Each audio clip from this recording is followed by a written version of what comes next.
Facciamo un check? Check, check. Okay, okay. Can you hear me? Yeah, of course.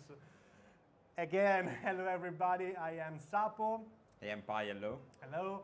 Welcome to Paupergeddon 2025. This is the winter edition. We are live from Pala Towers in Lecco, where commons become legends.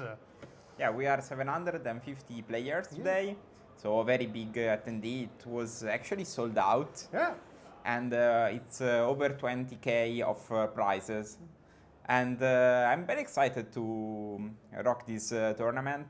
We are gonna stream the next 7 turns. It's 15 turns total. Yeah. So today we are gonna see 7 turns. The cap is X2, so you need to do 5-2 to exit to day 2. And then we are gonna cast a D8 round. So there are less rounds to cast tomorrow.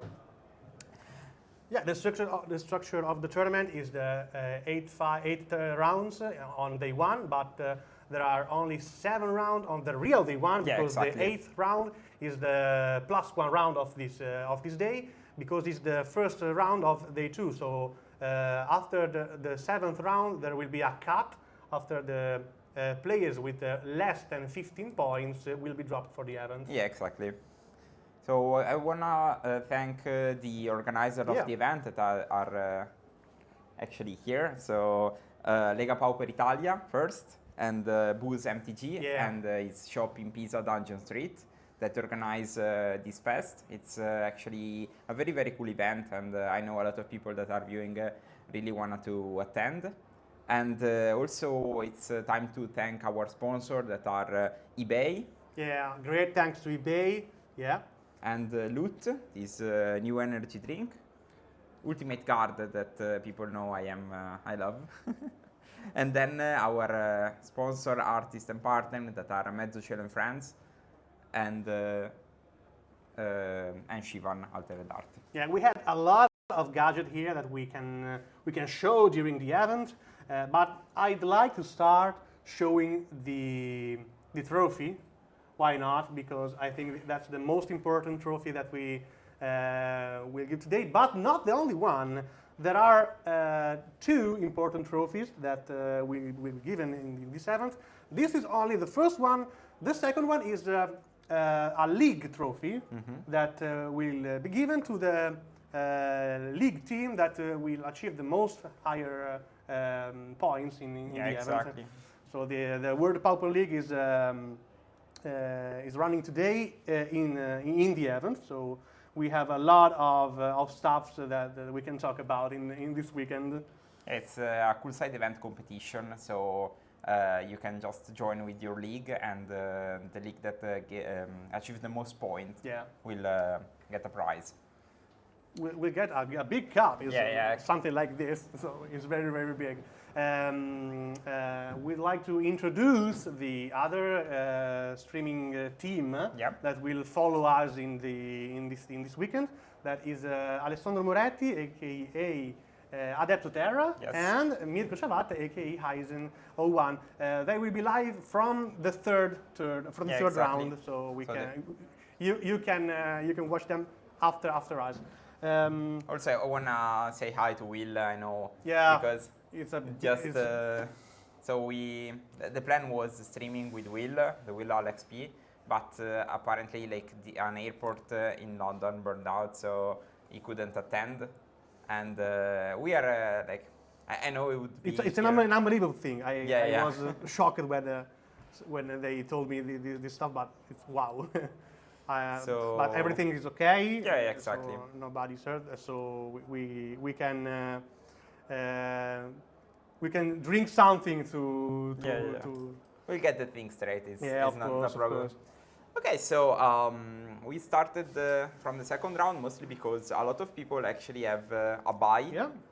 So Paupergeddon is one of the few tournaments that have a buy system, meaning that if you win the leaderboard in your league, you achieve a buy. Or in big events. Or in big events, competitive league of Lega per Italia. Yeah, so I really love this aspect of Pauper because it rewards you to grind events. Yeah.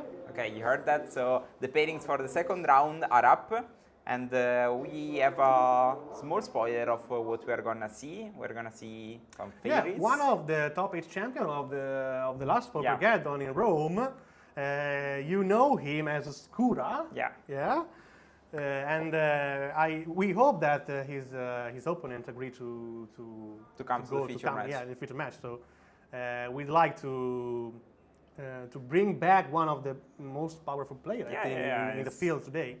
He's Polish, so we also want to showcase that Pauper is not only an Italian thing, but it's a worldwide thing. There are a lot of people coming from basically all Europe to battle in this tournament. So it's very exciting because it feels like the competitive scene of Magic is returning. We had Grand Prix Utrecht last week. Yeah. We are getting this event today, and it's very heartwarming thing for a competitive. Yeah, I watched something in social, and it was really a good event. Yeah. A fun fact: the actual champions of the Pauper League are from Polish. Oh, nice. Yeah. They are the champions that today will defend their title with against against over 85 leagues of active leagues in all Europe. So I'm really happy to see all that agreement in all Europe. So for this format. Yeah. What do you think about actual metagame of Pauper, Andrea? So I've wrote an article about in Pauper way, so maybe. But I really like it. Okay. I really like appreciate. It. So I think right now Pauper is not in a super healthy state, in a way that there is a clearly best deck. But I think the community is moving, is trying to solve the problem by itself by either not playing that or just playing deck that tries to crush it. Yeah. So I think the numbers of GLEE that we'll see are not the ones we can expect in a competitive tournament. Okay. And so I think the GLEE deck are the problem right now. I think so. You think that? Okay. I think moving forward, the dispute effect are kind of overwhelmed the format because you can't really raise this amount of card advantage. So I think getting an A+B combo on top of that is a bit too much. But I think a lot of people just like the format, so like to play whatever. And of course, I am one of them because I always like to play what I like. Yeah, I don't love to play the clearly best deck if it doesn't please me. I'd rather play something fun that has legs and it tries to be competitive. Okay. Well, I think that's the compromise that every player must do if he wants to enjoy the format, enjoy the tournament. Or otherwise, you are only a grinder that choose only the best deck in the field. Yeah. But I think in such big format like Pauper, playing clearly the best deck, it's fine, but you can do better. We are seeing a lot of cool decks, even fairies we're gonna see, but going through the tables, people just play what they love, and that's I think I respect a lot. Okay, I think that the chat agree with us with the remove of the GLEE, GLEE creatures. So we'll probably and see something. Don't have legs. Yeah. I think that we are ready for the first round. Yeah. Streaming. And what do you think about the recent set in the upcoming one, Tarkir? Yeah. I think that's cool. Actually, I saw a couple of cards that are interesting. I really think that nowadays, the card design is getting better and better in terms of playability, and we are getting upgrades from each set now on. We're seeing this in every format. There are some uncommons that entered Vintage that is the most powerful format ever. So I think even in terms of Pauper, we can get excited from set to set. I'm not super sure about which cards are we gonna get, but there are the new omens. I saw the 6-mana dragon. That's of course it's blue, so it's part of my likeness. Make blue great again. Yeah, exactly.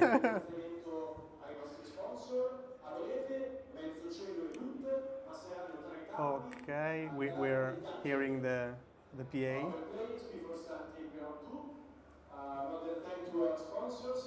In a couple of minutes. Okay, so they are thanking the sponsor Coming back to the colors, Yeah. I think that the blue is not so powerful compared to Yeah, the the other past. colors, Yeah. of course. What do you think that is the big the most weak aspect of blue? Blue decks. I think like blue in the past was the color of the spells. We can see Ancestral Recall, Time Walk, Time Twister, Force of Will, Counterspell, like they are all spells. And I think nowadays the design of the cards is moved away from spells to permanents. So like I think they are easy to track. So since they are moving away from super competitive to a more friendly kind of magic, printing counterspells is difficult. And also making better counterspells than the one we have is difficult. So I think that is the problem. Yeah, they will be too powerful, I think. So. Yeah, probably. But like nowadays, like there are a lot of threats. You can see like Chrysalis we have here. It's difficult. You can't counterspell that because it still gets value. Same, you can't counterspell Dispute because you still get value, etc. So that's the difficult part. Like it's difficult to design a counterspell that actually does something. Yeah, about that is not broken. This kind of advantage that still remain if you counter the spell itself. Exactly. So, yeah. Like you can print a counter spell that there is a card that would be busted. Yeah. To answer the chat, we'll setting the streaming table. Don't worry, we're live with the table in a minute, so don't worry. Yeah, we're playing. We just took this time to thank our sponsor and set things up, hype the chat. But we are gonna see some magic, and we're going to see a lot of magic this weekend. Yeah, of course. So just let's stay here, stay excited, and I can't wait to. But there is another way to get the problem is of Insofferenza, for example. He's saying boundary disputes. What do you think about this kind of? I think. Like as I wrote in my article that you can find on Pauperwave, like it's complicated to say ban dispute because you need to ban all the dispute or just the deadly dispute. Because there are a lot of dispute effects, so exactly. It's difficult to.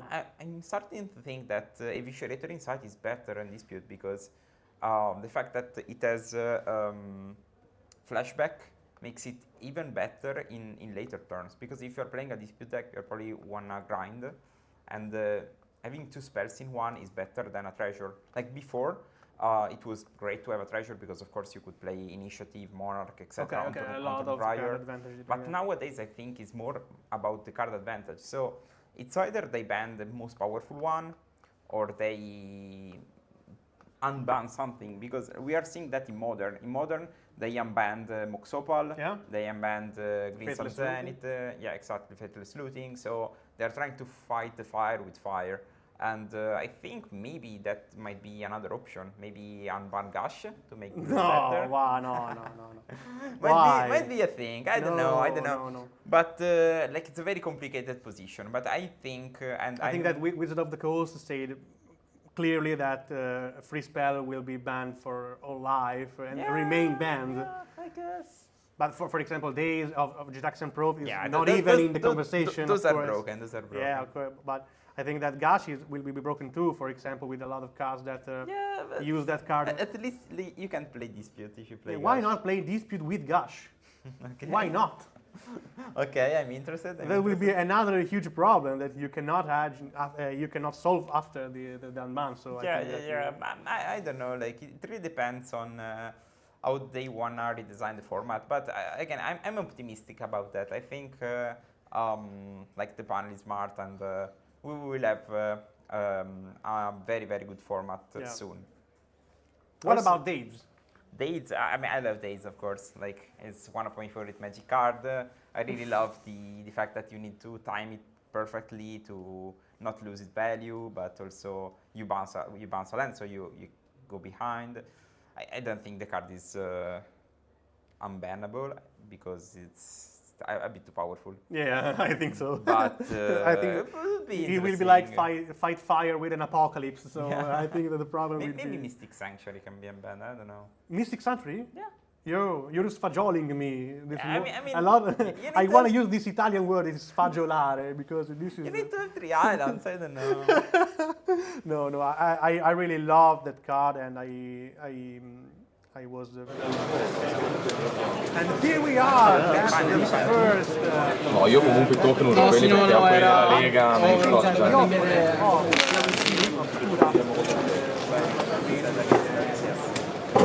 Matteo Duchj. Tirare un dado e vedere chi inizia. beh, penso di sì. Va bene, pari dispari. Prego. Tira e scegli. Vabbè.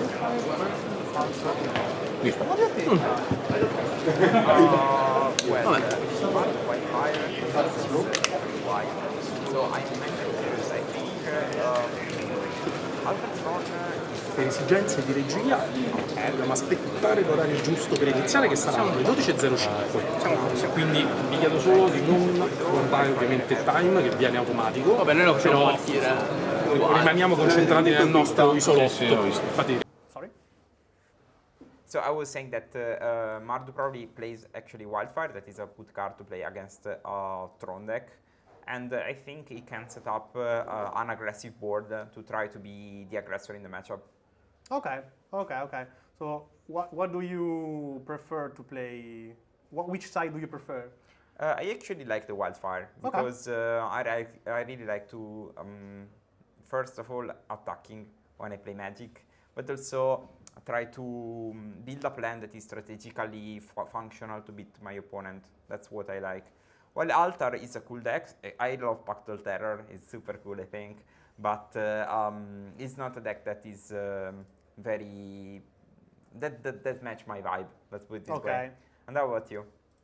I really like the combo side of the table, because I really like to play combo decks. I like the old version of Ultratron, but this version is more of. I think like I prefer this version with the creatures that drain life. Yeah, the Pactal. So yeah, the Pactal. So this version of Ultratron is really one of my decks, I think. Okay. The other decks that I like to play is familiar, so is unplayable in this Yeah. stream. So Don't seem super good. no, of course not. But this version is really like I really like this version of Ultratron. I'm searching the lists. Sure. So thank you, chat, for pointing out. Yeah, thanks for the feedback. Yeah. Okay, so we are gonna see. I think a full art Tron is gonna go Tron land map. And so this is foil too. yeah. Oh.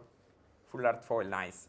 So I'll do a deck check and never give back the deck after that's that. mine now. That's mine now. My treasure. My So treasure. we will see. I think like if Francesco has another Tron piece to immediately. Cast into the fire to remove the expedition map. That's interesting. That's a nice move. Yeah. That's a pretty nice move. I think it's probably smart to play Cast into Fire, mostly because a lot of decks plays main deck artifact lands, of course the other Wildfire decks, so it's probably like basically sinkhole you can play, and it has value in every matchup nowadays. So Icor, and top land. Okay, so will Francesco draw the Urza's Tower to achieve 7 mana on turn 1? No, but the color. Okay, we have the deck lists. Nice. Oh, wow. So Francesco is playing a very cool deck with Coalition or Guard in the main deck. So it's clearly... Yeah, it's clearly against GLEE decks. Yeah, of course. And wow, a Pactal Terror just spawned... But I think that is also against all our decks that are growing up recently. Yeah, I saw a lot of them wandering around the tables before. Yeah, really? Yeah. Ooh. We know which deck do not put in the featured table. Okay, so actually Pactol Terror spawned in the side of the battlefield I didn't expect, because we talked about the card in Altar, but it's actually also played in Matteo's decklist in 2-off. And I think it kind of makes sense, because you play a lot of artifacts, you play Lembas, you play the lands, you play, of course, for the Furbished Familiar.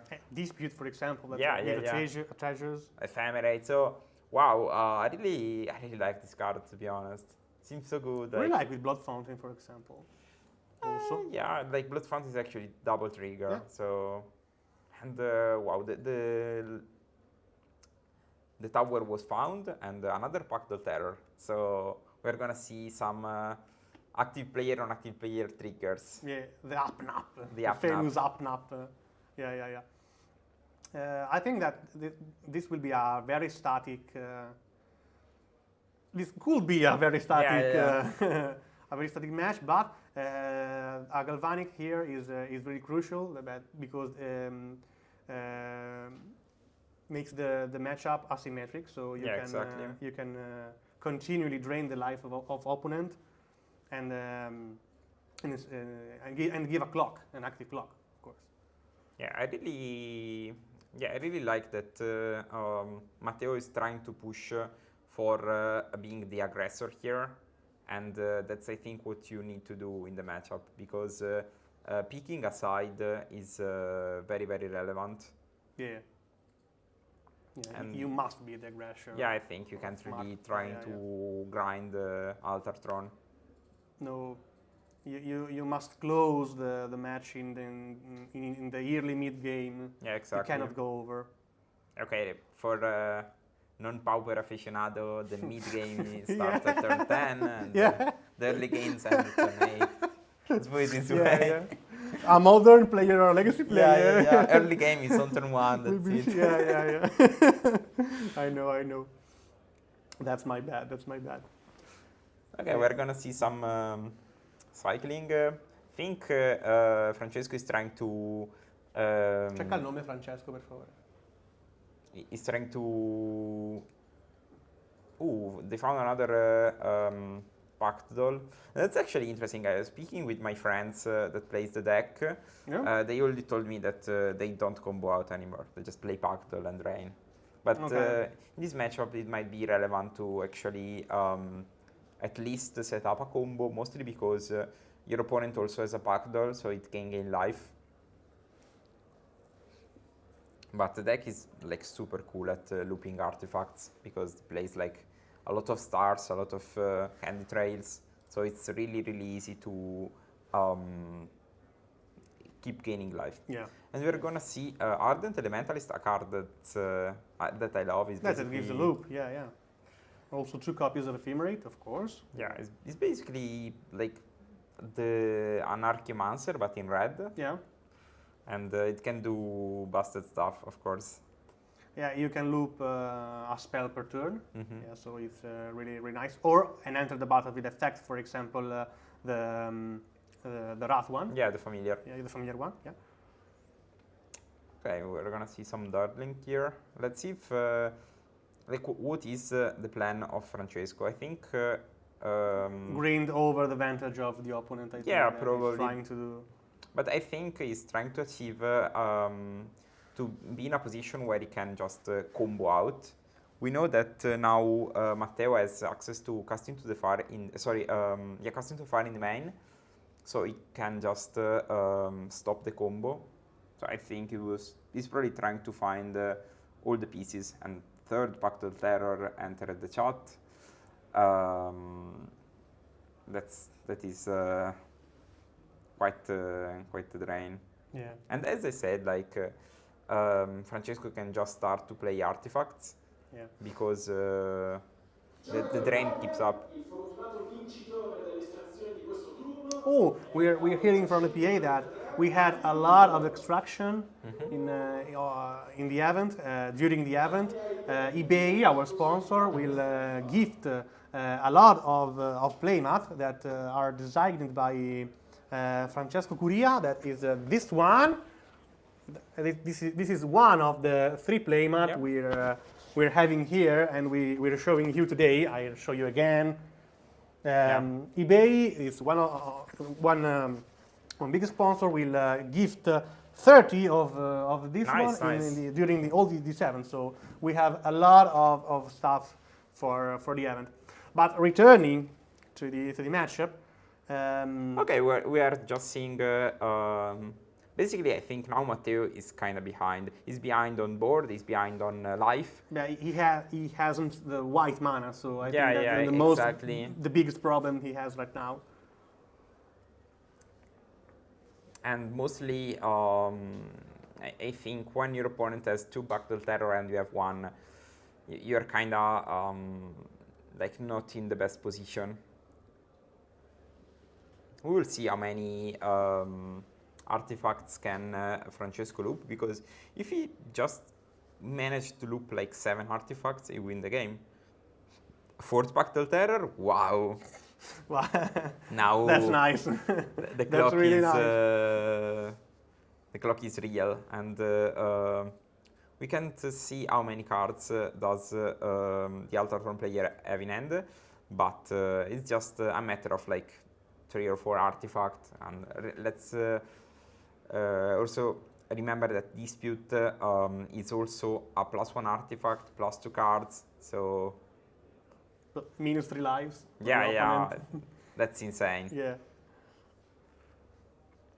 Nice. I think that this is the spot where Ultratron aim to ride that. I think so. And like, I wanna just note how different is this deck from the previous one, because nowadays you just have this busted card that helps you.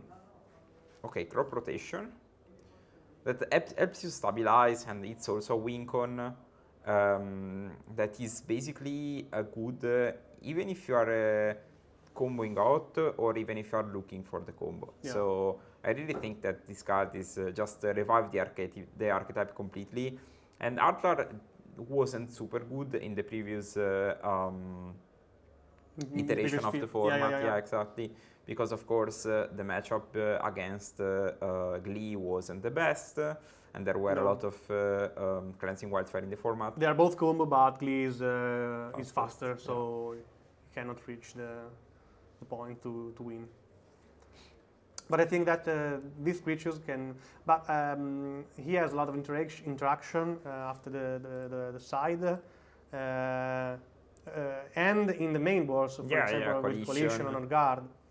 And there are Force of Out, for example, in the sideboard for that kind of matchup. And of course, we expect that if you play this deck, you came prepared. Yeah. Okay, so going to 1. Do you untap? No, okay. Yeah, no, okay. Do you just it was really difficult to win this matchup with a color without the white mana. Yeah. So I think that he had the Ephemerate in the hand, but he cannot. He couldn't cast the. Probably spell, yes. And I think like Matteo just was a bit too slow of setting things up. Yeah. And I think when TRON has 7 mana with. I think that Francesco had a really good draws. Yeah, of course, 4 Backdoor Terror, that's insane. That the mana, the Urzatron build alone without any kind of fetching. Yeah. So I think that he was in a good spot. Also with the good draws, with the lucky draws. So let's talk about the sideboard. Yeah. We start from Matteo Duchj with MARDU WILDFIRE. This is the sideboard. I think that. Okay, Snuff out of course useless in this spot. So I think here you're interested in bringing more cast into the fire, fire, of course. Probably Destroy Evil and maybe a Backdoor Terror. Or if you don't want Destroy Evil, probably you want Trap and Charm. I think you really wanna destroy your opponent's Backdoor Terror, because I think your opponent is gonna actively fetch for that. And try to stabilize. So if you can just play the tempo game plan of creature plus denial, threat plus denial, you should probably get the W. And you probably have cards that are not very relevant in the main, so it's easy to see the cuts. Yeah, for example, I think that Collision Honor Guard is useless Yeah. in this matchup. Also like a snuff out. Yeah, Duras is nice. I think that he can remain in, also after the sideboard. But I think that you don't have so many cards to side in. So removing the snuff out, and I think the Collision Honor Guard, you can be okay with the numbers. You just upgrade your removals. Yeah, Let's put it course. this way. While let's see Francesco's deck list. So I think he's interested in probably all the removals. So Fangren Marauder, Krakran Shaman, probably Bojuka Bog, and maybe Grunge. Yeah, Bojuka Bog is really nice with crop rotation. Yeah, exactly. It's an instant interaction to interrupt the ephemerate The loop loop. with Ardent. Yeah. And Fangren Marauder, I think that gives a lot of time, to Setting up. to setting up and to bring the match in the late game, Yeah, exactly. where you are stronger than your opponent. Yeah, I think Fangren is sometimes even unexpected, because the deck is basically mono black, but then you just slam this creature, and it's actually not super easy to deal with that. Yeah, you have energy refractor and conduit pylons to yeah. fix your mana, but he has a wizard rocket, for example, Yeah, star. the candy trail, the chromatic star, And dispute, of course. and the dispute. Dispute is the fixer. When you're listing the advantage of a deck, Deadly Dispute is always in the list. Yeah, always. yeah, of course. Every kind of advantage you're listing, Deadly Dispute is in there. Yeah, it's just busted, right? Like, basically an ancestral recall in this format. Oh, there's Kali, guys. Yeah, hi, buddy. Hello. Okay, so we are gonna see some shuffling. It's actually one of the main difference between the online format and the... You don't need the shuffle. You don't need the shuffle. And like it's... That's the quality of life feature that a lot of players like in MTGO, yeah. And also, if you want to shuffle your deck properly, you can just Google Ultimate Card. Like, there's a very nice, very nice leaves for your deck. Okay, so we're gonna You see... wrote that article? Sorry? Where you wrote that article? Yeah. Where you're talking about the shuffling of your opponent deck? No. How to put the lands in the top? What? No, we're kidding. No. I'm not very good at that. I play mostly Magical Line, and like I think each time I play paper is so difficult, because I'm used to play with my pajama, so I can go to bathroom each time, and like calling a judge to ask if you can go to the bathroom is sometimes strange, I'd say. Why? I don't know, like I don't ask no one to go to the bathroom. Why? You can. It's a normal thing, I think. So Yeah, you I don't need to be guess. shy about it. Sono qui sotto avere la telecamera orizzontale e non verticale. We are trying this setup. Stiamo provando questo setup, Falken. Why you're not here is the real question. Rooting for Tron, okay. I played this deck in paper, and it was so much harder than Magic Line. Yeah, exactly. I think so. Okay, Yeah. so Also, for example, the infinite interaction in MTGO are impossible, so you need to loop every single cycle. So, but also, like on paper, you can miss triggers. That's the problematic part. yeah. And online, there are no cheaters. Of Yeah. course. Okay, so I 2 think, on 3 are set up. Okay, let's see of the if lands. he draws the mine. Colors. There is also colors because he has a refractor. I and, think like the candy end trail. was already fine without the mine. Okay, so we see swamp. Okay, more setup for the altar tron, and I think Matteo is probably either playing a Deadly Dispute on the icon in the end step, or preparing a Pactal Terror. Otherwise, I don't think the end was a keep. We will see. I expect these kind of turns. Yeah, exactly. Dispute is fine. Ancestral Recall, put a treasure. Finally achieves the white mana also. At least he has 1 mana. Yeah. in this round. And we are seeing those beautiful tokens made by Mezzocello and Friends, one of the iconic artists of the Geddon. Okay, we'll see. I'm curious. Okay, planes and slam the Pactol. Okay, let's go. 3 calls. And we're trying to cleansing wildfire a tower. That's a nice move.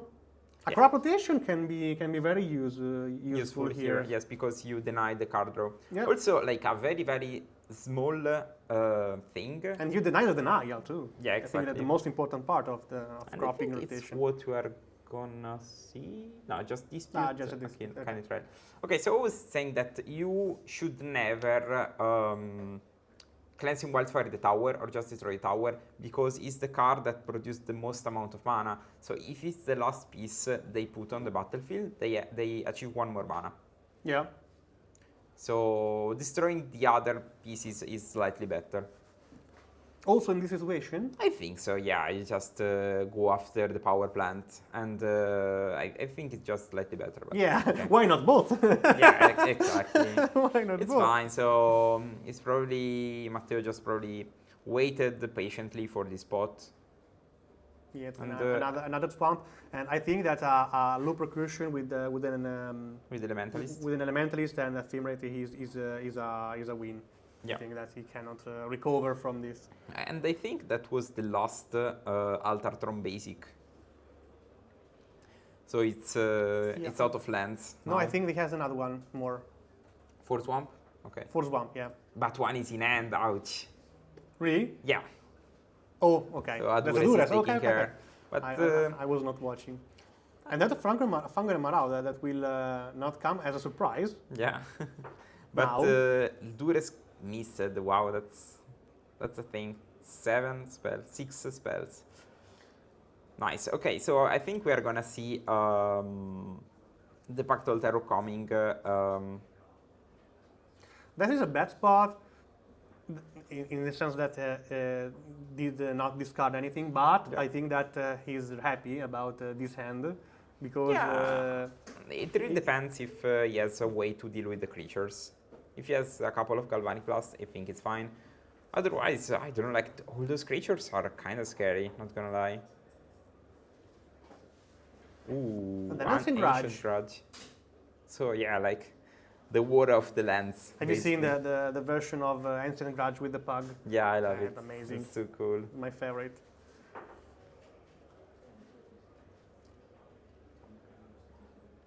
And also that was the draw step for Francesco. So like the Dures missed just by a very small margin.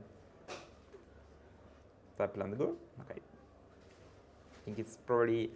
I'm not even sure you want to play the Pactol. Maybe here you want to play the Fangren because we know that the card survives a Galvanic. You're sure that's 2 mana? That's Sorry? 1 mana, so... You have the treasure actually. So you play land treasure. Right. Oh, that's Proceeds. a treasure, okay. Yeah. I missed the art. Yeah, it's cool. Like a strange monkey. Okay, but it's No, size he against preferred that. to go with the pack, though, yeah? And wow, so no Galvanic Blast for Matteo. I'm very curious about what he's gonna do now. Don't bring the So cleric. bring a Cleric, a card that I think he hits Sile on Ancient Grudge, of course. Yes. It wasn't a card we expected, but it's probably alright to have. He started in one, I think, Yeah, at I least think one. so. It's not in the main.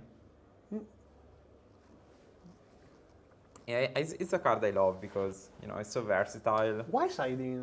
Don't bring a cleric here. I don't know, maybe you're worried about Grudge or you're worried about some loops.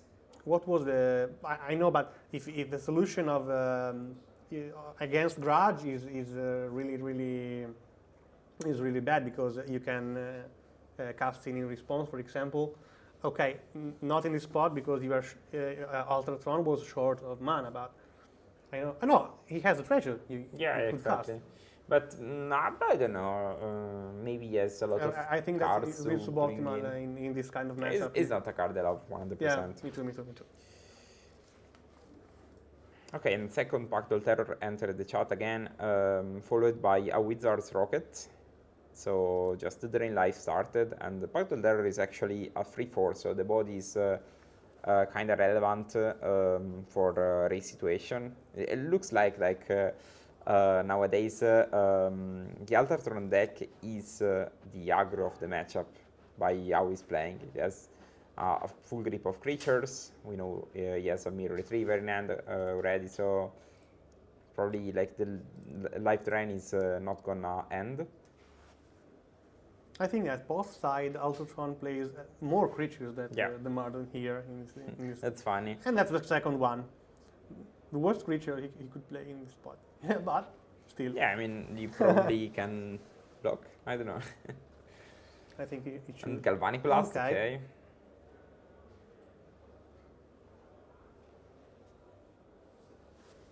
Oh, he exiled the Candy Trail. Yeah. He could have waited, maybe. I don't know why. That's a strange move. Yeah, just Galvanic and exile then. I don't know. Maybe it's just a bit under pressure, so it's easy to make small mistakes.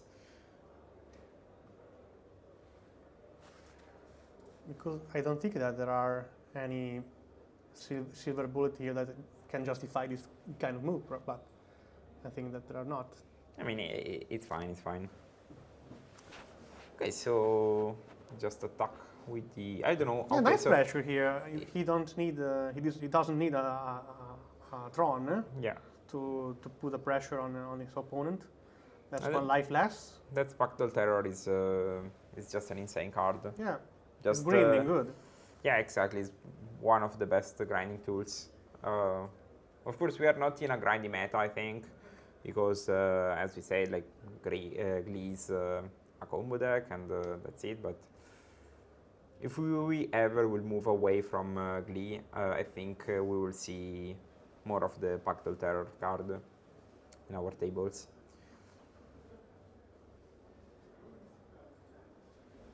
I saw Dispute. Yeah, I think. Oh, he didn't have the mana. Yeah, he didn't have the mana. Okay.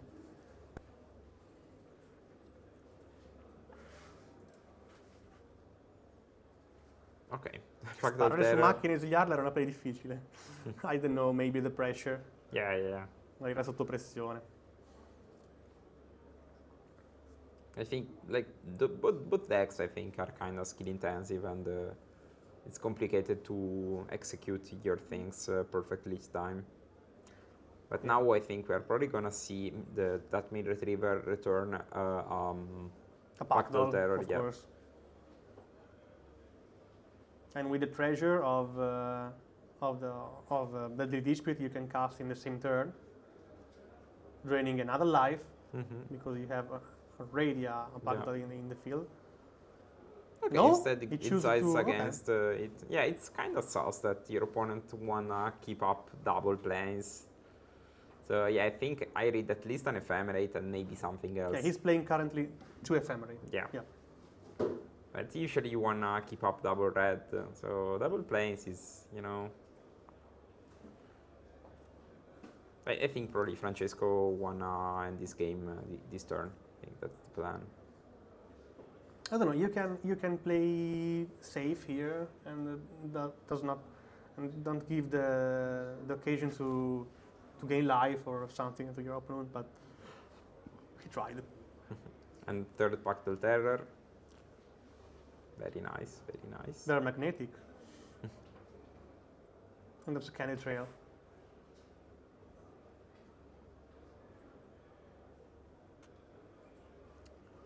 So grim situation for Matteo. It's very complicated spot. I think of course he needs to deal with the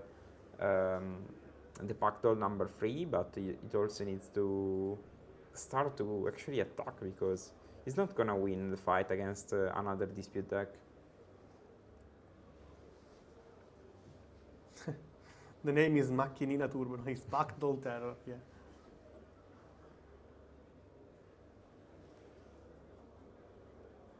What's the name in Italian?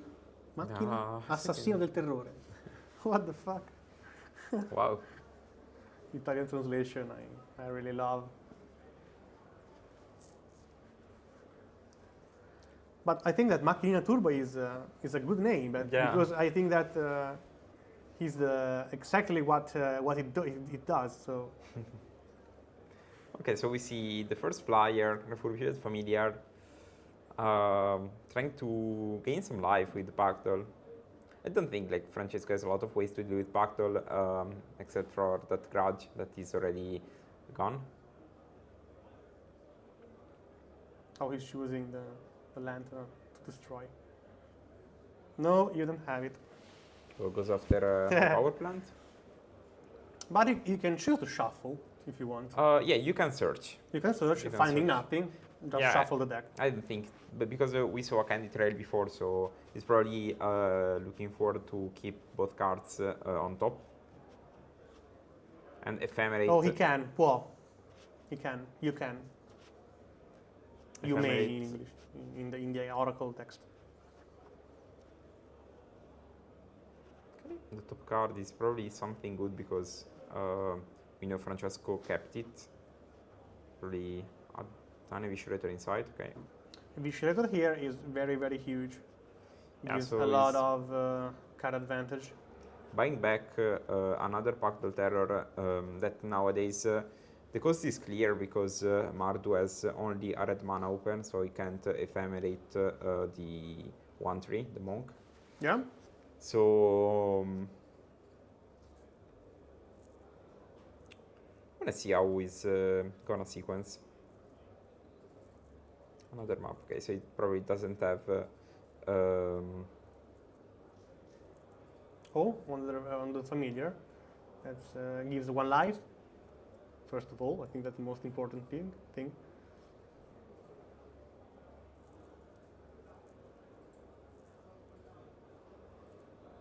Okay, so that's more options.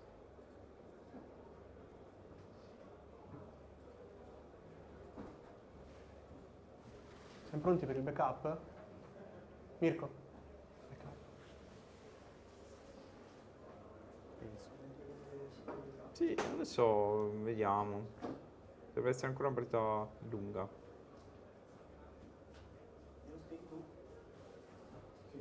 Okay, so 5 damage coming. Maybe. Maybe not. Maybe not. Maybe not so early. Is there any place to see the list? Yeah, of course. All lists will be published, but only after the event. So we will publish them on Monday. Yeah, I was goofing, italianizzandola. Okay, and another Pactal.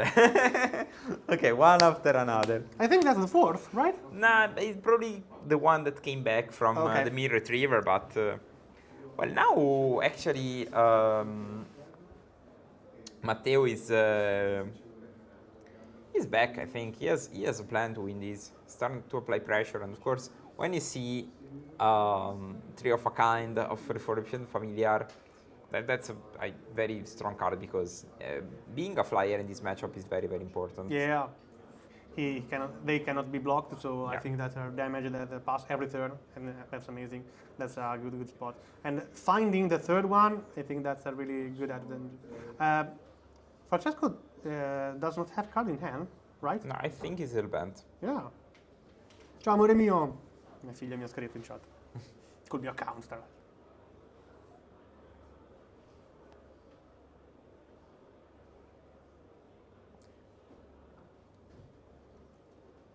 Yeah, close the deck list. Yeah.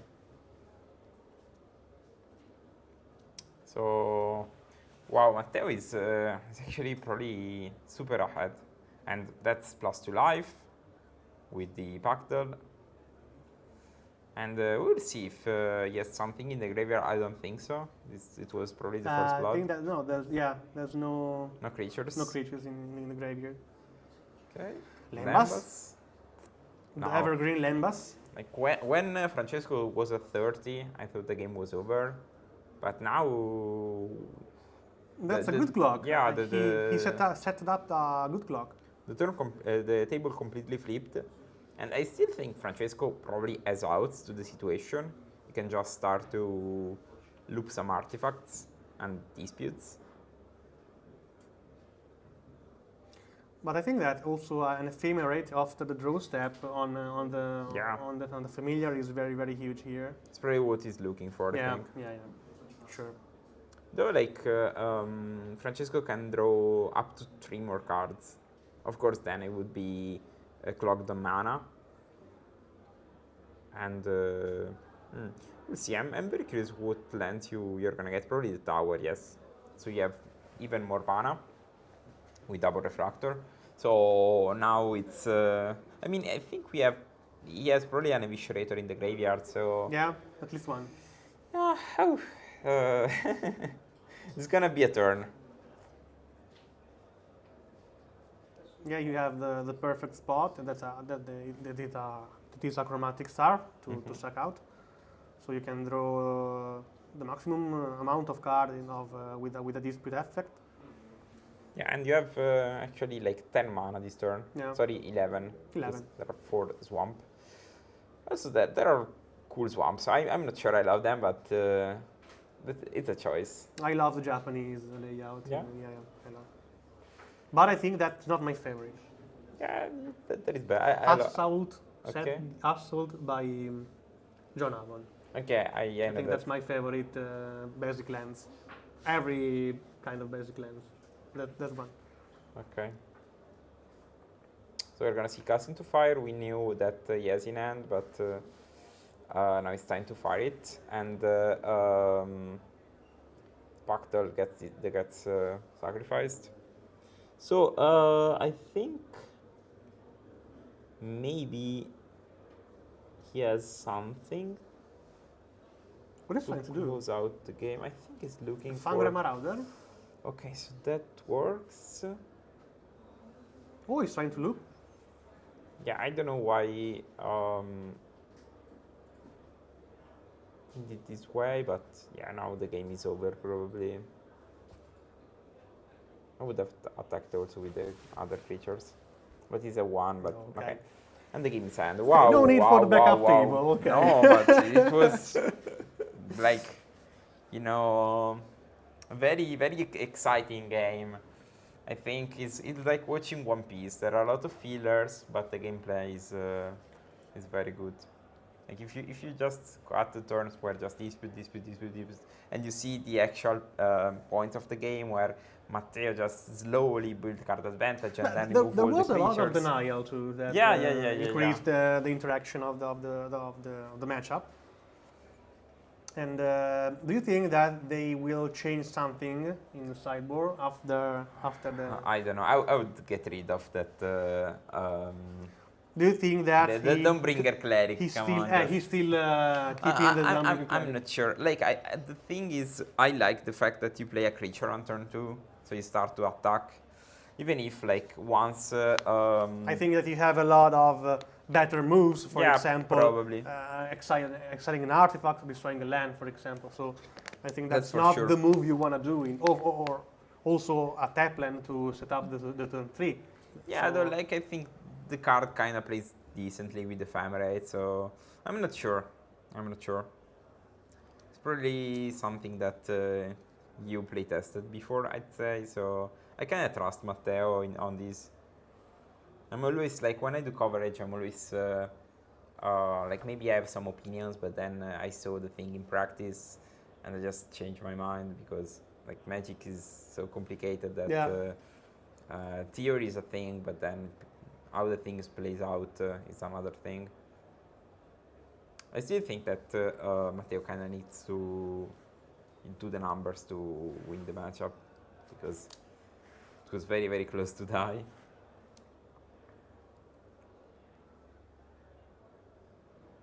Okay.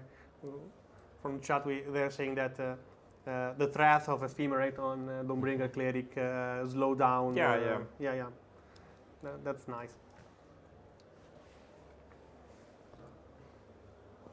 Can you make pile shuffling more than 1 per match? Yeah, you can pile shuffling 1 per round. 1 per game. 1 per game, yeah. Yeah.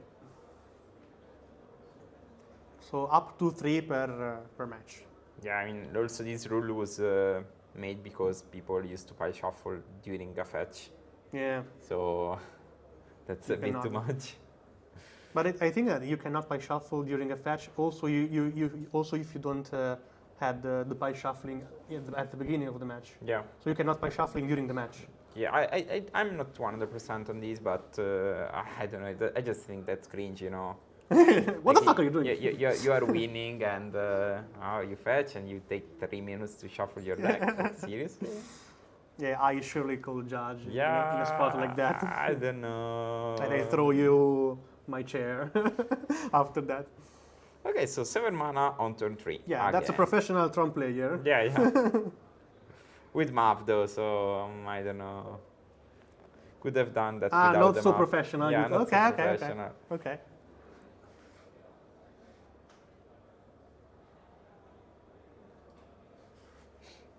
It's actually should be pile counting because you are actually counting the cards. It's not a way to shuffle. But of course you also shuffle the cards. Okay, so just very setup turns for altar. And that map is actually gonna stay there until a cleansing wildfire targets your land. That's actually a very, very nice protection. He also have the black mana here in his spot, so... And he can dispute, yeah, wow. That's a professional. Yeah. Some fireworks for... Okay, that accustomed to the fire. Yeah, nice. I still have like 10 mana next turn and I draw 3 cards, so... Nice, That's a good trade, I think. Yeah, I mean... I like my position, you know. What's the plan here? I think... Vomit all the hand in. Yeah, Okay. something like that. He starts with a Golem Foundry. Yeah, the first one we saw this game, I think. Yeah, I think that version, that card is printed only in that edition, so finding foil. Yeah, it should be really complicated. hard. Yeah. Yes. I was thinking the same. Absolute cinema, yeah. yeah. The cards say when you cast an artifact. Okay, so I think you just get 1 counter. I'm not 100% sure. Okay, sure. Yeah, I guess so then. Yeah, I'm 100% sure now because I remembered how the Magic Online things files. So yeah, when you cast. But then, so 3 artifacts were cast this turn. So he's playing 2 copies. Yeah, I think nowadays with Pactal you are less focused on the combo and more focused on else, like basically the mid-range plan and the looping part. I really like that splitting of your threats. Of your threats, because you can got the Golden Foundry if you have a setup with Older Tron and with Ocean Altar and the Pactal, you have a exit button from the game. Putting it on the battlefield, and it's really, really nice in the grinding match like this, for example. So. Yeah, exactly. So now Pactal is basically a way to win the game like immediately, because before you just said, I make 1 million tokens, but like let's say you are in the 5th additional round, so you can combo out. You can, nowadays without passing from the combat, so exactly. You don't need to wait 1 turn to assign the damage. So I think that's really nice interaction here. GLEE banned, caso. Okay, we accept it. Wow, and it looks like Francesco just discarded Altar plus Mir. Oh, he has a complete set of tokens. Built. Oh, nice, yeah. I like it. I would do the same. Assign, thank you. You're my English teacher. And Pactal Terror entered the chat again. We're gonna see some cycling. Yeah, I think nowadays, second Pactal. That's the thing. I like how just this game played out by Francesco discarding the 2 pieces to prefer to play 2 Pactals. Wow. Just vomit. That was a win. Yeah, exactly. But I don't think, maybe he's missing the second mirror. But I think Pactal Terror is better than a win, you know? Just a small doll on a quad. I appreciate. Okay, untap. Ephemerate? Okay, sure. Pauper doesn't generally follow the scheduled ban. No, that's correct.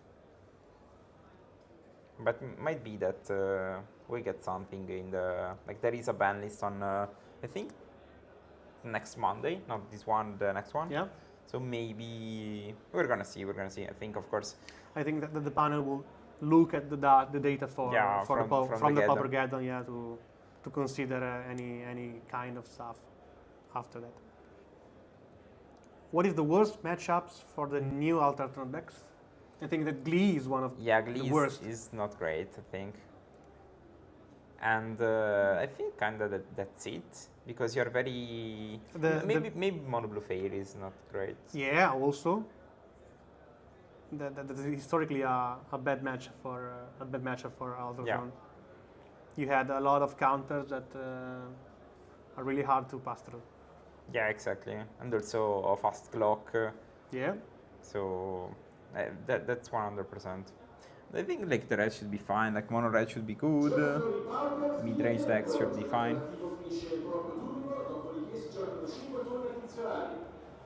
Okay, they finished the... Yeah, time is up for the other players. We're gonna see 5 more minutes of this wonderful match. Actually, it was very, very interesting. I think both players played a very cool mid-range game, and we saw switching positions from aggro to control to mid-range, setting things up. So that's what Pauper is nowadays. So a lot of decks that first they end with dispute, they are never banned, and then what you are gonna do is the difference between deck to deck. Yeah, they're working on the metagame breakdown too, so we can publish them during the day. Yeah, later. Don't know later exactly why, but during the day. Ponza, I hope to. No one play Ponza today. That's true, but that's a deck from the past. 3 mana, I destroy your lands. And in the past, it should remain. Yeah. I don't know. It's just a deck that's. How is it top 8? Elia, tu sei uno di loro. Top 7. Okay. I think probably Francesco is gonna take this one down if I analyze the board, mostly because Matteo doesn't have a clean way to deal with those golems. So, and all the creatures Matteo plays are smaller than the golem. What did that cast into the fire? Exile? Exile the second Pactal Terror. Okay, that's terror. Okay. Yeah, makes sense. See, of course. That's amazing how Twitch lock Sti and non-Figa. Incredible.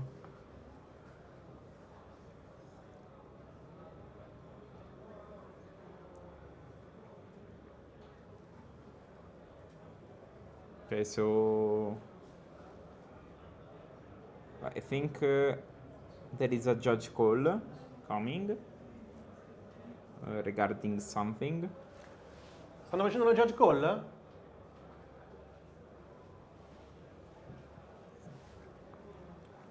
Our proud Mirko Ciavatta is going to investigate about it. Yeah, in this format probably is one. Yeah, Okay. Yeah.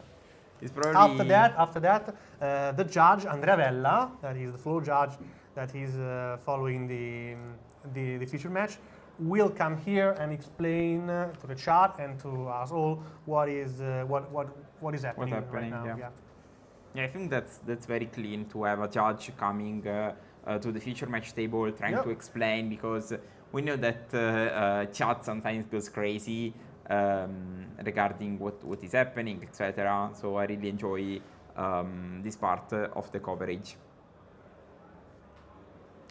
And I was saying that like Tron, like in Pauper, Tron is one of the most skill intensive deck, differently from the other formats, because usually like you play your lands and you play your monsters. I think that, for example, in Modern you have a straight line to follow. Playing Tron. Yeah, that is cast the most highest mana in your hand possibly. That's about it. Yeah. so something like that. Yeah. I also think that probably Tron is gonna come back in Modern, because of course in the Tarkir we saw a new Ugin that is exactly 7 mana and it's very good. So 7 mana means turn 3. Yeah, exactly. I don't know, it's not a deck that I get to enjoy a lot, but of course they will have additional time for the judge call, so it doesn't change in the round. Yeah, when you call a judge, they will give you extra time. Yeah. And we don't know what happened exactly. We are just seeing moving ends, but a judge is coming here to explain what happened in details. So just let's not make any accusation. Let's just stay chill. Let's just wait for a couple of minutes until they fix the situation. I think it's probably Additional land drop, easy you say? to fix. I think I'm not that sure. they're talking about a missing trigger, maybe. Yeah, probably. Yeah, we saw a lot of missed triggers. Okay, una torre. Okay, a tower. A tower, a plus. Why not? Plus 3 mana, that's Black Lotus. Nothing important. We'll see. Ok, so... Può avere qualche spoiler su quello che è successo?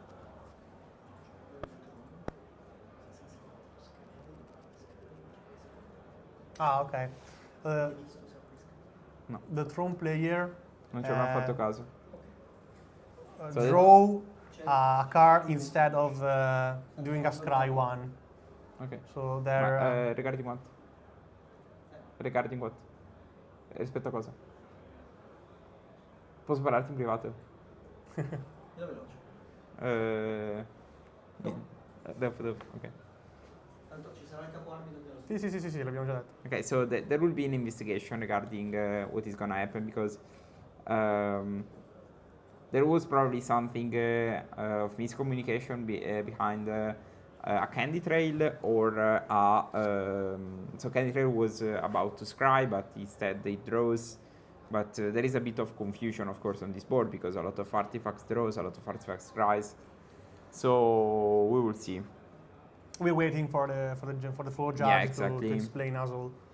I think that yeah, exactly. Like the Tron position is very, very ahead, and I don't really see how whatever happened can impact the game. Considering they have like 3 minutes of extra time, so you can just attack pass. Unfortunately, Matteo does not have a toxin analysis in his deck, but he has a Karkland Shaman. No? Yeah, in the sideboard. Neither. No, 0. No. Okay, so yeah, as I said, like doesn't have a clear way to win with the golem, so Francesco can just attack twice with the creatures he has, and if he has another artifact, he can just put another creature onto the battlefield and attack. All'inizio di la parte. That's a bit of... Yeah, unfortunately, this is not MTGO, so you cannot have an indicator for the active player. So it's impossible to do in a streaming like that, in a live streaming like that.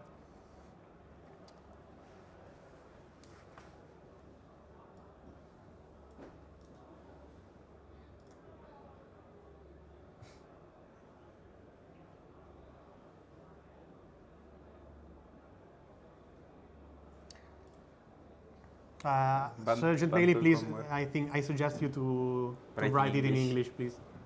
Thank you. Okay, so that's always strange to. Do you like to play foil decks? To play? Foil decks. I only play foil decks. Seriously? Yeah, of course. Okay. We're playing Pauper. Yeah, I guess. We're not playing Legacy or Modern. The cheapest format. Yeah, the cheapest format. When you can do a full foil deck without selling your home. What is the most expensive foil cards? I have. In Pauper now, I guess in Pauper. In Pauper. I think that there are Brainstorm, for example. Okay, that's true. Those are really good cards. But you can have also, for example, cards from Alpha or Beta. That's true. So that Nice. are common, like for example Bolt or Yeah. Basic Land. So, but I think that, the most expensive card that I have, I think that is a Llanowar Elf Okay. of 7th edition foil. Oh, okay, yeah, I know that. Yeah, I bought for €3 or €4 card Wow. each one, and they are now at something like 140, Nice. something like that. And the judge Oh, is coming, and so here- we'll just share the table with him. Come. need a Aspetta, chair. prendiamo prima una sedia e Don't ci leave me mettiamo. alone. No, non ti preoccupare. I will give you my microphone. Yeah, what I have to put? Is the same? Tienilo I- anche a mano, a mano. Ah, this inside is... It works? Yeah, he's Andrea Bella, he's the floor Hi. judge designed to... I'm the judge assigned to follow, the, yeah, assigned to the coverage for this round. What's Andrea, happened? what happened? Unfortunately, I can't spend a lot of time for you. If you need, at the end of the game, Yeah, of we course. can turn back. It's pretty easy. The guys resolves the effect. Help me with the name of the cards. With this artifact, they have to Anything. scry. Yeah, Have to scry 2. When the opponent fix the left points, yeah, he resolves in an incorrect way and just draw a card. okay. We are very sure about it because the guys are looking to find a specific card for some reasons. Okay. The tower. Okay, the tower. He didn't have in hands before the resolution of the effect. Okay. And when he called me, he had one tower in the hand. So I'm pretty sure that he had with this effect. Of Okay. course, it's not possible. And the fixing of this problem is that he have to hold the hands to the opponent, and the opponent choose which one card. Okay, I thought are size in the for cards. example. Okay, Yes, okay, exactly, okay. that one. I spend a lot of time because, of course, we are streaming and we Yeah. have to double check with the head judge just to be sure that is the correct way to resolve this problem. Okay. And it's enough. Thank you very Thank much. you. Sorry for the quick answer. Bye, guys. Giro il microfono. There was a warning Yes, of course. This is a wording. to both players, only to the TRON players. No, it's both. No, it's only for both players. Only for the okay, okay. Okay, there we are. So it was not an extra land drop apparently, but we're just looking for the second tower. Yeah. Francesco only draw cards instead of make a scry. Yeah, okay. So, yeah. That's fine. Okay, so we're gonna see like Matteo is at 1. Not the healthiest life total when 3 guys are approaching you, dealing 3 damage each. That's a Pactol, I think? Yes. Okay, so gaining 1 life, and I think it's very complicated. It needs to have at least a removal plus something like it's a deadly dispute. Oh, And okay. that's it. Handshake. Handshake. The game was very short after the judge call, of course. The field was very set, so we can. So ultrasound 1, 2, 2, 1, right? Yeah. Yeah, 2, 1. 2-1. Okay, so it was a lot of magic actually happening. It was actually a very cool match. Like Yeah. a mid-range battle that ended up for the TRON player. So like chat, if there is any matchup you wanna see in the next turns, any deck, or you wanna see any friends, any people from a specific league, we are gonna try to accommodate what you write in chat. So make sure to just let us know. And Yeah, of course. We're trying to bring in the feature match the most funny. I think, yeah, exactly. matchup, The of decks course. we love. I really like mid-range deck, but I really don't want to watch 8 rounds of Dispute, June Wildfire mirrors. So It's also complicated to do the coverage for this because disputes and then another dispute, dispute and then, so we're yeah. trying to avoid this. So Yeah, this okay. issue, so we are having a little break. Yeah, we're taking. After that, Mirko Ciavatta and Alessandro Moretti will take this place to stream the round 3 of Paupergeddon Winter Edition. I am Sapo. I'm Ampiegonti. Hello. See you in 5 minutes. Bye.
And welcome back to the Paupergeddon Lecco 2025. We have 750 players. Yeah, that's right. Great achievement again for the Pauper format, and especially for the event, the Paupergeddon series.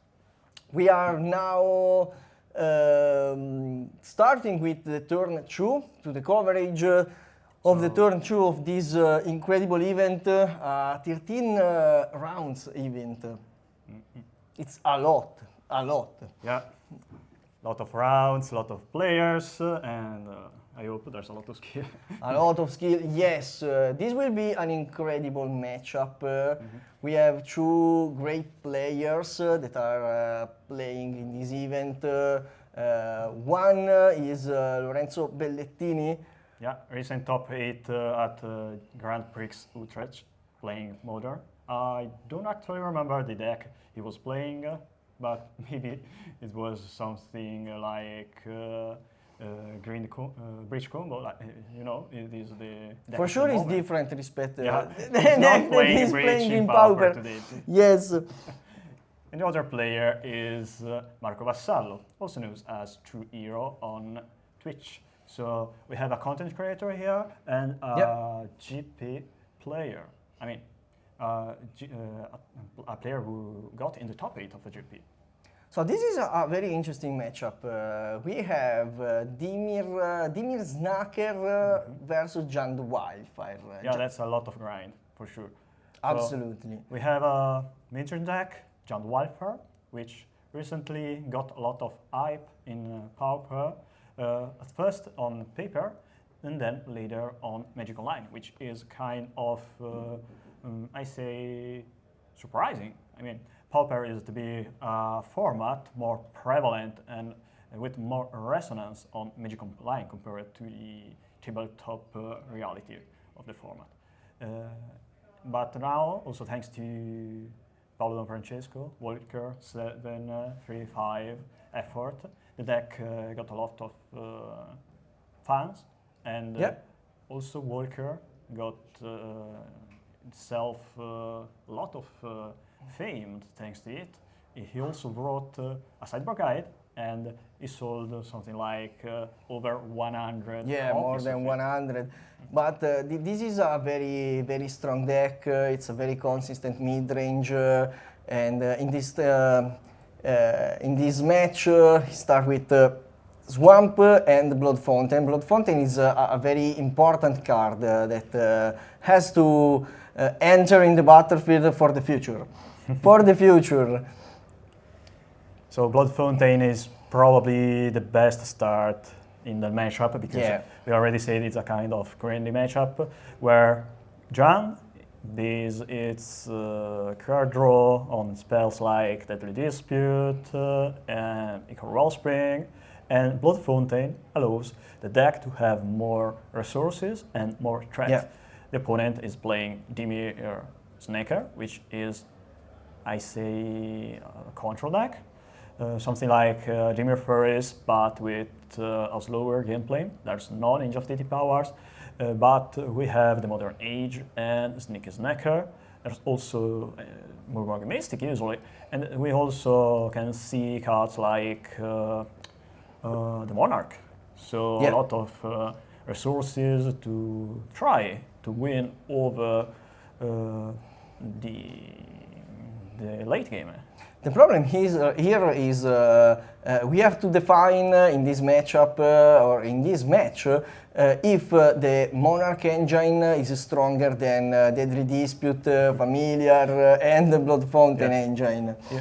You know, when Deadly Dispute got printed at first, it wasn't really played much, but after a while it took over the format. Yeah. You know, you can say the Monarch kind of faded off from the format thanks to the presence of cards like Deadly Dispute. So even if the opponent is able to land at a reasonable time the Monarch, you can still go over the top thanks to Dispute, because eventually you are just drawing one card per turn normally.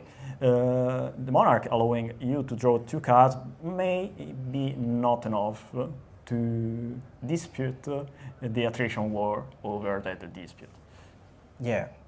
In this case, the giant Wildfire was able to play the second Blood Fountain, that in this matchup is very strong, because you can think about 3, 4, or 5 turns after when with, for example, a Chrysalid plus the Refurbished Familiar on the graveyard, you can play every time, you force every counter, but counterspell is a card that you can play only in 4 copies. So and you can't return your counterspell from your graveyard unless you are playing Archemaster. There is not yet a Blood Fountain for counterspell, but but maybe in the future, I don't know.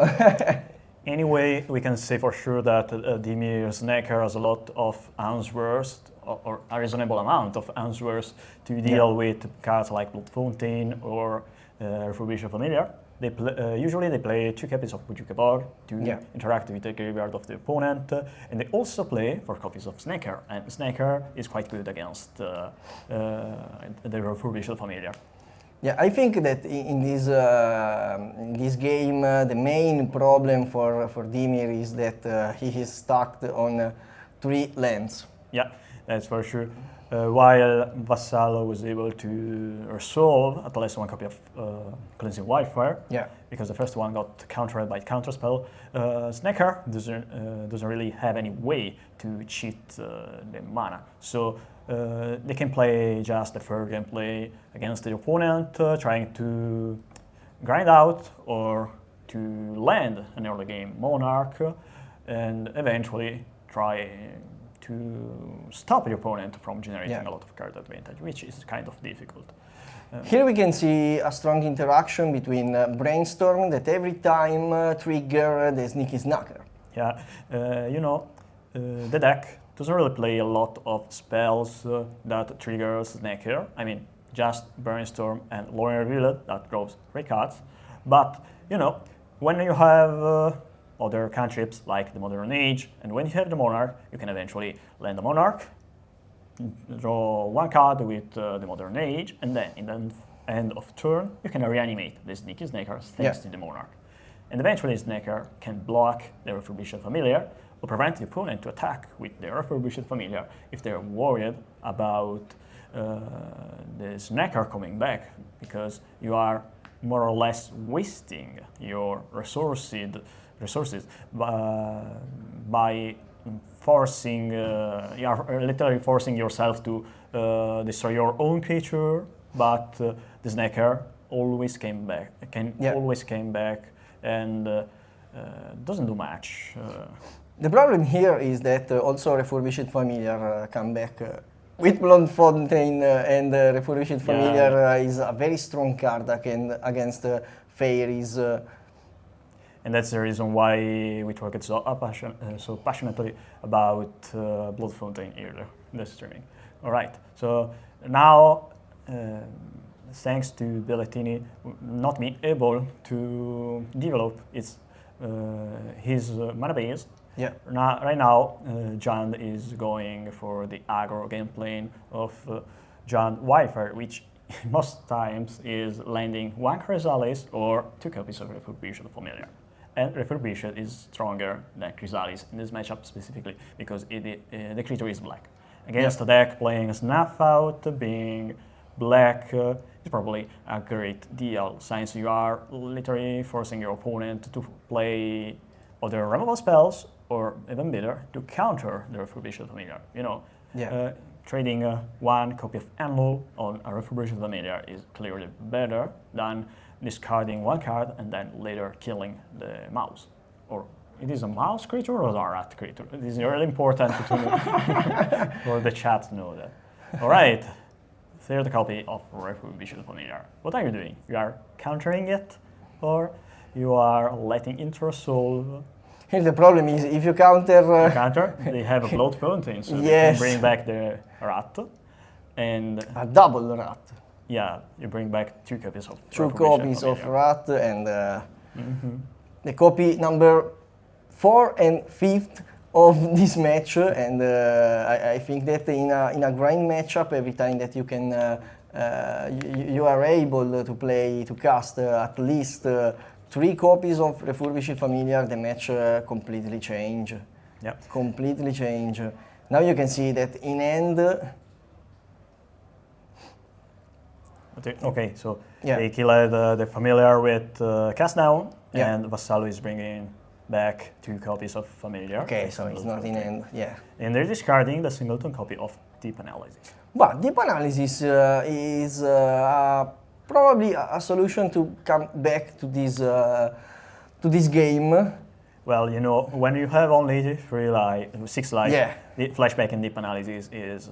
But John Wilfer usually, currently, doesn't play any bolt effect, so no one is never died. Have you ever seen someone dying at 3 lives? I remember when we were streaming with Bose. Yeah. We were playing, I think, Giant Gardens. Your opponent was on Cool Dota, and he said, have you ever seen someone losing when they have 5 life? And then the opponent with Cool Dota said, yeah, I play Goblin Grenade on you. No, Right. the DIMIR SNACKER probably can die by a single removal. Yeah, Vassallo played Cast Down, but Bellettini played as well Dispel. So Dispel now is an incredible counter. yeah, in this metagame is truly good. The Yeah. format it plays around cards like Deadly Dispute and Snuff Out. So being able to counter the probably most relevant spells of your opponent with just 1 mana literally give a huge upside to playing the blue color. Even though blue as a color itself isn't really great in the current metagame, because blue was good for 2 things: counter spells and card draw. When your opponent is playing better card draw compared to yours, maybe it's not the right time to play grindy blue decks. And that's the reason why the most played blue decks right now are decks like Mono Blue Furies and eventually Mono Blue Terror. Yes. So basically aggro decks playing counter spells. Okay, so the game is basically over right now. So we can expect... Karklan. Wow. We can expect nothing much relevant from SNEACKER. It's difficult for SNEACKER to come back in the game because, you know, there's another Blood Fountain. And they are forced to block with the SNEACKER, so they have 2 cards in it. So they attack with the Familiar, they block, and then, unless they have a double counterspell, Snuff out probably is enough in this moment. Yeah, Snuff out on Augur of Bolas, so they can attack with the Karklan Shaman. Counterspell. But there is a counterspell. Snuff out. There is a counterspell. He's trying his best. It's best. I guess they can This still is do something. 4 mana. Alright, so... Churat. Yeah, maybe it Rat was more number correct 1. to first cast double Refurbished Familiar, but you know, the game, even if you don't try to discard your opponent to all hand right now, is not really compromised. Wow. And there is an Export Hydra cast with Bestow to close the game. GG. So we start with the sideboard now. And we know the sideboards of the players, so we can assume what they are likely to bring in. So what you are expecting from DIMIR SNEACKER, we can guess they will bring in Annual, and I can see really anything else really relevant. So Hydroblast, you have to fight every time. You cannot let munitions there's munitions to enter in the battlefield. Okay, so the problem here is and also Grave 8. Yeah, you need Nihil Spellbomb to fight Visionator Insight and Blood Fountain. but it's also an issue with bringing in Hydroblast because even though Hydroblast doesn't really have a lot of targets, you are kind of forced to play it because you don't really want to lose, as you said, to makeshift munitions. You can target Cleansing Wildfire, which is a great play, but you can't counter Breathing Chrysalis with Hydroblast. No. And that's the huge deal of Breathing Chrysalis. Right but now. Sometimes you can stop some greedy end, some greedy keep, because if you keep an end with Wildfire and stop with True Lands and Wildfire, you don't draw the third land by the top of your deck. An Hydroblast can be enough to gain some time, and time is really important because DIMIR SNACKER here probably has to play like the aggressor with Monarch on turn 4, but it's not easy. The problem is that probably Giant Wildfire is better in early with Wildfire and in late with all the big spells. So you have to try to push in early or mid game with some interaction like Hydroblast Annul on Eco Wellspring is very strong. Eco Eisenspring. Eisenspring. And also Dispel is another good card, but you have to put a Monarch effect on the board. Yeah, more or less you are entirely relying on your Monarch and eventually on Murmuring Mystic. Mystic seems the best creature alongside the Monarch against Giant Wildfire because it generates a lot of creatures, so they can easily block their Refurbished Familiars. And they can eventually overcome their, I guess, their aggro game plan by becoming the aggro deck. Even though SNEACKER, isn't really an aggro deck. So basically, DIMIR control, but more like DIMIR Monarch. Yeah. On the other side, Giant Wildfire probably wants only Graveyard against SNACKER and Duress. But Duress, it's not the best card against Spellstarter. Well, yeah, against Spellstarter you can't really. But you have Snuff Out. Yeah, you can snuff out the sprite, but you can discard the sprite with Duress, and it can also get countered by that sprite. So let's see what is going to happen. I guess they have a starting end without any Cleansing Wildfire, and maybe even without the black mana. So they have a turn 1 Nihil Spellbomb to interact with their SNEACKER late in the game, and that's really great because both decks are relying on resources coming back from the graveyard to impact the board.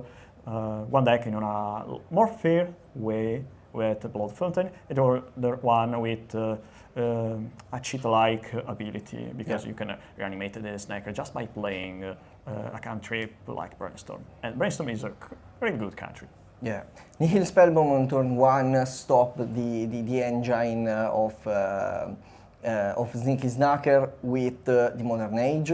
So now we can see if probably we are in end of the turn of Giant Wildfire. Giant Wildfire missed the third land drop, and if there is Monarch on turn 4 for DIMIR SNACKER, this game probably will end soon. Yeah, so Monarch is to be very strong in the format,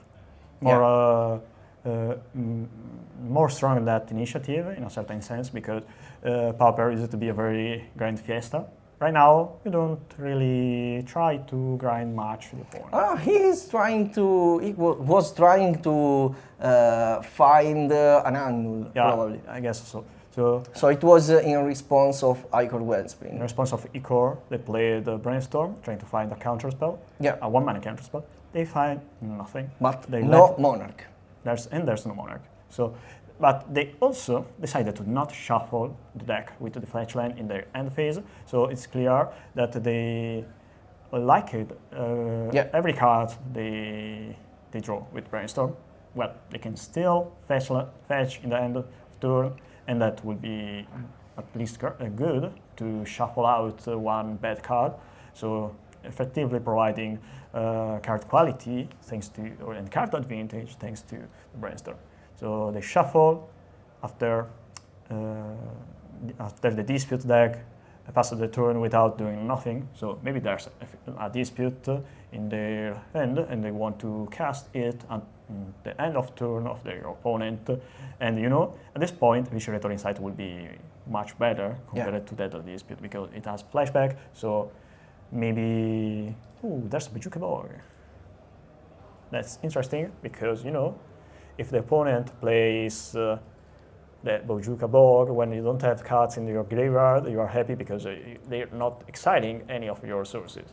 So good thing for Jan. And also Deadly Disputes are solved, so there's no Dispel, and they probably not giving too much toll on letting the opponent draw 3 cards. I mean, they still getting 1 card from sacrificing the Core Wellspring, and that's good because that dispute requires an additional cost, and that additional cost is sacrificing an artifact or a creature. So compared to cards like I think not Frantic Research, Perilous Research, which is to be played in Pauper, and Perilous Research is a similar effect because it's still a 2-mana spell, instant speed, that draw 2 cards, but it is blue and sacrifice any kind of permanent, but also you are sacrificing when a spell is resolving. So, okay, opponent can counter it, not letting you draw the 2 cards from Perilous Research, but they are as well preventing you from drawing 1 card from eventually Equal Wellspring played earlier. In this case, in the case of the dispute, when you are countering the dispute, that sacrificed an Equal Wellspring, you are still letting your opponent draw 1 card with Equal Wellspring, because you can't really counter abilities in Pauper unless you are playing some weird card. So we did the update. Jan Wildfire won the game 1, and they are playing the game 2. And until now, DIMIR SNEACKER didn't do anything relevant. Nothing relevant. Beside casting cast down on the Written Chrysalis. So our players are just, I guess they're just developing their game. So they play lands, they play draw spells, they try to figure out what is. He tried to find something with okay, that's a cool play. Yeah. Following Village. When your opponent draws 3 cards, you are as well drawing 3 cards. But there's a lot of mana required more. The efficiency is a little bit different. I guess your opponent played 2 spells to draw 3 cards because Equal Wellspring replays itself the first time you cast it. So I guess that's a combo of 2 cards, so it is less easy to have 2 specific cards instead of having just 1 card. But you aren't required to sacrifice only Equal Wellspring with Dispute. So whatever kind of spell whatever kind of permanent you sacrifice with Deadly Dispute, if the dispute resolves, you are still happy. And this is the second Writing Chrysalis, also called Melanzana. It is beautiful. Aubergine, if you like. Or aubergine. A more French-like or English-like word. Do we have perhaps already the metagame of the event? Because in chat they're asking for it. I guess I don't think it's ready, but in the next few rounds we will try to have it. So DIMIR now. DIMIR can deal with this Chrysalid. It's easy. You need only 1 removal, but after that you have to play something. You have to play something to push the game because if you go turn by turn, if you go ahead turn by turn, Giant Wildfire, I think that has an end game too big for DIMIR SNACKER. All right, so that edict is particularly good, the meta, because thanks to collect 6, you can force your opponent to sacrifice the biggest creature. Yeah. The card is very, very good, if you're playing against Boggles or against Breathing Chrysalis. Yeah. Now the problem is, if you have not a counterspell, but you have only removal, now an Hydra on an Eldrazi spawn is a completely disaster. Yeah, if you can play an Annul or a counterspell on an Hydra with Bestow, you are effectively forcing your opponent to kill one useless creature to not die from the aggro. Yeah. Hydra is clearly one of the best creatures printed in Modern Horizon 3.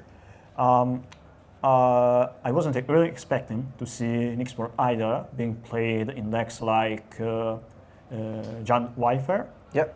I tried it in more straightforward aggro strategies like GRUUL ramp or even in Mono Green Stompy. Yeah. And Mono Green Stompy was really bad because you aren't generating mana ramp. Yeah. In GRUUL is great. In Jund is great as well because you have cards like Prohibition Familiar. Yes. In a format where Snuff Out is the most played removal spells, probably. And you can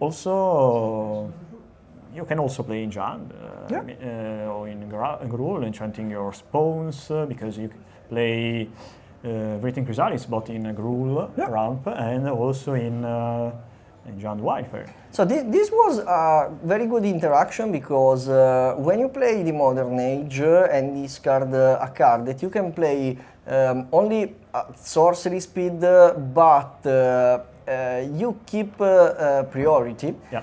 So there is not a spot in which Nihil Spellbomb can be used. Exactly.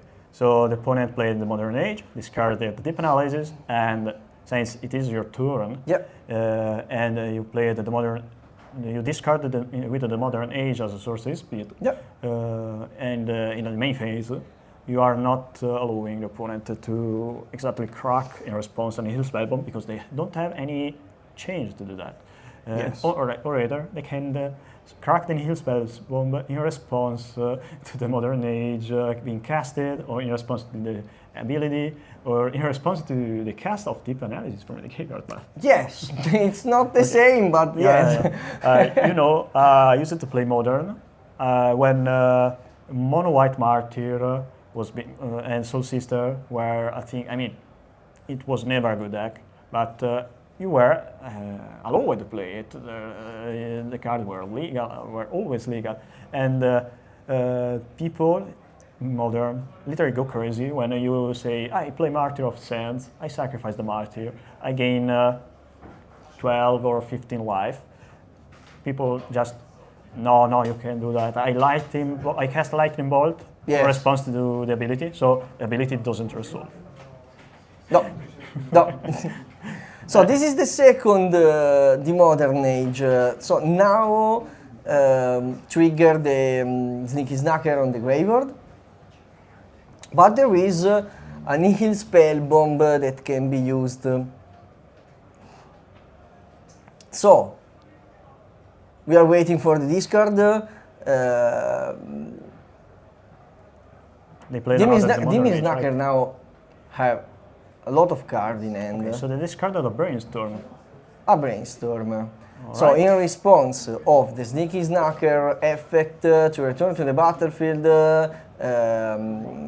Marco sacrificed the Nihil Spellbomb, draw a card.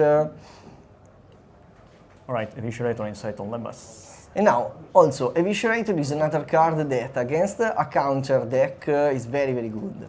Yeah, so the black Deep Analysis, but the black Deep Analysis, yes.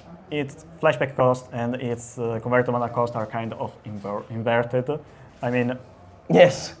it is better to pay only 2 mana to draw 2 cards, and that's the weakness of deep analysis, because you are forced to find a way to discard the deep analysis. But when you are casting deep analysis, Eviscerator Insight from your end, you're just paying 2 mana. There's a cost in sacrificing something like the Spawn or Nickel Wellspring, but when you have a lot of cards or permanents, you don't really need any when you don't really need them on the battlefield, or they don't do anything, you can just sacrifice them without any worry. All right, another squid mouse. Another squid mouse. And a brainstorm and response turn to find a counter. Yes. So let's see if these... But in this moment, the Modern Age can try to stack the board, but it's not... well, that's it's not a solution in a long term. If Jan is able to draw enough cards, then they will likely find an answer. And if they find an answer, well, they can kill Modern Age, or they can play an Expert Hydra, targeting a mouse, or whatever. So I think that the key of this game is to not let Giant Wildfire resolve the Blood Fountain. Yeah, that's true. All right. The second Lorien revealed. Number 2. So we draw cards. We draw. So they're asking in the chat what we are likely to play in an event like the PAUPERGEDDON right now. My choice for this event was GOLGARI GLEE, because I like combo decks, and GLEE is the most prominent and powerful combo deck right now. It is Tier 1, maybe the only Tier 1, at least from my point of view. So here Marco is forcing a Deadly Dispute in hand, and the DIMIR SNACKER cannot counter it because otherwise Giant Wildfire is able to play a turn without any counter, any interaction, and it can be a very disaster. So we saw Snuff Out. We see a Snuff Out destroying the Modern Age. Yeah. That flipped the Modern Age was black thanks to the Dragon Shield Perfect Size, because I played the same Dragon Shield. I mean, they are really cool because. So this is a very cool play. Did you know you can destroy their lands with the Cleansing Wildfire? It's not just a Growth Spiral in red. So by casting Cleansing Wildfire, you are forcing your opponent to tap out, letting... Wow! Double Cleansing Wildfire, destroy all your mana, all your untapped mana, so you can resolve cards like Making Shift Domination or an Expert. And now it doesn't matter if this Cleansing Wildfire resolve or not, because you are free to do what you want. Yeah. And this is the key card that you want to cast, and wow. Yeah, that was a really great turn from Jan, being able to resolve Blood Fountain, maybe even plus makeshift munitions. Can let you resolve the game. This is champagne. Incredible. So Blood Fountain, well, you know, if you swap the blood from the Blood Fountain with alcohol, maybe you really have champagne. I mean, the glasses there are in the Blood Fountain art are indeed champagne. It's champagne fountain. It's incredible.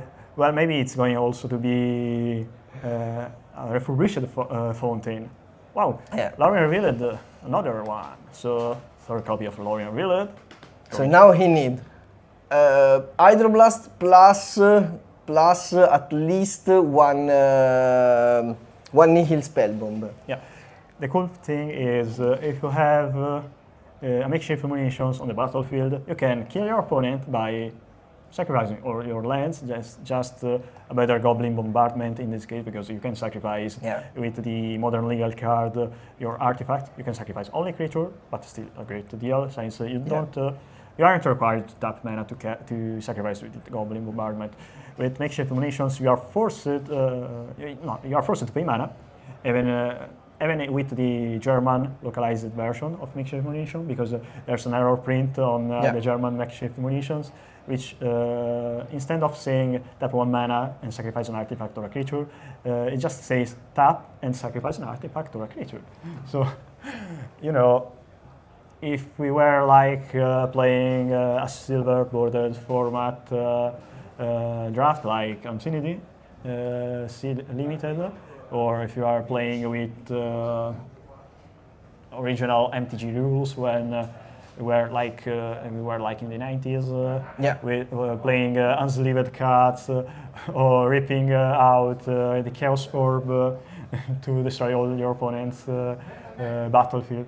But you know the secret rule about the Chaos Orb. In the early days of MTG tournaments, people were playing 61 cards with Chaos Orb because they thought that you were allowed to destroy the card, rip your Chaos Orb, to scatter all the ripped parts of the cards. Yeah, because otherwise your deck has only 59 if you have cards. 59 cards, your deck is not legal next time you present deck. But if you do that, you are still playing a legal deck.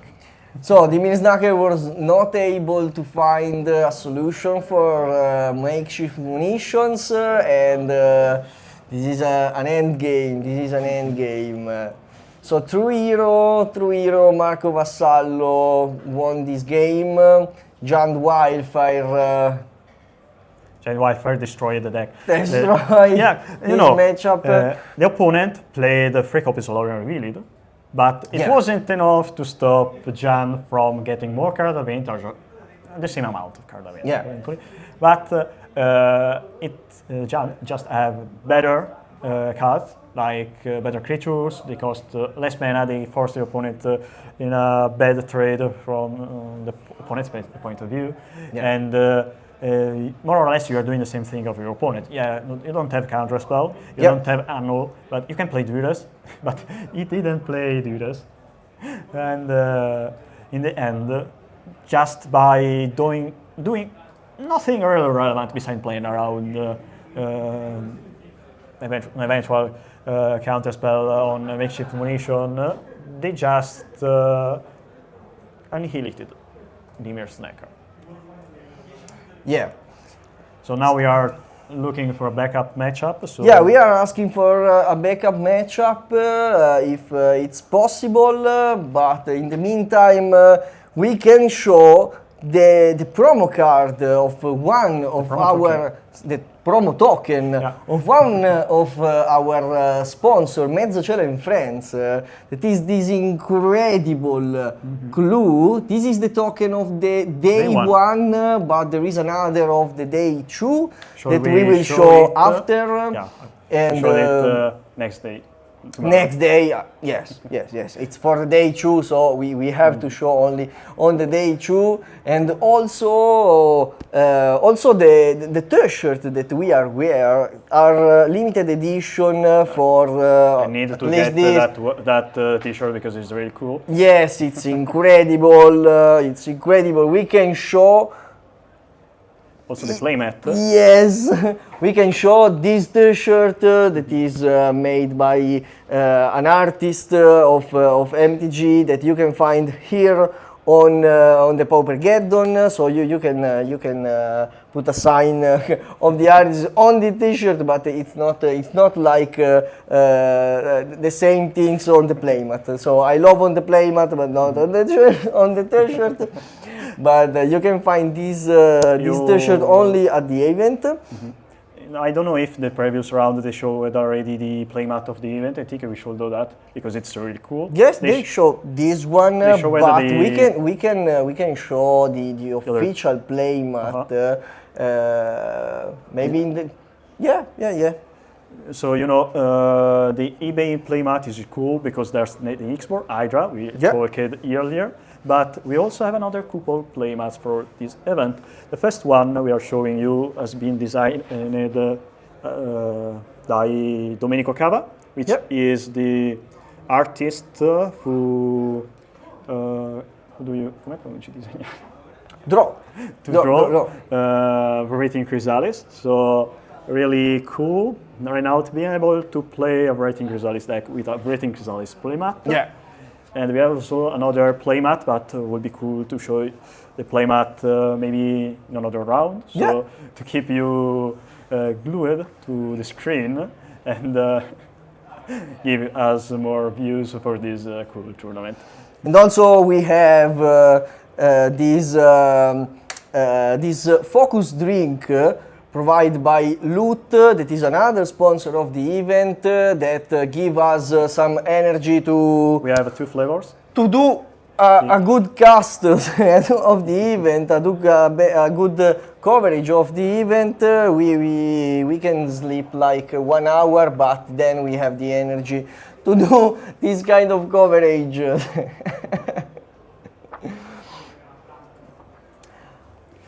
Absolutely.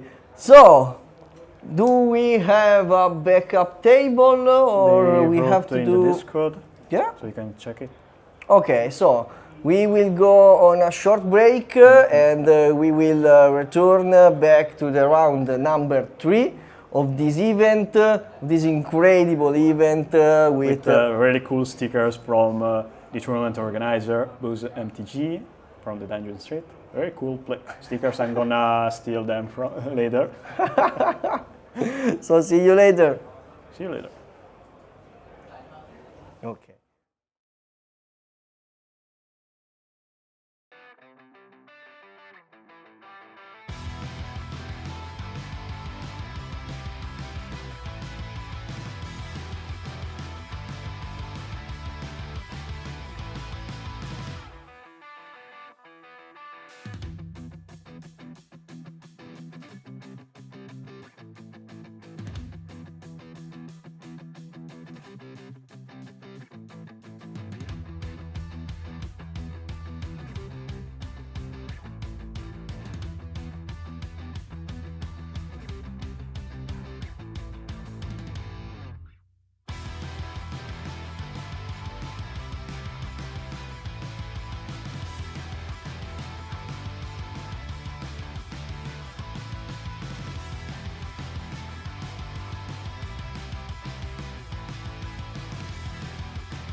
Hello there and welcome back to Paupergeddon Winter Edition, the edition 2025. I am Sapo. I'm Paialo. And this is the third round of day one of Paupergeddon. We are waiting our players to beginning, but first we want to show you the second playmat of this event, and this is the one made by Gianluca Bose, aka Bose MTG. It's a limited edition of Paupergeddon, and he's the second of three playmat that we will spoil you to in this live. So I think we are ready to begin. Let's start in 3 minutes. Okay, they start in 3 minutes. Yeah, I really like this. That is written common cards, mythic players. So I think it's very beautiful. For those who doesn't know, Gianluca is a horror theme brand related to Magic. He's also the guy behind the Damnation event. It's a very big modern and legacy event taking place in January, and he's now like the main organizer of Paupergeddon. Yeah, round 4. Yeah, I was saying about the third round of live streaming. Yeah, so third round of coverage, round 4 fourth round of fourth round of the Paupergeddon. Yeah, you're right. One point for Phoenix Magic 91. Yeah. 1 point for you. We already know what we are gonna see, right? I think we already know. Yeah. We're gonna see probably some red goblins. So yeah, it's mono red synthesizer versus John WILDFIRE. So kind of like the new hotness of the format. This John deck that is growing in popularity against one of the tiers of Pauper ever, that is this mono red synthesizer. What do you think about the matchup? I think that John WILDFIRE has a lot of interaction that gives advantage in the matchup. For example, the Green Spell Storm. Weather the Storm. Yeah. And he has a lot of card advantage that allows him to watch, to see more cards and find the answer to mono red. But the question that I have for you is, what version of mono red do you prefer? The mono red with synthesizer or the one with the pingers? I like the synthesizer a bit more because I think for how I like to play, I like to also try to be more mid-rangey in terms of game plan, while the pinger version seems a bit more all-in. But I like to also play the goblins attack. I think the other version has like the synth version has more busted starts, because Bushwalker is one of the best red cards in the format. Okay, so here we are. So it begins. Yeah. Frio.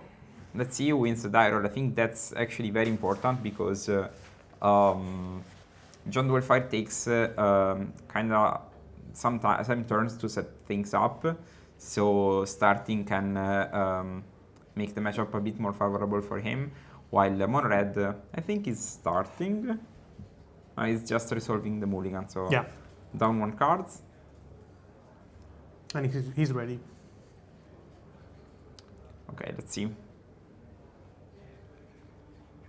I think like what is the best card you want to play on turn 1 is probably like the best spell is the Goblin Guide. Yeah, the Goblin Guide. Of course. Okay, so land pass, interesting. So I expect a grip full of spells. Also, I really love that those are the unglued basics. Yeah, I love them. They are so pretty. Okay, so this is actually the Pinger. The Pinger, the Thermo Alchemist. Yeah, one card that was printed in Shadow Server in Innistrad, a card that I love because I remember that deck was popular when I started to play competitive Magic back in 2017. It looks like also Gabriele is ramping, setting things up. Maybe next turn he can already play a 4-drop, probably a Writing Chrysalis. Chrysalis, of course. The important thing is WILDFIRE plays Snuff Out. He's not a great removal versus Mono Red. I think the worst removal you can cast in this matchup. So now Mono Red is a bit advantage, and this turn is and a holy turn. Need to tap the mana. Geddon players, it's time for another eBay giveaway. 15. Selected for this round is table 99 player A.F.Rossi. Congratulations. Yeah, another extraction of eBay. Yeah, exactly. So main sponsor. The main sponsor eBay is holding at those raffles, so you can just be selected as a winner of one of the 20 playmats designed by our artist Francesco Curia. And looks like Mono Red is already starting very well. We saw that he has an impulse in hand and another bolt. So first Gabriele should start to remove the creatures and then maybe stabilize.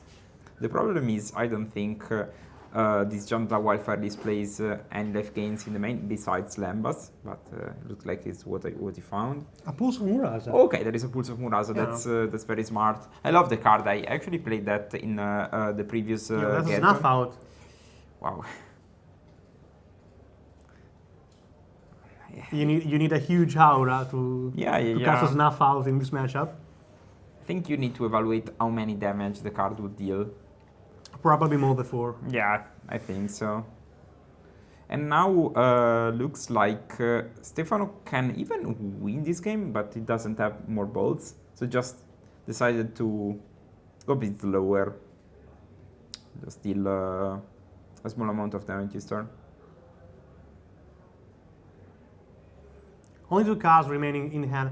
I think that the card advantage is the most important features that Mono Red decks had gained in the last 2 or 3 years, where before that kind of advantage, Mono Red was only a burn deck with only burn spell, and when the gas go off, you're done.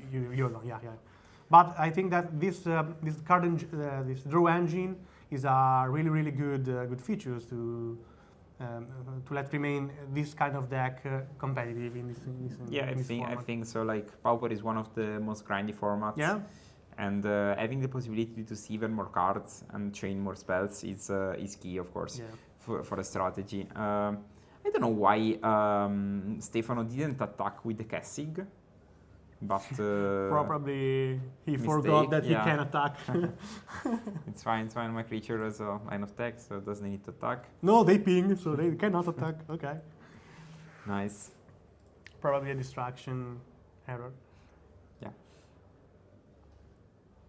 We will see. Looks like Gabriele is not playing any creatures, so if he remembers, he cannot still attack next turn, hopefully. That Lambas is saving him 3 more life, but I don't think he's really progressing on board, so...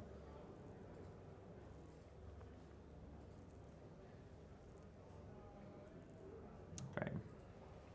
Let's see if Gabriele decides to crack the Lambas immediately or not. I think we'll see probably some fireworks for the Mono Red side of the table. I think so. Yeah, it might even decide to shoot.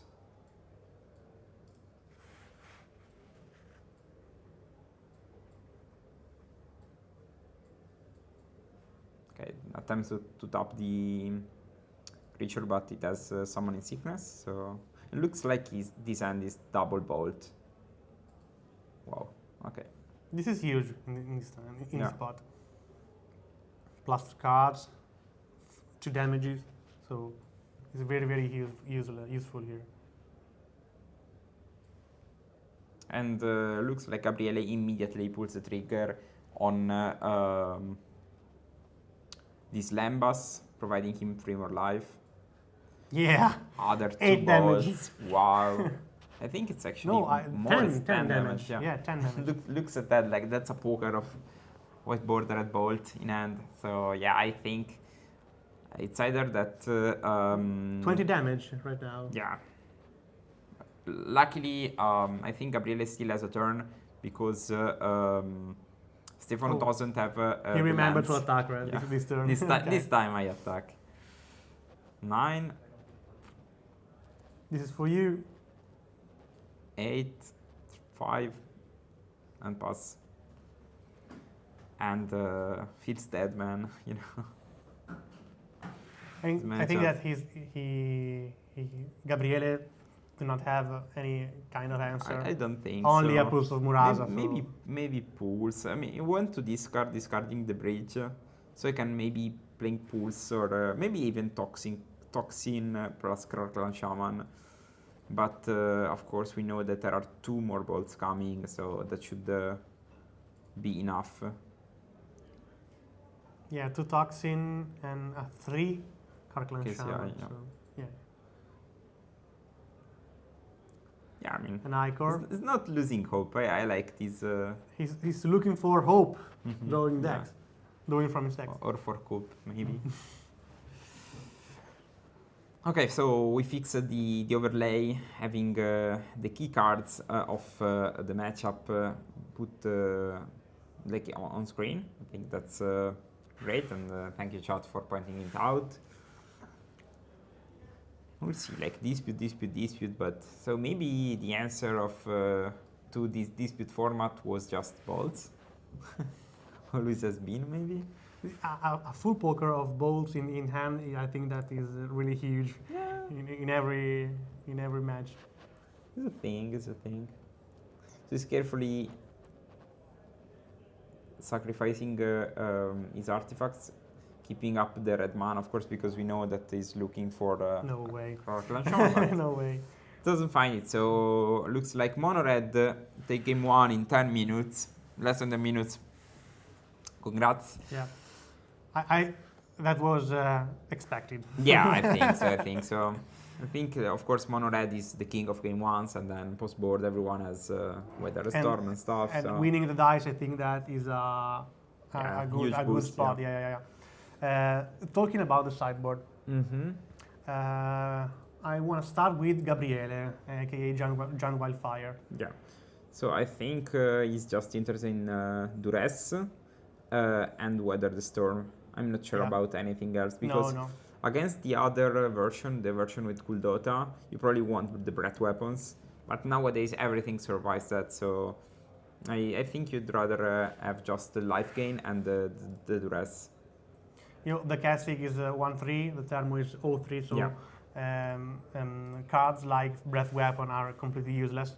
But cards like Clan plus Toxin Analysis instead can have a chance to... Yeah, actually maybe even better, probably. Yeah, of course, Snuff Out is too expensive in Meaning of Life, so... You can maybe leave in 1 for the late game. Yeah, of course. Or Nihil Spellbomb is a dead card here, so you can cut them off. I think you also cut the munitions. And the munition, yeah. I think that very useless in this matchup. 3+3, yeah, I think that this can be the sideboard. Yeah. I think that... that's you it. can, no, okay, that's it. Maybe cast down if you have the sixth card to remove. But yeah, I'd rather cut a dispute, to be honest. Like an eviscerator. Yeah, I'm fine cutting an eviscerator. I think. Yeah, like I think you're probably fine to not progress the board and side in a better card.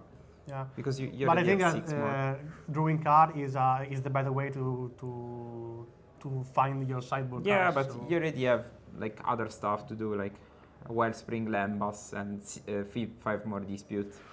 So I think I want to get down on board because you can't give mono red too much time. So I think maybe shaving 1 is fine. It's not. So you prefer to have a removal Yeah. instead of a dispute effect of an eviscerator. Okay.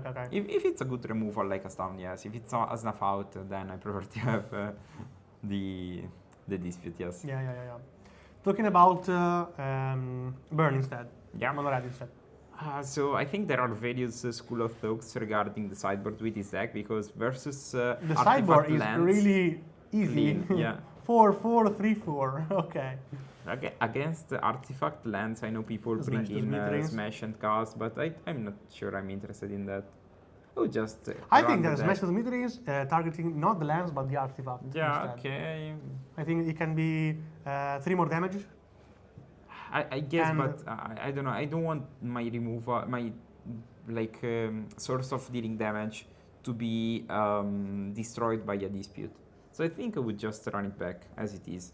Personally, I know it might be a not take, but I just like to play the cards that does something and impact the matchup, because especially post board, I think the matchup is lower. So I'd rather be consistent and not get hurt by any incidental ways to not lose to lose my damage. Yeah, you might consider that your source of damage are not only the spell that you can cast, but you also have the pingers. So, yeah, exactly. Even if your opponent counter source of damage with a dispute or dispute effect, you can have damage with your creatures, so you can. Yeah, exactly. But you can think about. I'm not sure I would. I think my opponent is probably gonna kill my creatures. So. But we saw that there aren't so many. Yeah, I expected more removals, to be honest. Yeah, me too. Yeah, he has a lot of wipe effect, 3 character shaman with toxin analysis and so on. But maybe I prefer at least with more removal spell. Yeah, me too. I think Galvanic Blast should be very good in this deck because you play a lot of artifacts. So I would play a couple probably. Yeah. Chat is talking about prices of decks. Yeah, it's fine. Okay, and it looks like Stefano's hand is a grip full of bolts. I think it's probably correct to start shooting because, of course, the big card post board is Weather the Storm. So when your opponent doesn't have green mana, it's probably right to start. That's a Fire Blast. Wow. You like Fire Blast? I like the card, yes. I like everything that is not straightforward, and the fact that Fire Blast is ask you to sacrifice some resources to have a very powerful effect is a type of strategy I like. It's like basically similar to Gush. So you need to be aware of what you're doing. While I dislike Lava Spike because it's just 3 damage to you. Too simple for you. Yeah. Okay. Just too straightforward. Okay. It's not even an instant. No, exactly. Like you can't really get things wrong. No Planeswalkers in this format, so like why Bolt instead of Spike? Oh, because it was in the upkeep. Yeah. In the opponent turn. So he's carefully playing around Weather the Storm, I think. Yeah. But look at hand, like every card in your hand deals damage. 3 to you.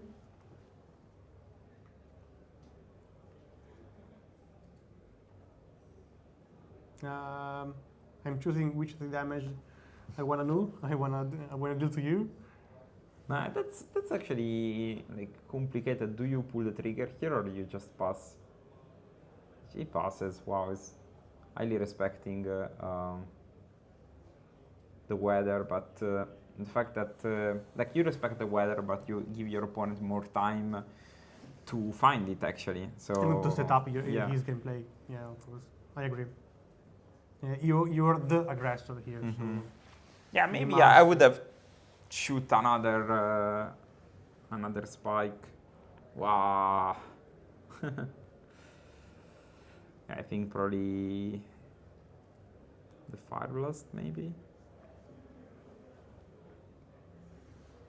That's a good spot for a D-Res. We are close to 600 people. That's a very good goal. Let's see if we can arrive to 600 ourselves, or we just need to pass the ball to our co-casters. Okay, so instead I decided to take the Chain Lightning, and this is actually 10 damage.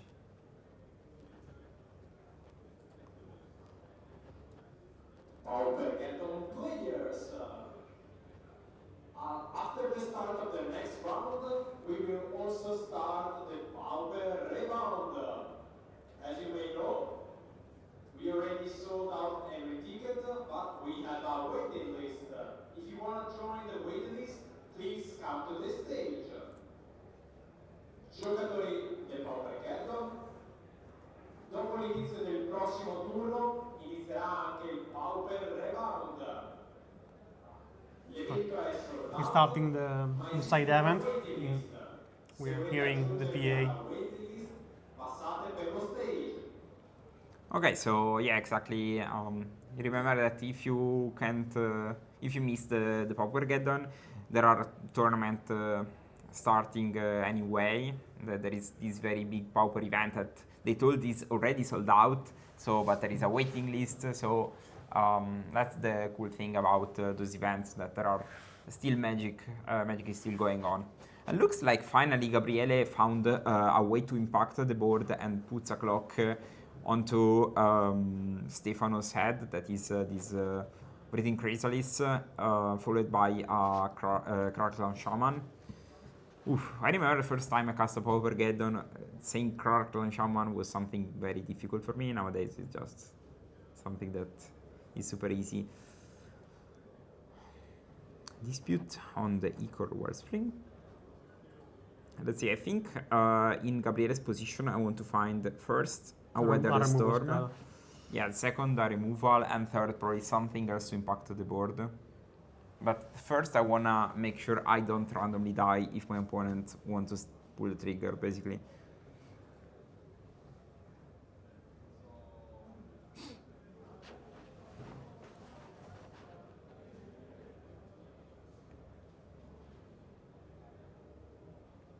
And looks like Stefano is playing very, very conservative here. Yeah, he's afraid of the weather. Of the weather of the storm. Weather of the storm, I think. Oh, here's the mountain, yeah. Well, I think here I would just try to pull the trigger, to be honest. Still 13 damage. Okay. Because now my opponent can even just play a Weather Storm during their turn to gain some life. A makeshift munition. It was not set out. That's interesting, I think. If you wanna... and the Weather Storm, yeah. Here we go. There is a weather also? Yeah. Wow. Yeah, now the game is over, probably. Yeah. But I think the mono-red player kind of played to that point, I think. At some point, like, another weather storm. Wow. Yeah, it's a concede button. Yeah, okay. Yeah, I think the skill of mono-red is understanding when to jam and when to not jam. Not in a sense that there is just those options, but understanding the flow of the game and when it's just the right time to go for it. Because you can't play around Weather Storm at some point. So you just need to pull the trigger, and you can play around a Weather Storm for an example with the last round. Yeah, exactly. You cannot impede your opponent to cast 5 spell and then chain a Weather Storm. So yeah, exactly. So I think like the skill should be, okay, what if my opponent does that move? And the answer is pull the trigger, and hopefully it works. Yeah. You see, I really love those basics, to be honest. Like they are. No, there will not be a break. We have a backup table ready for the rest of the turn. Yeah, the rest of the round. We so knew don't that worry, we knew that mono red was a thing, so we already set up a backup table. It should be a bit slower, a slower matchup, but no spoiler. We'll keep that for later. Yeah, I like the Pauper is such a wide format that some matchups are super slow. Like the first matchup we did coverage together, it was a mirror of mid-range decks that closed with Pactal Terror, so a lot of pings. While a mono red mid-range battle, combo, TRON is a mid-range / combo deck, so he has an exit button. So as we said, so But I'd like that kind of. I'd like to watch more of that kind of matchup, I think. But sometimes we have also like mono red versus mono blue, and the game fades out very, very quickly. Or even mono red versus like a slower deck. The matchup plays out kind of quick. Ciao, Oko Elk Lord.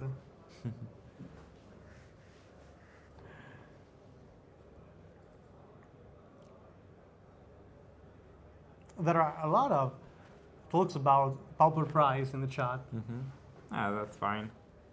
I think that are still the cheapest. Yeah, I guess. But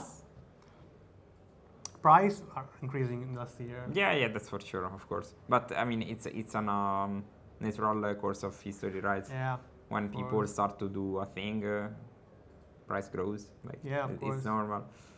But yeah, like I think it's probably fine. Mostly like the new cards are super cheap because you can just draft them or ask the drafter in your local They are scene. really few cents cards. So yeah, like I think probably really like affordable. the snuff out and that card are the most expensive. Yeah. So the mono red dilemma: should I keep the one lander or should I mull? What do you want to do here? Mulligan. Don't you like monoland? No, because hands? I usually do, but this specific version of mono red revolves around creatures too much. He needs at least two, I think. The matchup is low, so you can just trust the top of your deck to draw some more lightning bolts. I'd rather mulligan. No? He's skipping this hand? Big balls. Yo?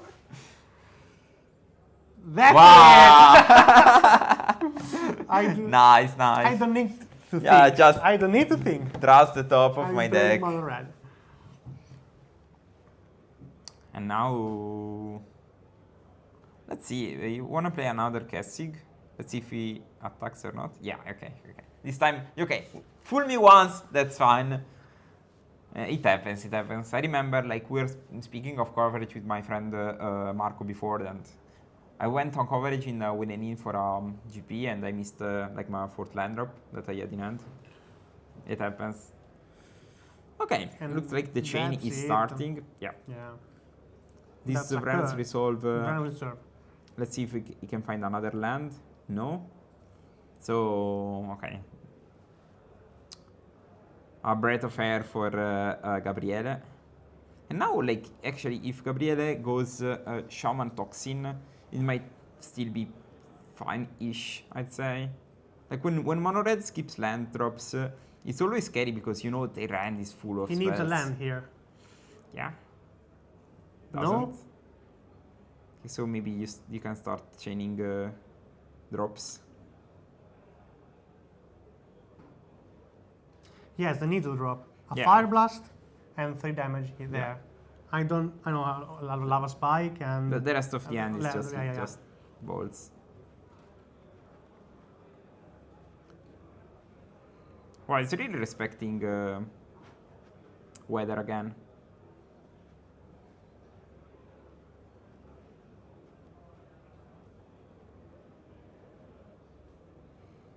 But Gabriele doesn't even have artifacts on the battlefield to sacrifice to dispute. And that's the first weather. Gain 6 life. Okay. Interesting. So when your opponent does that, means that they probably have more life gain in hand, or maybe they are just trying to find the perfect spot to play a threat, a Breathing Chrysalis. Okay. Let's remove.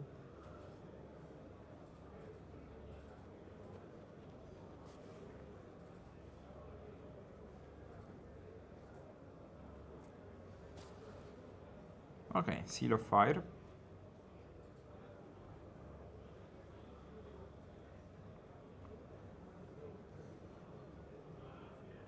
That's a lightning bolt that draws a card, basically. 3 damage. Draw a card.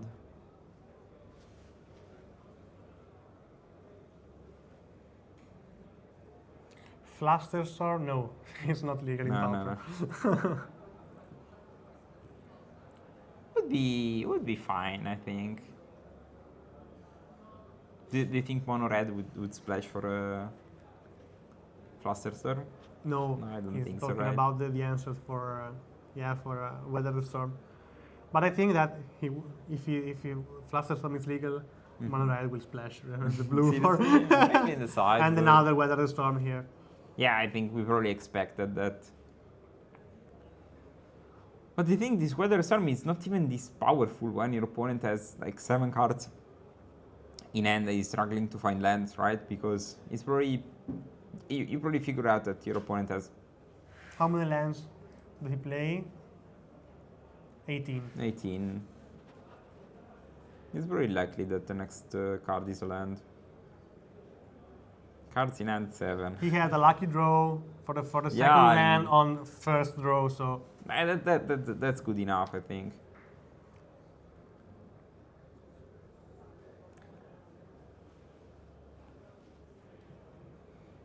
Duress. the lucky god says stop. And this Duress is like, okay, I have 7 lightning bolt in hand. Which one you wanna take? Exactly. It's crazy. I think that probably I Yeah, the take Fire Blast, the yeah, Fire it's- Blast here, so there's no difference between the other cards. So I don't think so, probably yeah. I think that I remove the card with the most damage. Yeah, it's either that or you take the needle drop, but I don't think you can afford to take a needle drop. Yeah, I think that 3 damage, the Yeah, yeah. difference of damage. Fire output with Blast Fire is Blast, also yeah. like 6 Yeah, damage, and Too but high. also like taking the Fire Blast is I think a signal that you don't have any more Weather Storms in hand. Yeah, and think. Wow. Okay, so he cut a needle drop. Okay. Cool. And this shaman is gonna sacrifice 2 lands. Yeah, he drew a card. Wow. Card. Wow. So now we are both at 2 lands. Do your worst. Yeah, with the difference that Burn has a lot of Yeah, burning spell Burn in the is hand. like- Yeah. Here it's just 6 damage to you, Yeah. I think. We have a 4 damage for round 4 turn clock.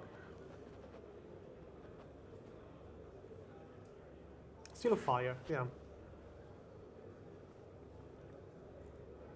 Why not? Take this. Yeah, the spike is free, I think. Yeah.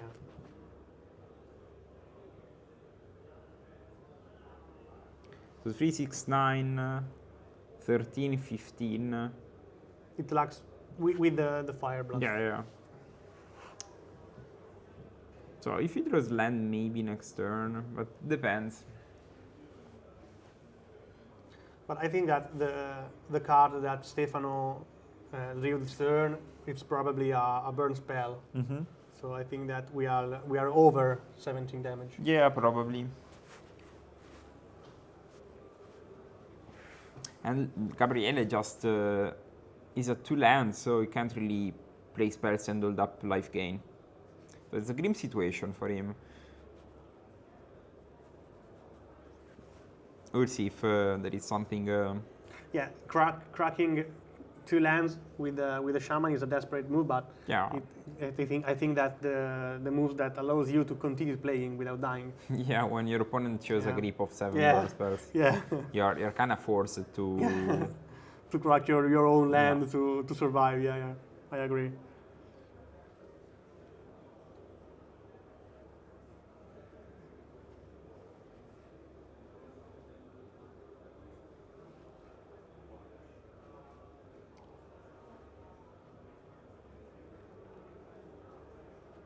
He's thinking.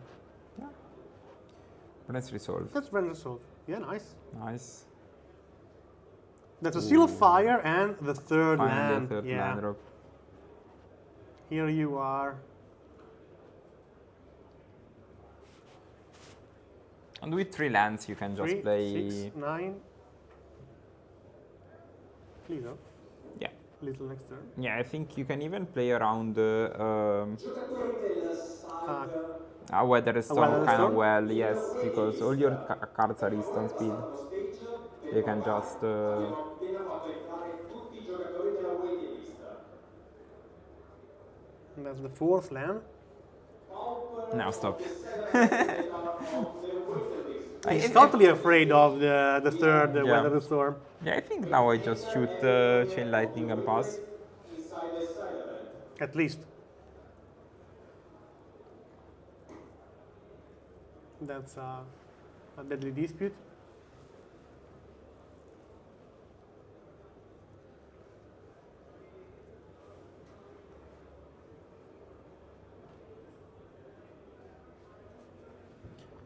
Yeah, he has X-axis for the known information. We don't know what is the last card in hand. Might be a land, might be a spell.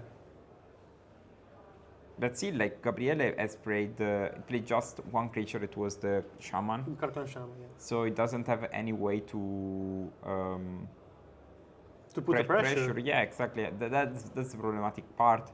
Eventually, okay, you can stay alive, but you need to win. Yeah, you can gain some more life. That's fine. But eventually, like, you can't really stop the top of Stefano's library.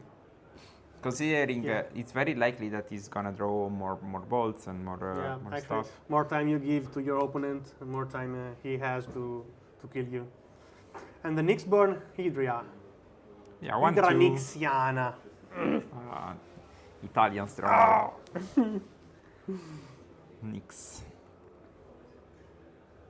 Nyx means knight in Greek. Really? Yes. Oh. And it begins. Free to you. Free to you. 3 at A. Okay, just 3. Thinking. Yeah, I think it's probably fine. So Gabriele can gain 9 if he has the third weather. Decides against that. That's another bolt. Mostly this 1-2 is not particularly threatening, I'd say. Just a fine card. But he's not gonna win the game alone, I think. He has a reach, right? And trample. Yeah, reach and trample, Reach yes. and trample. He's counting, I think he's playing around his outs mathematically, so just thinking you can draw this and this probably. I think it's probably... Yeah, I probably that's one of the strategy that it is possible right now because Gabriele is not putting any pressure to him, so deal 3 damage per turn and pass is a safe strategy that allows you to play around the third. A big weather, at least, yes. Weather the Storm, yeah. I think it's probably right to play Chain Lightning. And pass. The 4 damage by the Steel of Fire does not count as a spell. Yeah, exactly. Of course. So they are safe damage to deal in any time, any moment. No? I'm really curious about... An overthinker burn player. Yeah, I'm really curious about how is the situation at the table, if it's a banter, if it's tense, because we only see the hands and it's... Another 3. Okay.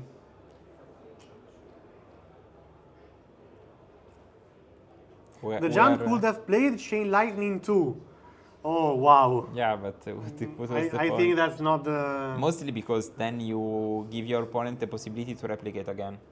Yeah, of course. So yeah. you just waste... But I think that he had the other 2 mana open. Yes. Yeah, okay. So that's the why.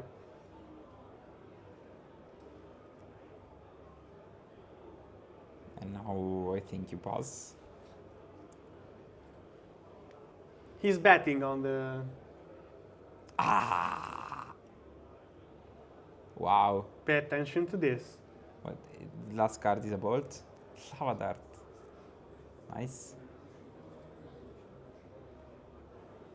Well, if, yeah, of course. It was... yeah,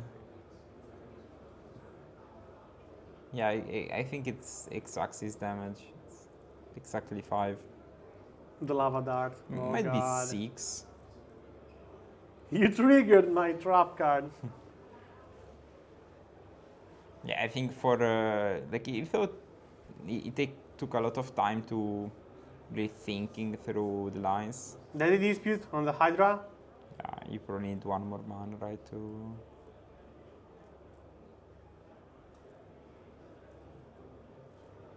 to do anything. 1 damage there. And GG, yeah, Okay, of course. Nice. Okay, Nice so play, nice play. Yeah. Zippato. Okay, so we might need the Zippato. By the way, Zippo was the official artist to the last Pauper Fest that we organized this year, so big up for him. very cool artist. Okay, so we might we have a backup Yeah, feature. we have a backup table.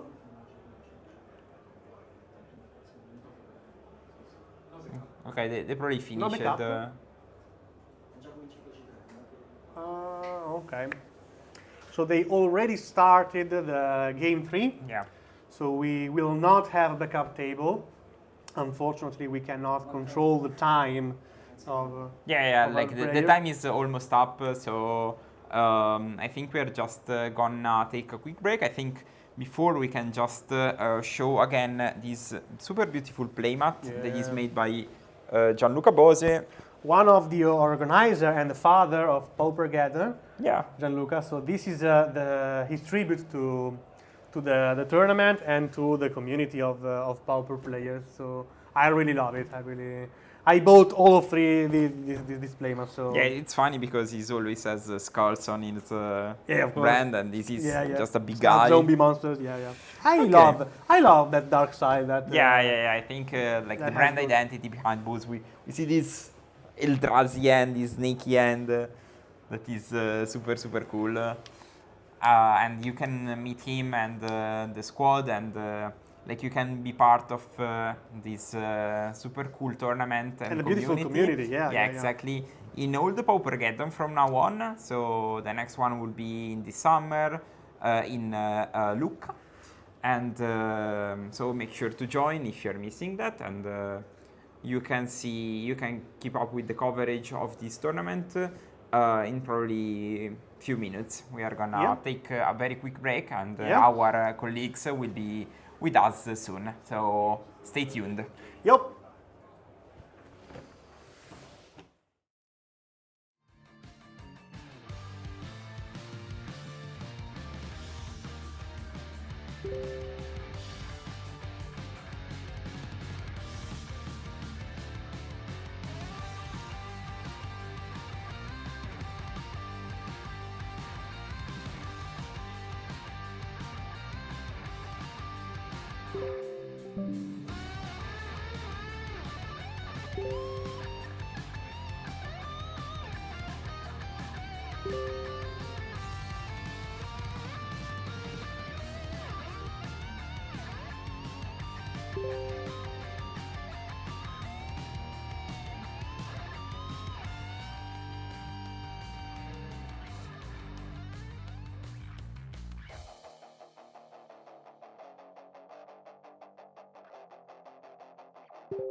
And Pauper people, welcome back to round 5 of PAUPERGEDDON Winter Edition 2025 in Lecco. We are at the round 5 of this incredible event, so now we have another incredible matchup. Yeah, that's for sure. So what are playing the 2 players this round? We have selected a really spicy matchup. Absolutely, we have Affinity. Grixis Affinity against Giant Wildfire. Cleansing Wildfire. Okay, that's a really grindy matchup. Yes, those are the two big mid-range of the format. Probably Affinity is a little bit more control, probably. Well, I think it is more related on what they draw during the match, because they have more or less the same gameplay. Yeah. They are more somewhat the same deck. They play the same kind of card advantage. They have Refurbished Familiar, they have Blood Fountain, but Grixis is more card advantage oriented because they have more copies of Dispute, Ragnaros Bargain, Toolcast. And they also have Mirror Enforcer, which is a faster clock compared to, in example, Writing Chrysalis, because it doesn't cost mana. Chrysalis generates 2 Eldrazi Spawn, so it's sort of Tarmogoyf. It costs 4 mana, but it's giving you back 2 mana, so it's just a 2 drops, basically. And there's Grixis Affinity instead, which is more faster. Is faster, they have less removals, and they are more relying on Crocodile Shaman. So it's kind of an interesting match to watch. Usually, John is more favored in this matchup because they have Written Chrysalis. Yeah, only due to Chrysalis. Only due to Chrysalis. Mostly due to Chrysalis, but they also have other stuff like... Some players called the new Giant Wildfire the new Affinity. Yeah, that's a really weird or funny thing that John used to be a meme in Pauper for a lot of years. Because Jand was just mono black devotion with bad cards, because a lot of people tried building Jand with weird stuff like Sakura Tribe Elder or I don't know, Lightning Bolt. So, and mono black devotion, to be honest, it wasn't really a match. It wasn't really a deck even when it was playable. Right now, thanks to Deadly Dispute, Chrysalis, Refurbished Familiar, Visually to Insight is Tier 1 deck in Pauper. And, in Modern, you can really play Jand at higher levels compared to what it used to be. Yeah. When it was at its prime day. So, we are expecting some really cool plays from those 2 decks. So from the chat, this is interesting. We can now define which is the best artifact-based deck at the moment. So artifact lands for both and a Blood Fountain. Now Refurbished Familiar costs only 1 mana. That is important. Yeah. Next turn they can also potentially cast a Mirror Enforcer. Yeah. And there's a Cleansing Wildfire on the bridge. So basically, both decks cheated the mana way on the other. Affinity, thanks to Affinity. Yeah. Wildfire, thanks to Cleansing Wildfire. So in this matchup, Wildfire is amazing because yes, you can ramp and fix your mana base, but if your opponent doesn't play a basic land, it's like a single that costs only 1 specific mana. They draw a card. Yeah, getting back you a card makes the card very versatile. So even if you draw it in the late game, you can just do something. I mean, most times it's better to get 1 extra land.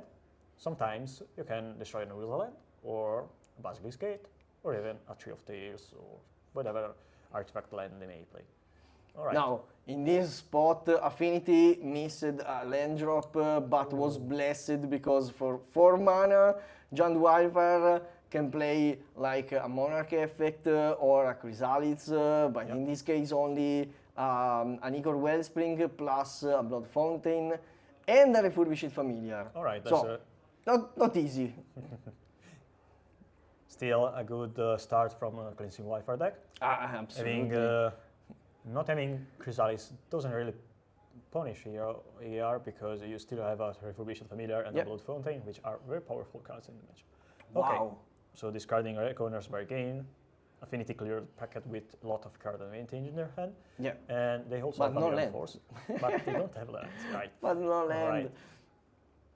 So now we expect a Deadly Dispute, I think. Reckoner's Bargain. Or another Bargain. And we have another Ichor Wellspring. Risky play. Wow. And they draw a great 4 ace on the top, so... This is good. Well, you know, the main reason here to cast Reckoner's Bargain over Ichor Wellspring is I want to be sure to not miss the line drop. Yeah. If you cast Ichor Wellspring and peel off from the top of your deck one land, you are very good at draw cards. Alright, so let's see what is gonna happen here. Wow, untap, land, go. Okay, so their plane is like an Azorius Control. Yeah, kind of. Alright, Tokasto. Okay, so do we know if Jan is playing some Toxin, Galvanic Blast, or whatever? I mean, if you don't attack with the Refurbished Familiar here, you are likely going to block and cast Toxin on their mouse. I don't know. Because, you know, not attacking with the Refurbished Familiar is weird. I mean, it's just a free 2 damage if you aren't playing to block and do some combat trick or sacrifice the blocker. So in this case, Affinity choose to sacrifice an Enforcer with Reckoner's Bargain that probably in this matchup can be a good play because you have to keep your life total points high. Well, it's important. There's makeshift munitions, that's for sure, but this kind of matchup usually evolve in 2 possible ways. So, it's a grind fiesta where the 2 players aren't able to put a fast clock on the battlefield, or in another possibility, there's a player which is able to land a lot of creatures and then start attacking and dealing a lot of damage every turn. And this is very likely from both Affinity and Jan, because Affinity plays Mirror Enforcer and Jan plays Breathing Chrysalis, but they only have 4 copies of those 2 cards. So this is very open as a match. I mean, there's a lot of variability in that aspect. Yes. So in this case, Affinity choose to go in the direction of life points and not card advantage, because otherwise you have to sacrifice the Ichor Wellspring and generate more advantage.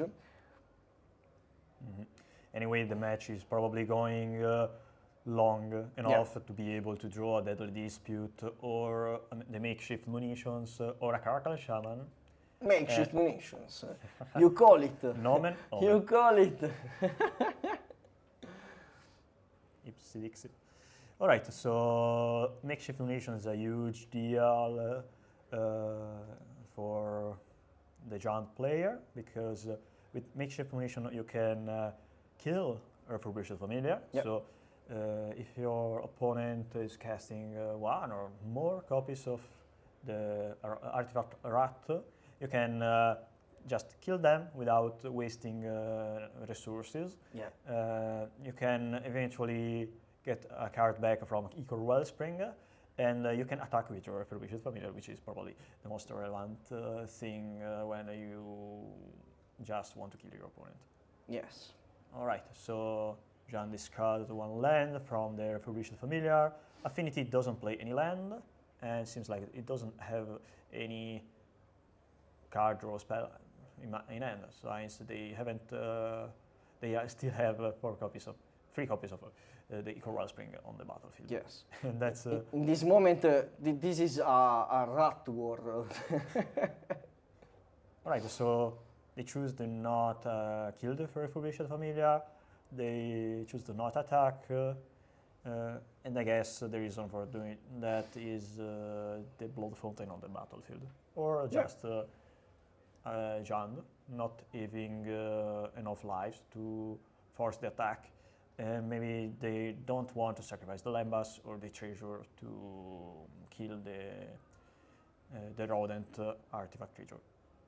We should find another nickname for the rat. I mean, this is a cute creature, a zombie, and also a robot, you say?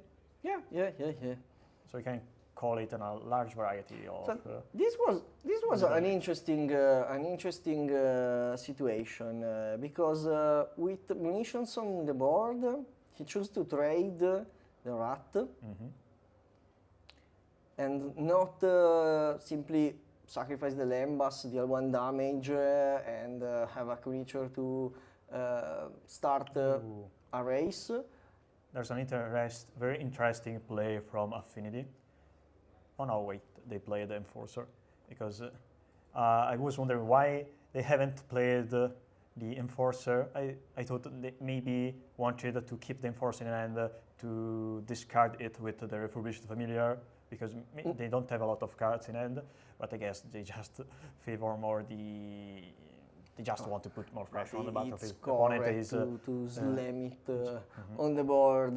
Jan has only 16 lives, so it's easier if you can deal 4 extra damage every turn to kill them. Well, so now everybody is waiting for a Chrysalis. Everyone. Yeah. All right, so Cleansing Wildfire, I guess they'll go fetch another forest, so they can eventually cast the Beast Stove from the Nyxmore. There was another green source. Yeah. So in this case, it's you have a choice. You can try to understand if your opponent play a basic land or not. Yeah. From my point of view, that probably would be better to Cleansing Wildfire my opponent land, since they don't have any mana open, so they can sacrifice it with Dispute. Well, if you have Dispute. But it's important not much for this game, but for game 2 and eventually game 3, because if you know that your opponent doesn't play any basic, you have 4 single on some 4 stronger single on your deck, but it depends by his plan, because if he's thinking to slam an Hydra bigger, it's a good line. So they choose to take 6 damage. They are likely going to sacrifice the Lambas in the end phase, and they choose to not kill the rat with Ichor Wellspring, because maybe they just favor more the idea of sacrificing the Lembas. I don't know. I guess they're all right. There's a little dispute. That's the reason. Yeah.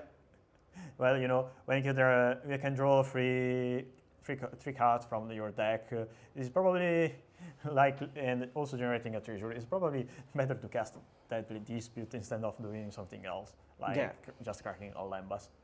All right, but they don't have a lot of life now. So the opponent has at least 1 copy of Galvanic Blast. They can steal the game.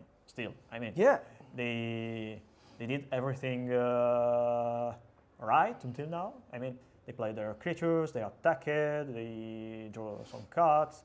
So when you are when you have a Mirror Enforcer and another couple of creatures, you can really win in a latched way. In a latched way. I will not be much pissed off by my opponent if he killed me by developing his gameplay instead of just saying, oh, okay, I top decked 3 copies of Galvanic Blast on top of my deck without doing anything else. I guess I'm just lucky. Yes, but you have to think every time about this possibility, because if the opponent simply see that card, see 2 or 3 copies of Galvanic Blast, and you have a plan to survive, you have to play in order to not die in that situation. You cannot lose a game in this way. And in this moment, thanks to Writing Chrysalis, you have always the mana. This is the third copy. The third copy of Cleansing WILDFIRE. They're maybe likely, maybe they don't have any more basic lands in their deck, so they just cycling WILDFIRE. And, well, okay, there's a basic swamp in their graveyard. So he's they counting. Choose to not Okay. And they also choose to not destroy the artifact land from opponent deck. He forgot about the last basic on the graveyard, so it's okay. They're just doing their thing. I mean. Yeah. I even my cards in my deck, so I play them. Yeah. Even when you do a little mistake like this, you have to play around your route. You have to play at your best. So it's not a mistake that can destroy this game. You have a plan. You have a board. You have 2 Lambas to survive for the Galvanic. So. It's not a huge mistake. It's something that you can simply forgot and continue to play at your best. So. Forgive that error if you can call it an error, but to be honest, it just doesn't matter. Yes. In this case, it's simply 2 mana. Cycle a card. So we are witnessing here the difference in the build of Affinity compared to Jund. Since Affinity, 2 turns pure of this had only 3 cards in hand, or even less. But now they have 7 cards in hand, and they can just say, okay, I have so many cards in hand, so I needed to think what I need to do here to kill my opponent, because I have a lot of possibility and I need to choose the better one.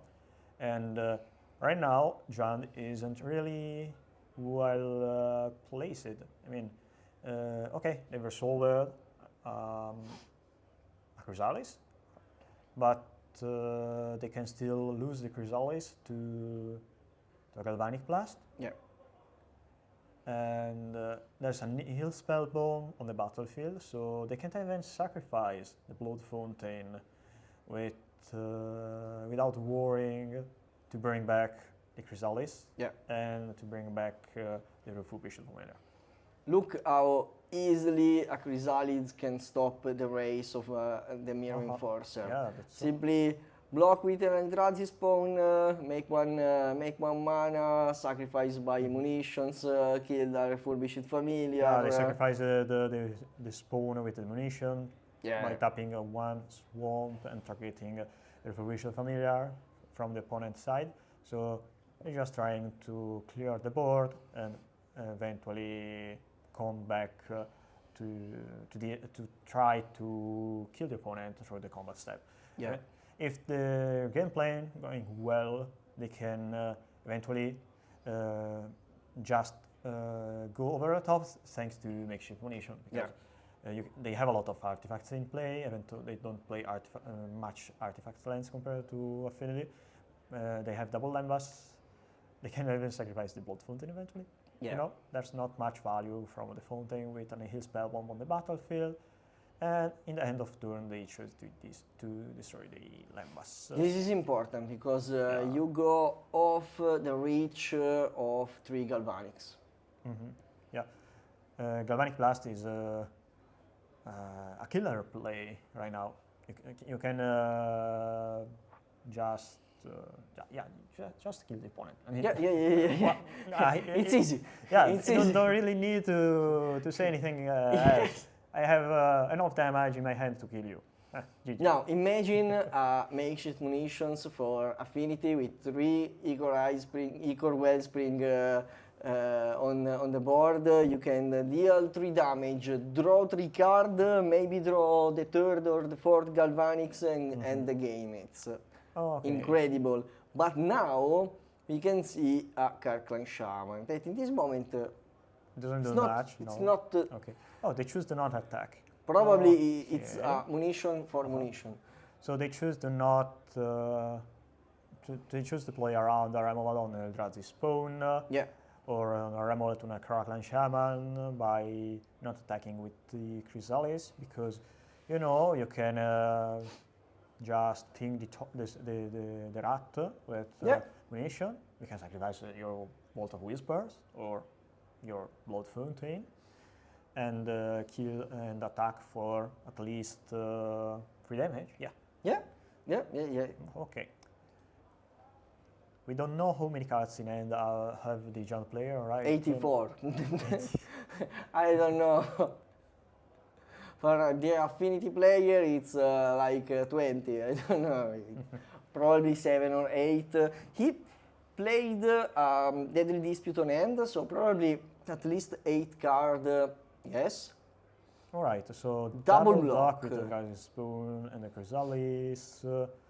I guess they're forcing the opponent to play to Galvanic Blast the Chrysalis. Yeah. Since they're sacrificing the Spawn, and now you can. Toxic Analysis. This is an interesting play because you have to keep probably Galvanics to try to close the game. Yeah, that's try to end the game. That's a wise play from the Affinity player because Galvanic Blast, when your opponent doesn't really have much life, is better on the face than on the creatures. And well, gaining. Now it's a tough choice because what do you want to do? Do you want to? You prefer to kill the Chrysalis or go to the face? That's cool. If you let the counter resolve, you have a big problem because you cannot deal with Chrysalis with only a Galvanic Blast. So you need to find another spot removal if you play it. But you are following the plan of go face with all your bolt effect, so you have a reach on your deck and you have to fight for that. It's not easy at all. Okay. So they choose to sacrifice the Ichor Wellspring with the Shaman. Oh well. Yeah, you remember that you can draw before that the ability of Karklan Shaman resolve. So you can draw a Toxic Analysis and try to play. So he is searching for a spot removal, a cast down or something like that. Well, they have a Galvanic Blast. They have already dealt 1 damage to the Chrysalis. So if they want to kill the Chrysalis, they can just cast Galvanic Blast and kill it. Yeah, the problem is always what is your plan to win this game? If your plan to win this game is for Galvanic Blast, you cannot spend 1 Galvanic on Chrysalis. Yeah, if you wanna scam your opponent by casting a relevant amount of burn spells, it is wiser to not waste them on the opponent creature. And that's it. I say, well, it depends on what you have in hand. Yeah. If you have just 1 Galvanic Blast and you are maybe, I don't know, forced to play around your opponent Chrysalis or interaction, maybe it's just better to kill the Chrysalis. Yeah. If you are planning to cast a certain point a makeshift munitions, you can wait, because munition does the extra damage that you aren't able to deal with just Galvanic Blast. Yeah. All right, so the issue with this matchup is it goes long. Absolutely. Long. So it takes a lot of time, especially the John WILDFIRE mirror match. But at least Affinity is a little faster compared to. Yes. The point is, Affinity has a good reach. That it changed completely some game line, and every time you have to think about your game line to win the game, to win that matchup, that particular matchup. And in this case, probably not casting the Galvanic Blast in response to kill every creature can be the right choice, but we will see. You have to draw all your copies of Galvanic Blast. That's the not easy part. All right.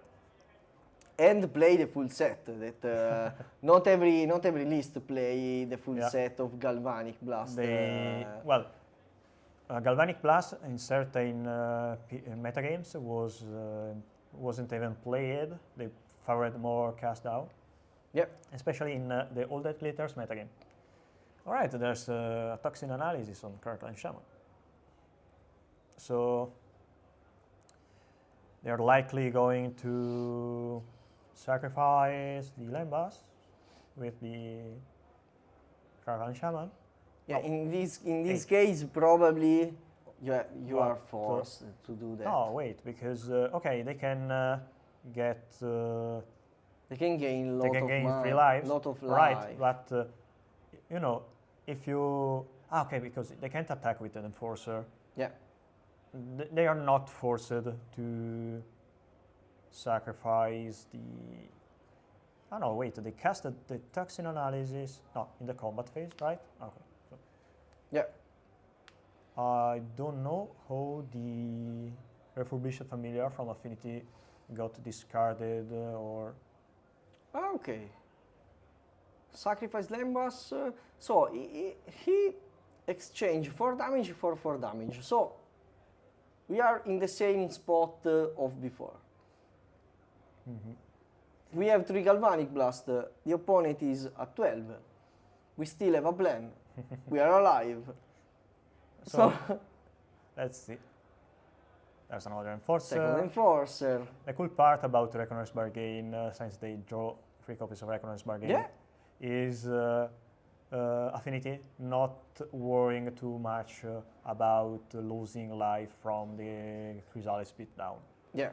And they did draw a lot of creatures, so they can just. Okay, that's weird. Why they're okay? All right. They noticed that the opponent had enough mana to crack the blue so they're not sacrificing the spellbomb. That was unexpected. He was trying to understand if the opponent yelled the turn. Does my Nihil Spellbomb has a split second in its ability or not? Yeah. Oh, they were tapping mana. And there is the makeshift munitions. All right. This is very important. This is the plan you were talking about. This is the plan. This is the plan. You have to dig, draw like all your deck, try to find these makeshift munitions, all your Galvanic Blast, and you can win the game. But now it's the turn of John WILDFIRE. I don't think he has a plan to close the game now, but it depends if the Affinity player has other Galvanic Blast. Seems like the game is over. Yeah.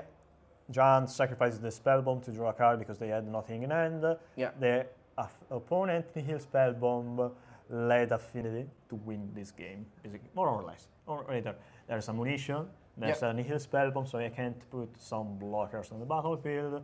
you can kill me with your munition, game over. Probably Affinity won the game with Reconnaissance Bargain on the Enforcer and not on the Igor Wellspring, because 7 life more completely changed the plan. You know, they still, Giordano doesn't have enough reach, because they just play munitions as a way to deal non-combat damage.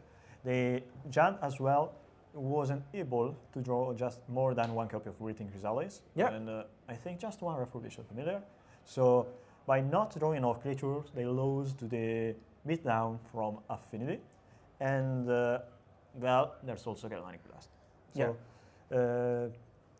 this game went really long, because they just have 20 minutes right now to play another 2 games. So it is very likely to end as a 2-0 if Affinity is able to win this game, or a 1-1, so a draw, or can even end as a 1-0 win by the side of Affinity. To me, it depends by the side that Giant Wildfire choose to play, because if they play more copy of cards like Casting to the Fire or Troublemaker Ufi or stuff like that, you can try to create a non-game for your opponent, and you are able to close the game very fast. If you are able to do that, you can simply win 2 games in like 10 minutes. But in this case, it's not easy. It's not easy. Maybe it would be wise from the Giant player perspective, or just from the situation in which they are, to bring in the initiative, because even if the opponent has the Refurbished Familiar, they play also Galvanic Blast, maybe Cast Down, they have Gearseeker Serpent. Avenging Hunter is the fastest way for Giant to win the game, because it's a 5-4, and also it gives you the initiative, and initiative is the best emblem in Pauper. I mean, you know, there are 2 emblems. Well, there's also the One Ring, but the One Ring doesn't really do much. So we have the initiative, we have the Monarch. The Monarch creatures, none are banned. It is banned 1 card with the Monarch, but it does fall from favor. Initiative creatures, 4 initiative cards are banned in Pauper. Yes. You know, can you think?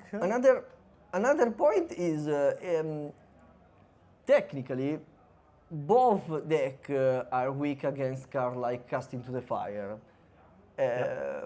Remember that if you play Casting to the Fire in response of a Cleansing Wildfire, you literally kick your opponent to the moon. You know Boomerang, right? You can Boomerang your opponent lands. Well, Casting to the Fire is slightly better than Boomerang, because it's easier to cast, it's better, it's a very, very, very good card. All right, so... And also Affinity play blue. They can play Hydroblast that can deal better against makeshift munition and stuff like that. Yeah, they are kind of forced to play Hydroblast post side, because if they don't want to lose to makeshift munition, and you are kind of forced to play munitions even post sideboard, because it kills a Refurbished Familiar and also helps you killing the opponent in a faster way. Yes. So now I think that both will try to create a non-game for the opponent, to try to end the game very fast. The best way to win the game is by not letting your opponent develop their game plan. And by doing that, you are able eventually to attack without worrying about your opponent having enforcers or any kind of jump blockers they can play. All right. So Affinity is still shuffling. John seems like he kept the 7 cards starting end. So if your opponent, like in this case, you are on the play, your opponent is doing a mulligan, if you have a Ponza effect, it can create really a non-game. This is the best way to create the possibility of a game 3 in a right minutes. amount So of time. if you have 18 minutes, you need to Yes. you need to win 2 games really fast. Yeah. What are you doing? But now? they played fast. The problem is that the matchup is the matchup is really slow. It's really slow. We talked about the mirror match of both decks. Well, we also said Infinity and Grixis are more or less the same deck. So it's kind of a mirror match where one opponent plays Hydroblast and Enforcer, and the other one plays Chrysalis and Explorer Hydra. There's also Troublemaker Luffy. I really like Troublemaker Luffy. All right, so John bring it in to us. And Wow. All right, they discarded a Heal Spellbomb, I guess. They discarded Deadly Dispute. Deadly Dispute. That's weird. I mean, what they can do, Affinity? Because they can play an Heal Spellbomb in a tapped land. Next turn they can play a Refurbished Familiar.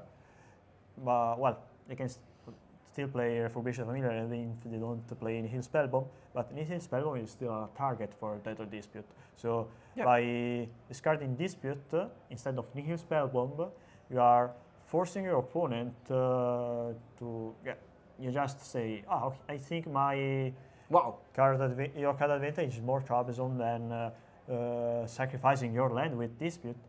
And but imagine a world like this where you discard your engine and then destroy the land. That produces black mana that in this moment, in this particular moment, is the best color. Affinity is still losing to, still not drawing lands. And this is the non-game that we were speaking about. Very funny, the casting team showed us Sol Ring instead of Ichor Wellspring. Because they have kind of similar art.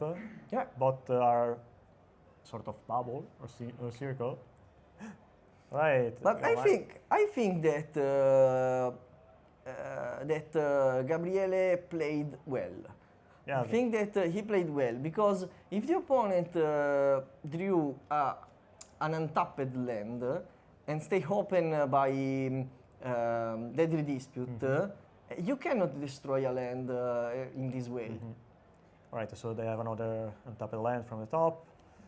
I guess at this point this game is kind of over because you can just sacrifice the Blood Fountain or to bring back the Troublemaker of Israel, the only lands of your opponent, and they can go to game 3. And that's the way of you draw this game because you can draw your lands, your opponent single 2 times your... Oh, okay, they have an easy spell, right? Yeah. I forgot about that. Well, but in this case, it's okay. Yeah, it's a trade that for me it's you're fair. willing to do that. I mean, it's to be honest, if I were in the if I were playing the game by the Affinity side, I think I'll just consider. There's no way to return in game since you already weren't able to draw the third land actually. Yeah. But you still got land and Ala. Wow. Oh. Wow. All right. So +4. That's a really huge mouse. So it's a huge mouse. Yes. You know, that's not the huge like Mickey Mouse. It's more like a kangaroo. You know, in old cartoons like Hanna-Barbera or maybe Warner Bros. Now Tom and Jerry. Tom and Jerry. There was a sort of meme where in certain episodes when the protagonist of the cartoon went to the zoo.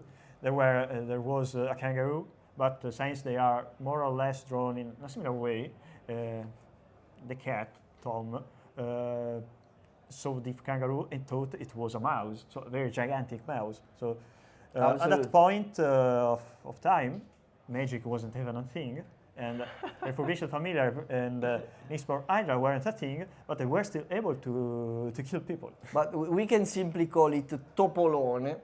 It is it is the big mouse that we saw during the game. So 1-1, John Wildfire was able to win a game in a very fast way, and now they have to play game 3 in 12 minutes. All right. In 12 minutes. All right, so while we are waiting, we can show the playmat we weren't able to show you earlier, I guess. Yes, because they are searching for... They're still boarding, right? All right. Yeah. So you can buy... This is the last playmat that we didn't show until now, and this is another playmat that fabulous playmat. Was done by Bose directly.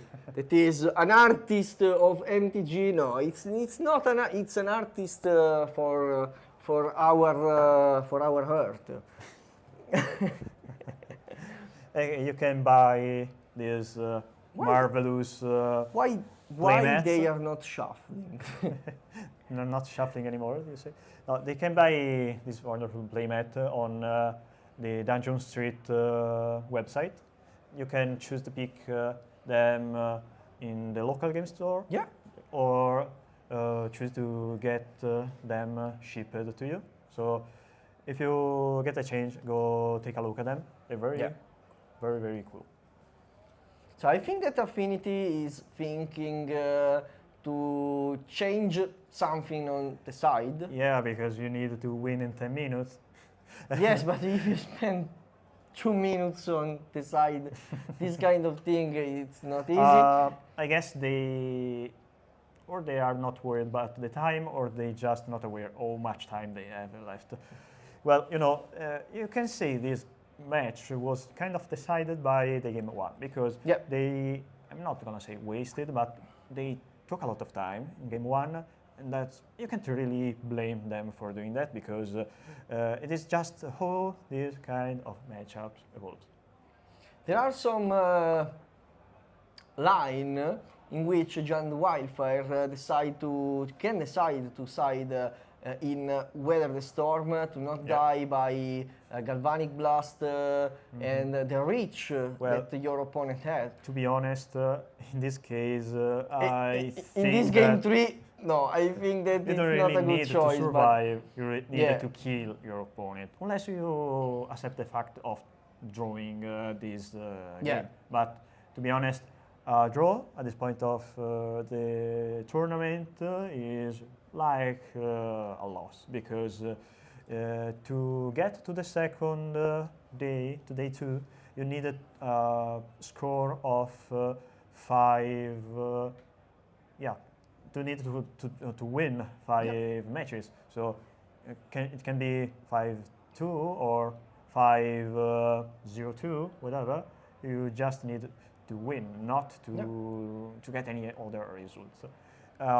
Today we are playing 8 rounds, because we are basically playing the first round of the day 2 today. Yeah, the cut will be at the 7th round, so everyone that has 15 points or more will join the second part of the event. All the others will be dropped by the event. They will play the 8th round today and the last 5 rounds tomorrow. Exactly. All right, so they're choosing whether to keep or to mulligan. Seems like a keep to 7 for both players, I guess. Yeah. So Affinity play the land and the fountain. That's a cool start. So now Refurbished Familiar cost only 1 mana since the turn 2. Yeah. All right, so let's see how many So now, flying Cittern grass they have. another Black Source double refurbished familiar and put the pressure on the board, but no. All right, Seat of Synod, tap 2, Echo Wellspring. An easy start. Yeah, an easy start. that's a very classic start from Affinity. But Now, Sinkhole. there's a green mana. They No, has the 2. second mana and stop. But he may have. Wow, this is interesting. All right, so now the games start to be interesting, I guess. This is interesting. Well, you know, I was expecting some fast start from the Giant side, but I guess they kept with some very powerful card like, you know, Waiting Chrysalius maybe? Yeah. Or, I don't know. There's a Refurbished Familiar from Affinity, and they're discarding Rockland Shaman. I wasn't expecting... Affinity is pushing a lot. Ooh, all right. So, Weather the Storm. all right. Weather the Storm. That's 12 Did I life. think it's correct in the matchup, but probably not correct with only 10 minutes. Okay, so you time worked your opponent, all right? So you have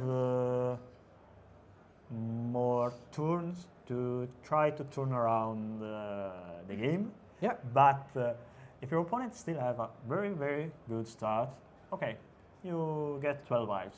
I'm attacking you for 8 damage per turn, 6 damage, whatever. That time work doesn't really matter. Yeah. Unless you play for drawing the game instead of playing for winning the game. And that's a very powerful play from Affinity. Yes. Cast into the fire. No on the dispute bridge, effect. and there's no dispute. There's no Wow. dispute. All right. So we are doing over the table. We are. Wow. All right.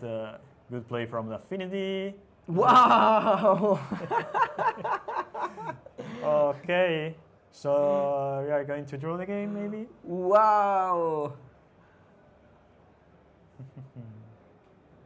So 35 life. Wow.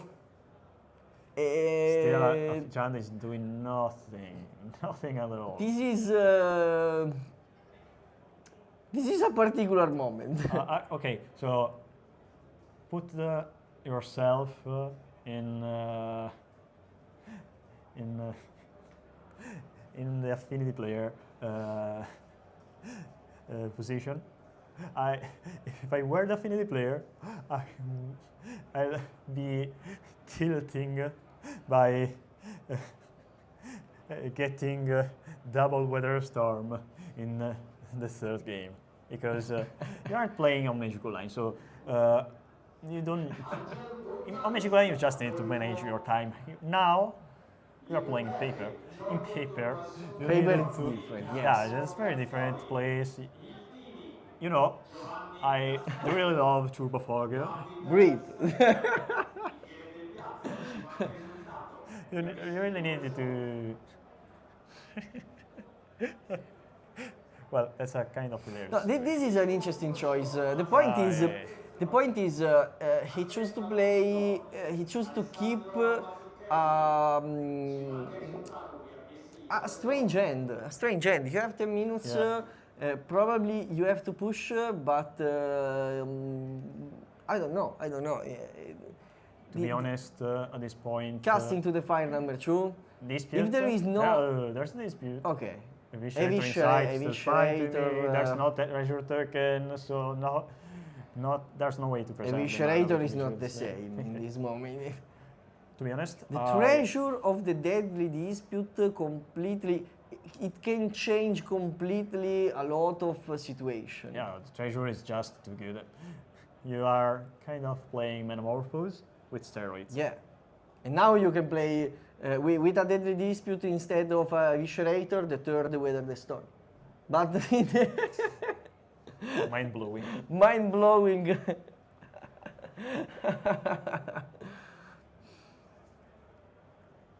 All right. Echo. Eagle Wellspring. weird enough, they decided to play first the Vault of Whispers instead of casting Equal Wellspring. Right, for damage. Other 4 damage.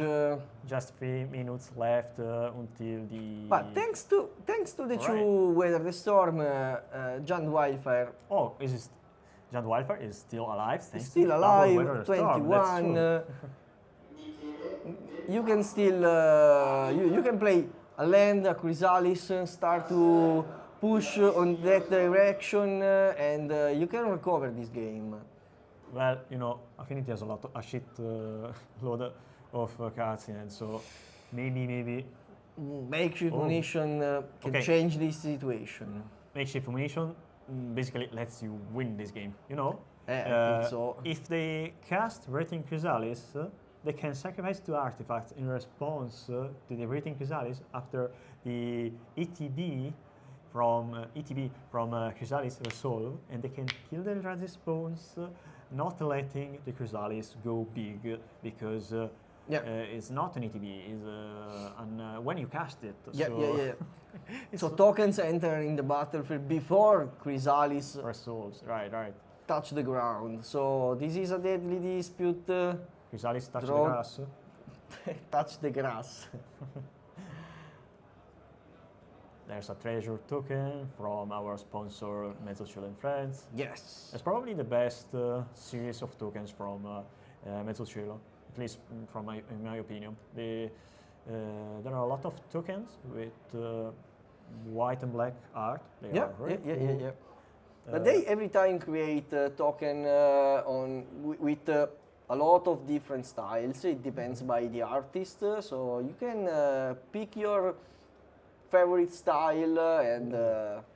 Affinity is tapping a lot of mana. Alright, there's Blood Fountain, the Sacrifice, the Blood Fountain to bring back just an Enforcer. Only one, but it's correct in this situation. You have have to push. You have 1 minute. No, they have little damage with the Enforcer on the battlefield, so it's always the correct play. It's like I slam another Mirror Enforcer. It's up to you.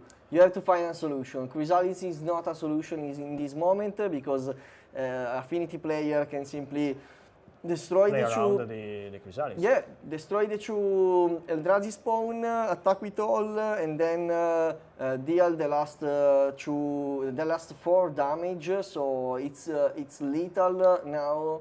They decided to let the Chrysalis resolve, maybe? Let's see.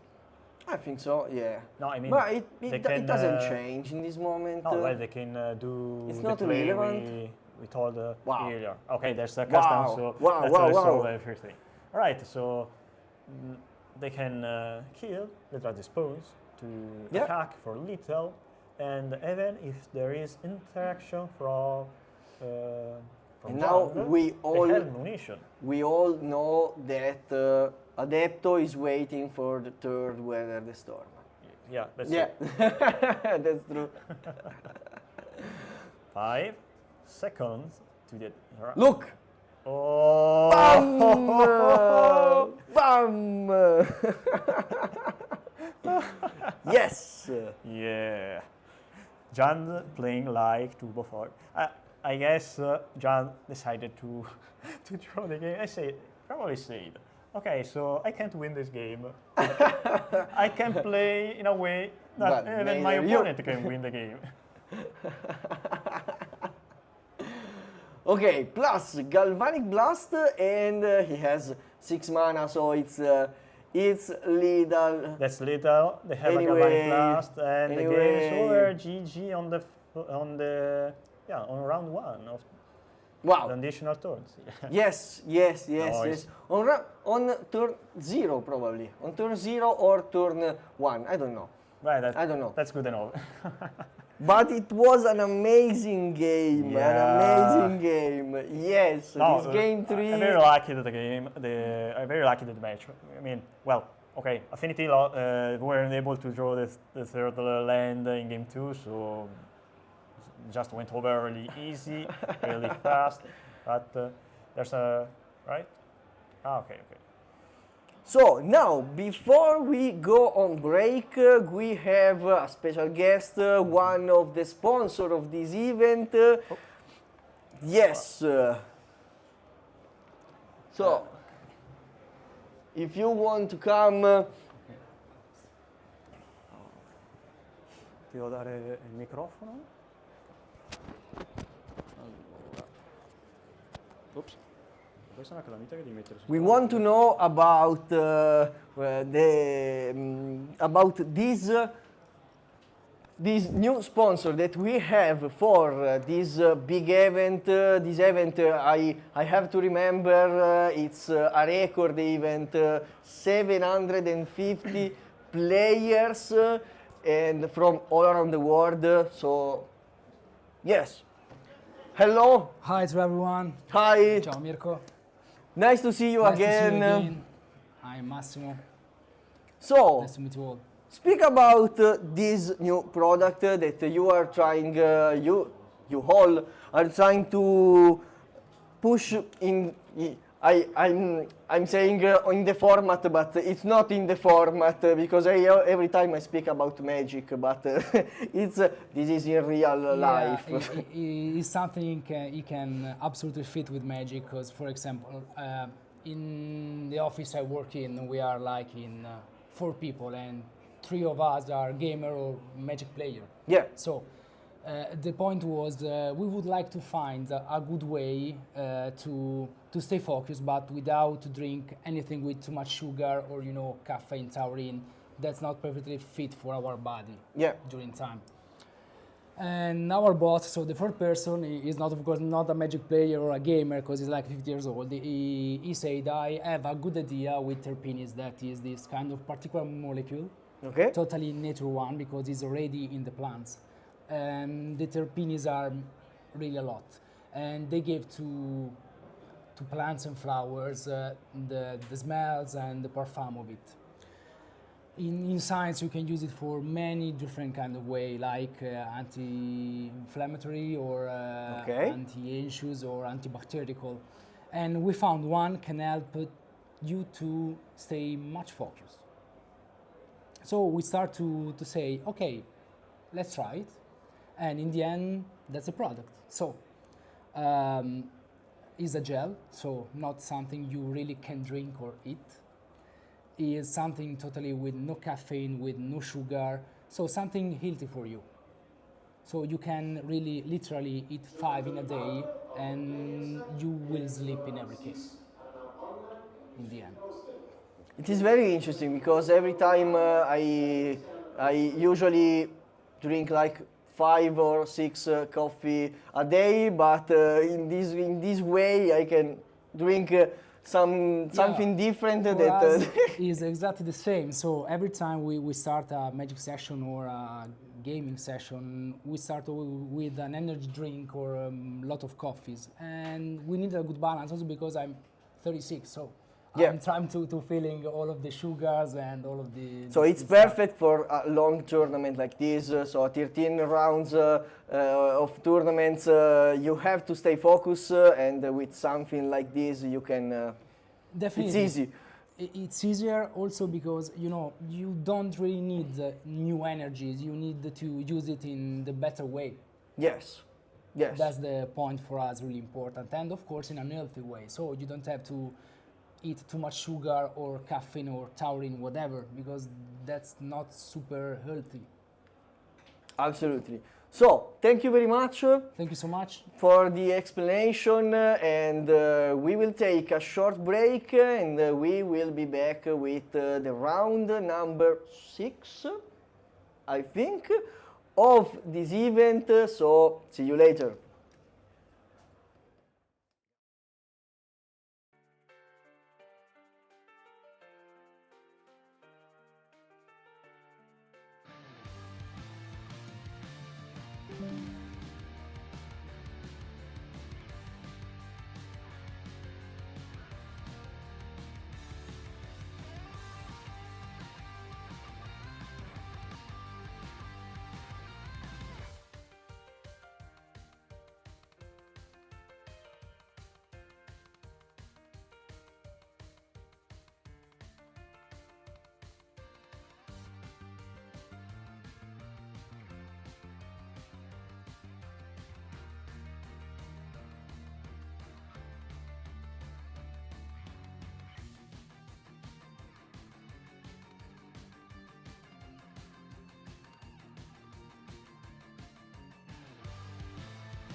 Welcome back, everybody, and get ready for the 6th round of Paupergeddon Winter Edition 2025. I am Sapo. I'm Paolo.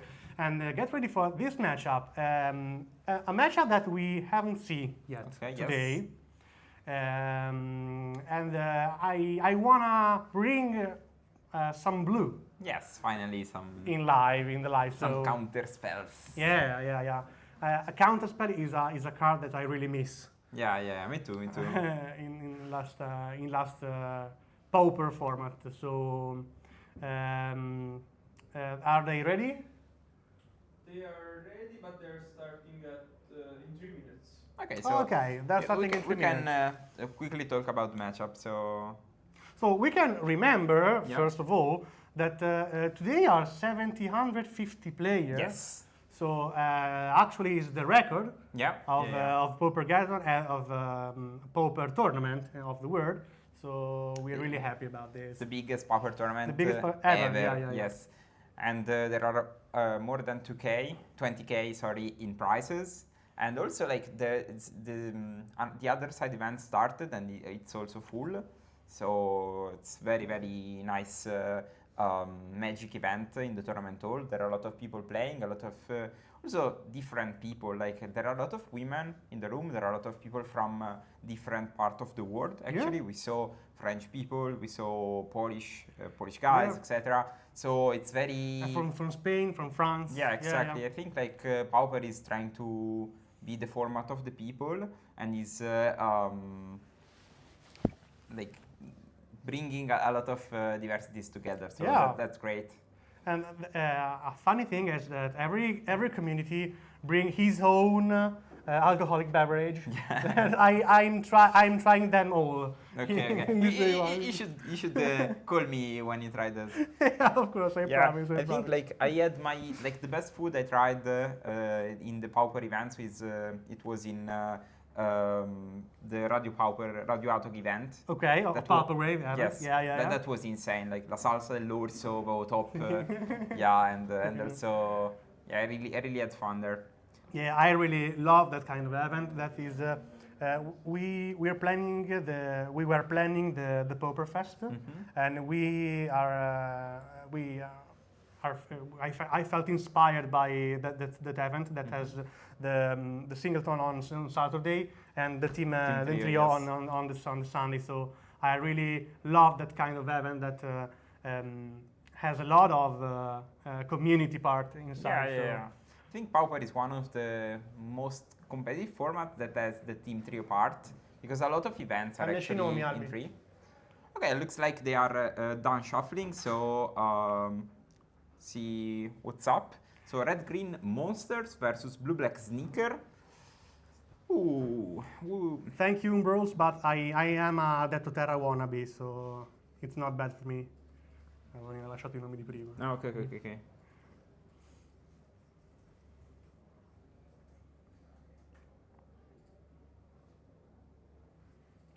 What about this matchup? DIMIR SNACKER against RG Monster. I think like I played this matchup a while in the blue-black seat. Okay. I think it kind of depends from the start of red-green monsters because it's a matchup that you really need, as a blue player, you need to line up your removals against what your opponent presents. For example, if you have Snuff Out, you hope your opponent starts with Arbor Elf and not Utopia Sprawl, and so on. So basically, I think you are in the back foot in the first turns, but then you should be able to take the game down if it goes long enough. Of course, Frightened Crystal is still a problem because... a huge wall. Yeah. All the creatures. We're seeing that Gurmag Angler in the end of Mario, so that can hopefully be relevant for this game. Okay, it starts with an Arbor Elf and removal instant speed. Yeah, I think you really I don't want your ramp. So you really don't want to slow your opponent down. I think that's the right strategy. It costs 4 lives, but allows your opponent to play a fair game. Yeah, exactly. So like having an Hydra, okay.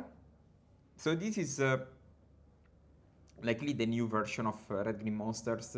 that moved away from the cascade plan, I think, to play a more linear strategies with creatures and just go down on board. I think like Nyx from Hydra is kinda an insane card, and that it is the powerful 4-drop that can scavenge and reinforce too. So the Hydra is actually a 3/4 now and starts the race. So Mario is turn 3 and is already at 13. So I'm curious to see how this game displays nowadays, because we see Mario as 2 Gourmet Angler and a +1/+1 lifelink. Unexpected Fangs. Unexpected Fangs, thank you. But he needs to play them, because of course Gourmet Angler is great in this matchup, but it's kind of expensive. And it looks like it doesn't have much else to do in this spot, so it really needs to... Okay, so cast down, takes game. I haven't seen the cast down yet. We'll see. It's really important to keep the stability of early game for DIMIR Terror. I think that if you allow your opponent to grow your mana base and your board, it will be uncontainable after in the mid-late game. Yeah, exactly. I think like your plan is to be like the control player in the early turns, and then when your opponent starts to slow down, just slam your creatures and try to attack as fast as possible. Hopefully your opponent stumbles a bit. So we're seeing a lot of cantrips from Mario. That's actually very cool. Cantripping Thug Scour.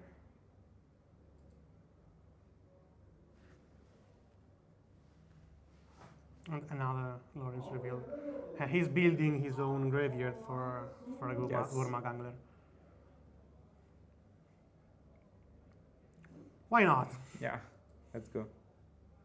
That's not a Gourmet Angler, that's better.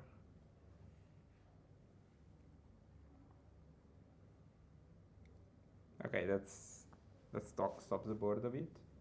Then we are gonna see Unexpected Fangs probably.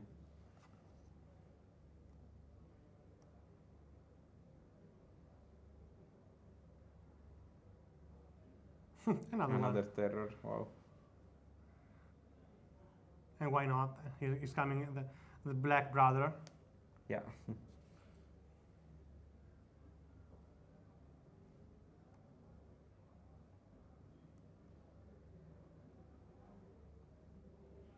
You can change the name in DIMIR Terror.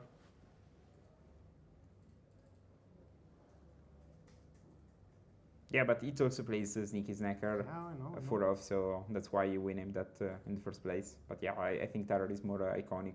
Looks like can take game 1. Yeah, very easy game for Mario.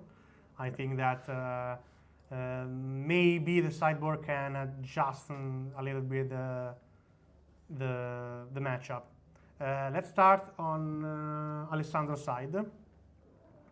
Breath Weapon, pretty useless. A Collision Honor Garden 2.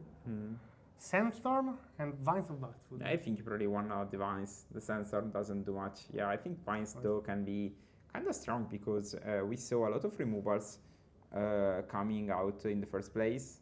So might be... The game are different if all the removal doesn't connect. Yeah, exactly. Didn't connect.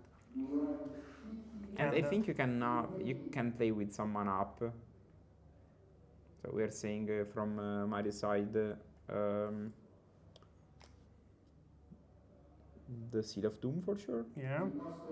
And then maybe that. I don't know, maybe the Stab, -2/-2. Why? Stab.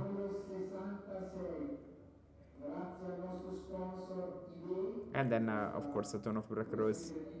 Yeah, I think you probably wanna be a bit slower too. I think Thorn is very good because. So you prefer the control approach to this matchup? So. Yeah, you like. I think once like the matchup usually goes down to trading all the resources. So having the monarch is kind of relevant because you still need to kill everything on site, so it's probably fine to without regrets. So yeah. Okay. So you have a card advantage that allows you to continue removal source of their resources. Yeah. Okay, maybe now that Hydra is a thing, like it's easier to use the monarch because there are more tramplers than before. But still, I think it's probably relevant to draw a couple more cards. I think that the major purpose of the Vines of Wildwood will be to protect the mana dork. Maybe, yes.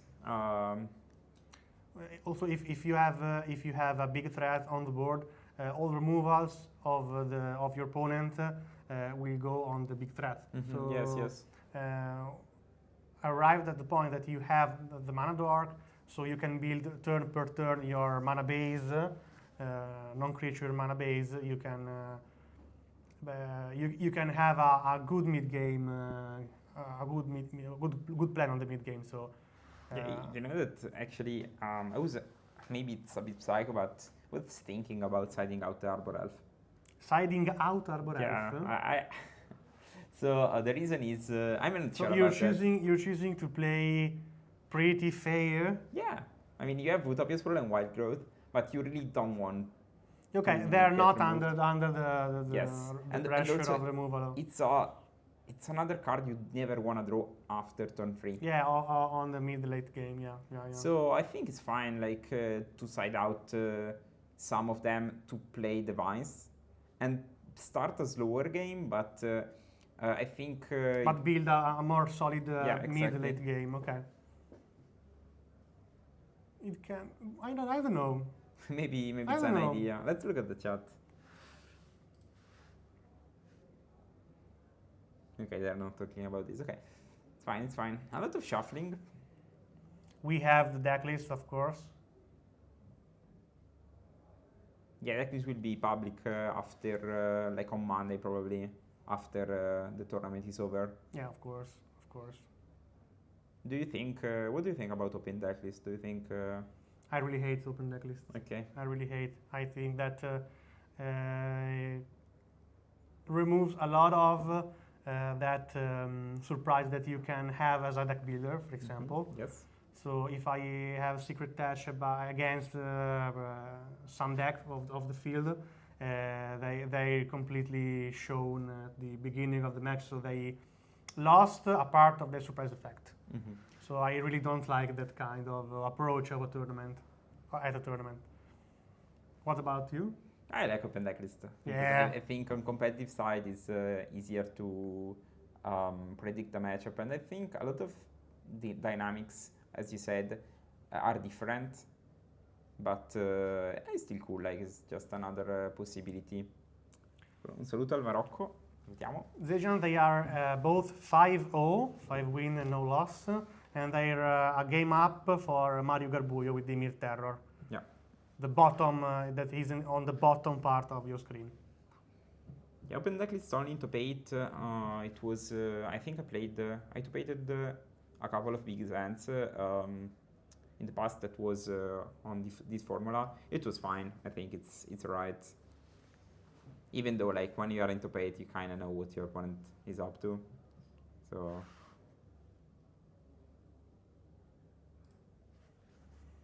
Yeah, of course. They will publish all the lists of that you want after the tournament and on Monday, I think, probably.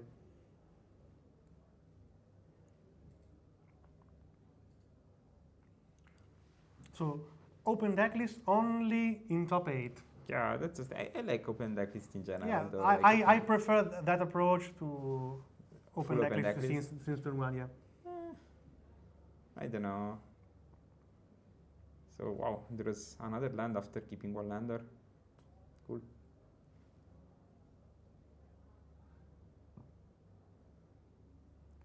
Consiglio di aspettare, al momento non è messo bene, vince in particolare.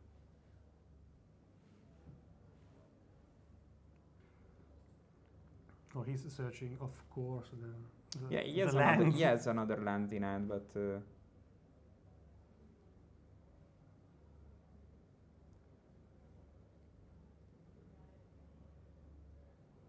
So he kept with one land? Yes. Really? But immediately drew the second.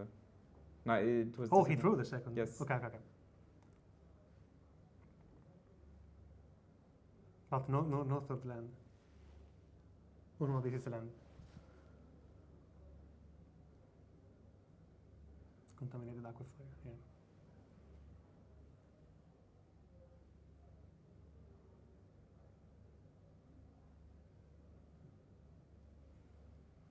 I think that DIMIR Terror is a really good deck. It looks like a legacy deck from some mechanics. You play the counter spec, you play the ponder, you play that kind of draw spell. So, but he has a lot of bad matchup against the field right now, so he's not so well positioned in the format. So.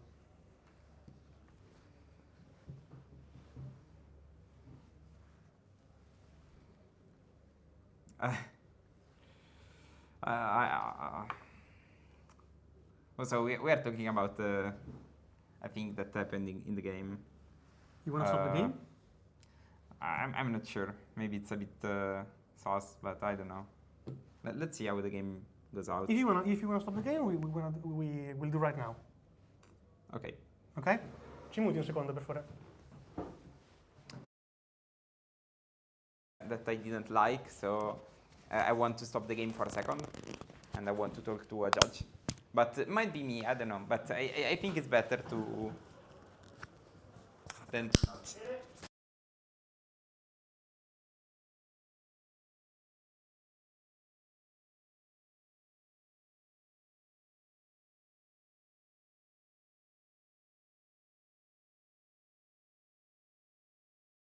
Okay, so we stopped the game because Piegonti saw something and now he's talking to the judge so they can check if the game can continue or if the players made some mistakes. We'll keep you posted, of course, and we'll explain everything after we resolve this situation. Sorry for the interruption.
Okay, so we are back. There is currently they are doing a deck check because I personally saw something that I need to verify, but I don't know. Like I got a strange vibe regarding what is happening on the blue-black side. I'm not making any accusation, so I just want to make sure that everything I saw is correct.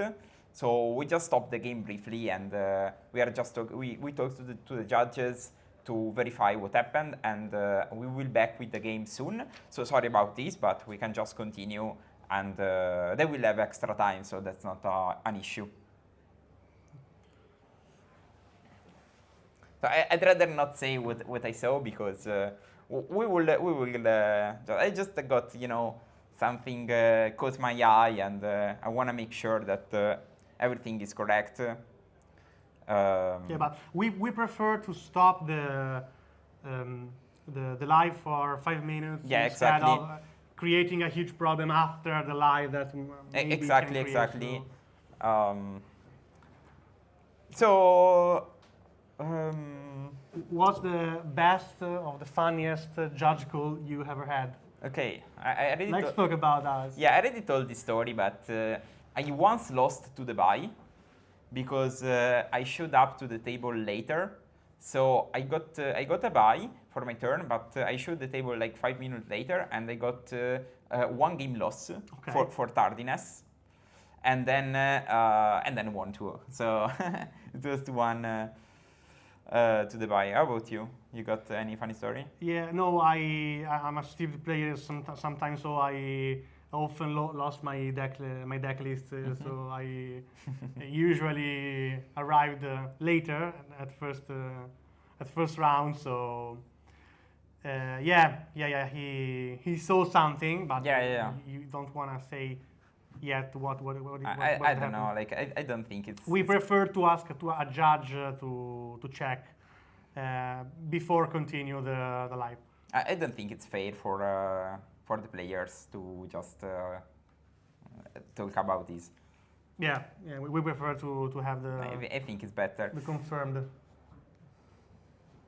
Okay. Okay, I think we'll be back in a minute. Oh wait.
Here we go. Okay, so basically, Judge fixed the situation, and the game should continue. So we just got this quick judge call, and we are fine continuing the game as soon as they remove the big banner. Yeah. No, you cannot do a deck check during the game. You can go to the check during the game, of course. But it was about something that it didn't happen. Yeah. Exactly. So nothing happened. My bad. You must buy us a drink or. Yeah, maybe. How many spect?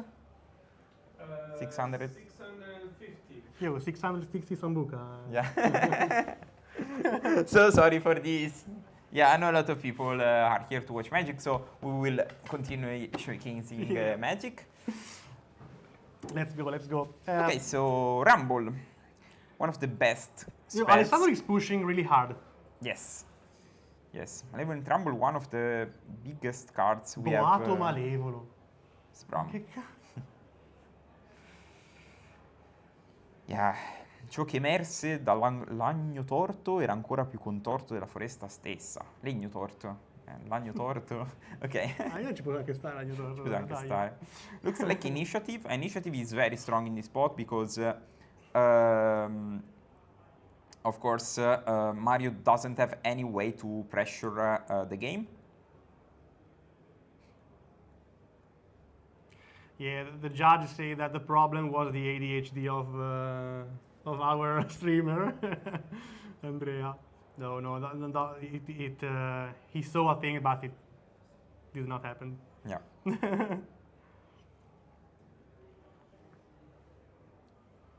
Okay, Initiative is a really big pressure here. It's a really big pressure. Let's see how Mario will manage this one. Yeah, I think because you need not only a removal, but also other cards to, like basically a creature to seal the initiative. Otherwise, the dungeon keeps growing. Yeah. And it grows really hard. Yeah. Really big. Yeah, it's basically... Check a sapo perché è troppo bello. Occo, io ti troverò. It's basically like the initiative is similar to a planeswalker that you can't really interact with, so you need to attack that, otherwise it keeps growing in value. Okay, 5/5, but this is my draft. No removal, and yeah, the initiative draws one more card. Oh. Also, I really love that big token made by Mezzocello in France that we might see at the end of this round. Okay. Ooh, stab. -2/-2. Very nice. Yeah, direct from the sideboard. Yeah. But I think that he's the same of this figure, right? Yeah, it does the same, I think. Jewel Thief. Very strong common from Streets of New Capenna. And Arbor Elf. Looks like Alessandro is slightly behind on, it basically ended his resources, but now, of course, the last room of the initiative is coming, so can immediately you can reveal 10 cards and choose a creatures and put it on the battlefield with 3+1/+1 counter and hexproof until the end of your next turn. Yeah, I think... Or the beginning of the next turn, I don't remember. Yeah, until the next turn, I think. So Acrysal is approaching with 3 counters. But no token. No token, because it triggers on the cast. On the cast, yeah. And the strength of that is it has not only reach, but also hexproof, meaning that it can immediately block whatever... okay, decide to grab the other creature. The Rhino. Yeah, so I think that's... oh, there are three counter. It's a 7/7, right? Yeah. 7/7, yes. That's an interesting finally a Chrysalis. Choice. Nope. That's an interesting choice because, of course, I think you are prioritizing getting value out of the graveyard. Sgranocchiatrice subdola. Nice. Yeah, the names in Italian are super strange. Okay, and wow, Matteo is at 8. We didn't. Thank you, Saxo. Thank you. Really, thank you. We need to do a command to say something like that. Yeah, that's a great phrase. And extra time, I don't know. I think 6 or 7 minutes. Yeah, something like that. Something along 6 or 7 minutes. And this is a very interesting turn for Matteo, for Mario, sorry, because he needs to either block and never take the initiative again, or just take and probably lose on the following turn. So he decides to take it. Yep. And that's surprisingly Falcon. Okay, Here we go. Counter spell is fine. Nope.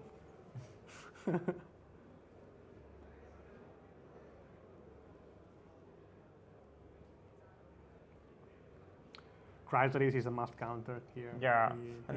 It cannot resolve. I'm curious to see what Mario is trying to achieve here. Of course, a basic for the initiative, but what else? Like what his hand, like what are the cards that help him survive the situation? I think that unexpected funds that's really one huge for sure. here, but also a removal for the 7/7. Yes. I think that can be a great card.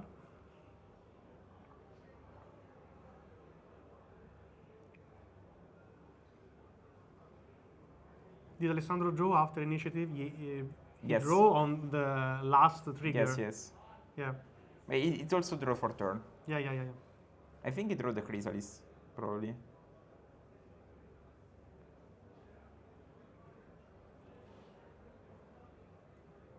Checking the graveyard to see, probably to counting the removals. Of course, this would be easier in open decklist because you know how many copies of Unexpected Fangs you can expect. And but if in an open decklist is not more unexpected. Yeah, it's expected Fangs. Like it's a reward. It's not good. Yeah. You cannot call it like this. And snuff out paid snuff out. Yeah, it's probably right. He cannot pay for life. I'm not sure I like this move. I would have liked to attack with everyone. You at least get back the initiative. But now we can just use the Rhino from the graveyard to scavenge. Probably on the Arbor Elf, right? It's +4 counters. Maybe on the Trampler. I think probably the Trampler is irrelevant.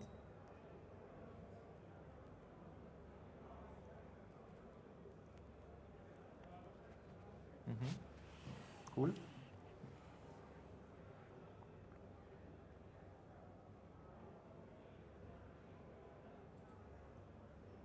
How does it cost? 5 mana, right? Yes. To 7. 7 mana. Yes. So you add 8. Seal of Doom. Wow. That's it. Doomed. Okay, and now just assert the board presence, and from now on it's very complicated for the Red Green Monster player to basically win the game because they don't play the Cascaders anymore. Yeah, so no. Like before, you know, like Boarding Party was one of the cards that can close the game fast. But nowadays, I think it's more complicated. Okay, in a matchup like this, yes, but I think that in a field flooded with GLEE deck, I think that's not the optimal way to set up a race. So.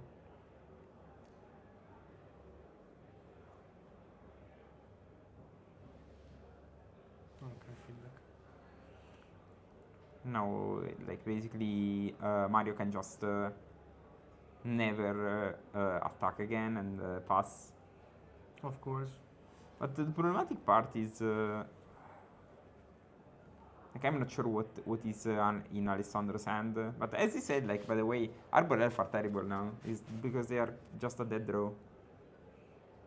He's a blocker. Yeah, Nope. but you I don't need a blocker right want now. to attack. You don't want to block. You want to attack. I'm thinking if there are some cool draw steps for... Yeah, Vanoni, yes, the why. That's the why we are surprised about don't choose the Chrysalis of the ultimate of the initiative. Yeah.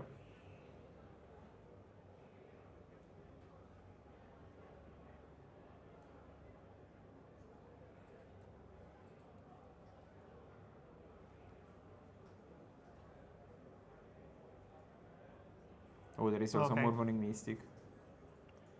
Don't we're trying to fix this. I swear, we're fix this.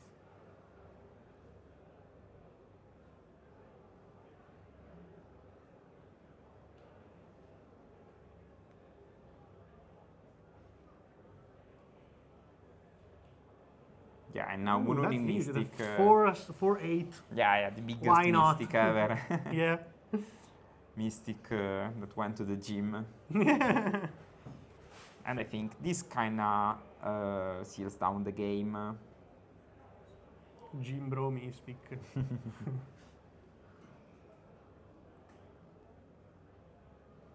I think you can maybe... I would have attacked maybe with the Snacker. Only with the Snacker? Maybe, I don't know, like I don't know, like nowadays. He probably has a grip full of cards, so it's easy, very easy to make blockers here. Basically, any spell you cast. You can permit to use the ability of Murmuring Mystic to create blockers at its instant speed. So exactly. A Chrysalis. Okay, let's go. Souls. Wow. I'm not sure if Mario has a way to... That's the first. I was thinking about a stacking where you attack with the big Chrysalis, and then you scavenge, and then you play +4/+4. That's probably the cards he has in hand, right? Because he has 3 cards that he's not playing. So I expect that some cards are Device of Fastwood.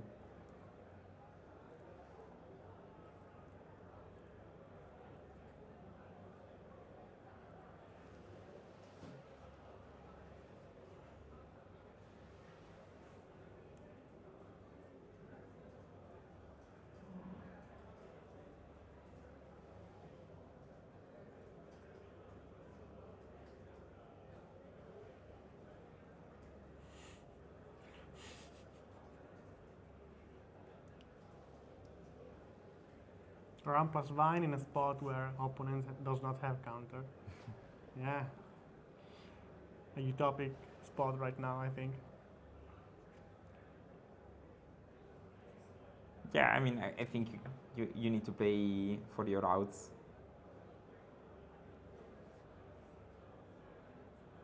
He started pretty well, but he stopped. Yeah. Against the wall. Like, he has a lot of attackers though, so maybe something can trample through. The Mythic 4/8 is really huge. It's a pretty meme. I useless Utopia's Pro. Yeah, those cards you don't really want to draw them. But like, probably attack with everyone. Just to take back the initiative. No, I think like attack with everyone and then +4/+4 on a spawn is lethal now. I think that it can be cast only as a sorcery speed. Sorry? Scavenger. No, Vines of Fastwood, yeah. Sacrifice all the tokens? Bobo. Oh, that's an Hydra. But will likely get countered, I think.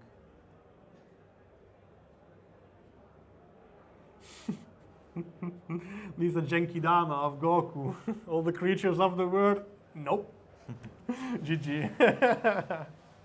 Okay. That's bad. That's bad. That's a counter. That's a counter spell that are waiting there for since second turn, I think. So Yeah. it can be huge, but So my it was counter spell is bigger.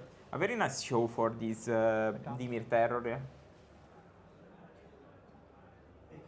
Quanto manca? 6 minuti e 30. No, allora va bene. Questo? Sì. Okay, looks like someone is coming for an interview, so I will leave the two of you. So we have a special guest right now, and for the joy of every Italian speaker here, the interview will be in italiano. In italiano, ok? Se siete contenti voi, almeno così siete contenti che ogni tanto si parla anche in italiano. Allora, abbiamo con noi niente po' di meno. Eccomi. Che l'egregio Marco Moni Mezzocielo. Marco, ti stringo la mano sempre comunque. È un piacere finalmente averti qua anche a farci due chiacchiere. Oddio, mi fa. Due chiacchiere con il creatore, il direttore e colui che dà il nome anche ai famosi token di Mezzocielo. Mezzocielo and And Friends. esatto. And Friends, Allora, prendiamo assolutamente. il trofeo, magari lo facciamo vedere anche perché questo qua è il trofeo che Eccolo verrà qui. dato al campione di questa edizione, corretto? Il campione di questa edizione riceverà questo trofeo che mi è costato tanto lavoro, ma mi sono tanto divertito perché Tra il l'altro tema Cthulhu. vedo anche un sacco di art a tema Cthulhu che sono quelli tra l'altro dei token a edizione limitata che avete fatto. Esatto, Per, che stiamo dando dei 1, dei 2 e poi quelli in vendita. Questo qui. Questo qui è quello è Clue, ok, bellissimo tra l'altro. Questo sarà spoiler, il Day 2. Questo è del nostro giochino, il nostro stand. Che Si vincono può dire solo... qualcosa riguardo questo giochino? Allora, praticamente chi viene a comprare da noi tira un bel dato da 20 come per Dungeons and Dragons. In e se pieno ci stile fa- roleplay proprio. Esattamente, ok, e se perfetto. fai critico vinci questa pedina. A Fai vedere, posso tiratura vederla? molto limitata. Shubni Io Kurat. verrò, tirerò, farò 4 e mi prenderò lo stesso un token. Perché ho Non fatto si 20 può- a rapidità di mano in realtà. Purtroppo non si può fare, ma sì. No, ok, parliamo un po' di Mezzocielo and Friends. Allora, come nasce il progetto di Mezzocielo Allora, and Friends? il progetto nasce in un modo molto buffo. Stavo giocando a Magic nel momento in cui andava Delver. Ok. E ero molto stanco di tirare fuori il Delver, girare il Delver. E quindi ho fatto la mia prima pedina, che Ci è siamo il passati Delver tutti. da metterci sopra. Ok. Quindi Questa semplicemente cosa- prendevi la pedina e la mettevi sopra. Esatto. Ok. Ovviamente l'ho disegnata io perché mi piaceva disegnarla.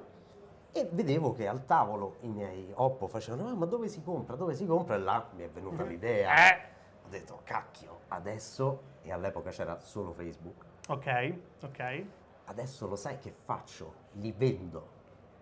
E quindi mi arrivano un po' di richieste e la cosa divertente è che il primo giorno che vado alle poste per spedire questi token, i primi token che facevo, mi sono accorto che era proprio quello che non volevo fare. Spedire? Esatto, Ah, andare la alle parte poste. burocratica. La parte ok. burocratica. Sono sempre simpatici vecchietti, è strano che non ti piacciono. Non mi piaceva affatto. Ok. E incontro il ragazzo Bob, che Ok. tutti qui in Italia, nel mondo degli appassionati di Pauper, conoscono, e faccio una proposta a questo Bob. Quindi Bob è stato il primo? Sì. Ah, ok. Il primo friend. Il primo friend, di ok. Mezzocielo and Friend. E la proposta era: tu occupati di tutto, io voglio solo disegnare. Ok. Ed è nato Questa è così. figa come cosa, almeno Sì. ti lascia solo la parte bella, ok, ci sta. Poi è entrato Ralph come artista, poi alla fine mi sono ritrovato anche qui a vendere con il mio stand. E quindi Tra l'altro non sto Mezzocielo più and solo Friends, tra l'altro partner del Paupergeddon dal giorno 1 praticamente. Io, da che ho memoria ci si da collabora, quando facevamo quindi- i token più piccoli delle carte di Magic. Sì, esatto.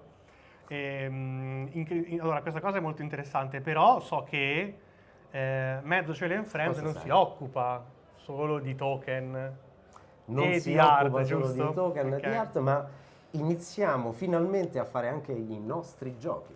Voi giocatori di ruolo.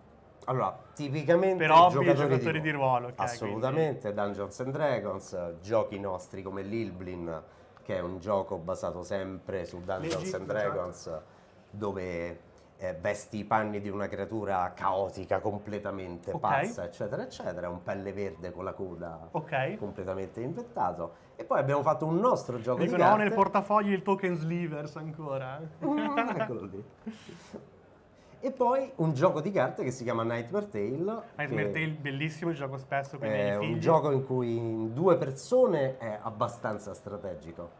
Più giochi, più... Sì, più diventa un po' quasi di società, e lì però veramente rovini le amicizie, può capitare che rovini le amicizie. Ma tu veramente. hai rovinato quindi la tua vita con i tuoi figli attraverso Nightmare Tale? No, Vinci loro sono sempre d'accordo o no? perché tanto vinco io perché sono il bambino più forte tra tutti quanti lì dentro, quindi il bambino più coraggioso, scusami, più coraggioso. Quindi è bellissimo, tra l'altro narra la storia di questi bambini che devono sopravvivere la notte con un sacco di mostri che arrivano ovunque. Però, essendo coraggiosi, loro li scartano. Sì, li scartano, esatto. No, hai fatto veramente bene, mi diverto un sacco. Le art, tra l'altro, sono fantastiche. E quando ho sbustato l'art del Babau, i miei figli sono impazziti, perché arriva, poi gli ho messo un po' di no, sono impazziti e quindi ogni volta giochiamo Babau! Quindi avete anche rovinato perché ogni vogliono giocargli 2 secondi. Quindi l'hai fatto anche un po' di ruolo. Ma è ovvio, io non faccio come ti pare, ovviamente. Ovviamente sì, ho fatto il master anche lì quando non serve fare il master, però va bene. Però è sempre bello fare il master. Io anche ho giocato a Magic narrando la storia inventata al momento. Sì. No, quello è sempre bello. E mi piace in realtà anche questo spirito che voi mettete nel tenere vere proprio l'arte, il ruolo e sempre insieme, che vanno poi un po' a braccetto. Questa roba è fighissima. Sì, perché principalmente e primariamente noi siamo giocatori. Quindi anche l'idea di come sono nati i token, sono nati perché giocavo e mi trovavo poco a mio agio con quello che avevo. E quindi la cosa a cui teniamo è che i nostri token, a parte una cosa in particolare, ma dopo mi dilungo troppo, voglio saperla però sono adesso. sempre più comodi di metterci un dado sopra per determinati motivi, eccetera. Non li avevo visti, mi ci è caduto sopra l'occhio adesso, ma voglio parlare di questi. Allora, questi qua è una cosa abbastanza nuova, forse non è manco più tanto nuova perché sono 3 L'abbiamo anni. usati già, sì, la scorsa edizione di Lecco, quindi sì. Abbiamo fatto questi token per la top 16 Sì. e Guarda, li avviciniamo un po'. sono per il primo. Questo è un cofanetto edizione limitata di questi token che sbrilluccicano tutti. E sbrilluccicano anche dietro, oltretutto. È vero, così, anche proprio. Perché non puoi dare anche il back? Ma sì, double foil. Sono flaggati 1 su 1, 1 su 2, 1 su 8, 1 su 12, appunto, e sono dei token edizione limitata che avrà solo il primo classificato. Quindi tutti e 4.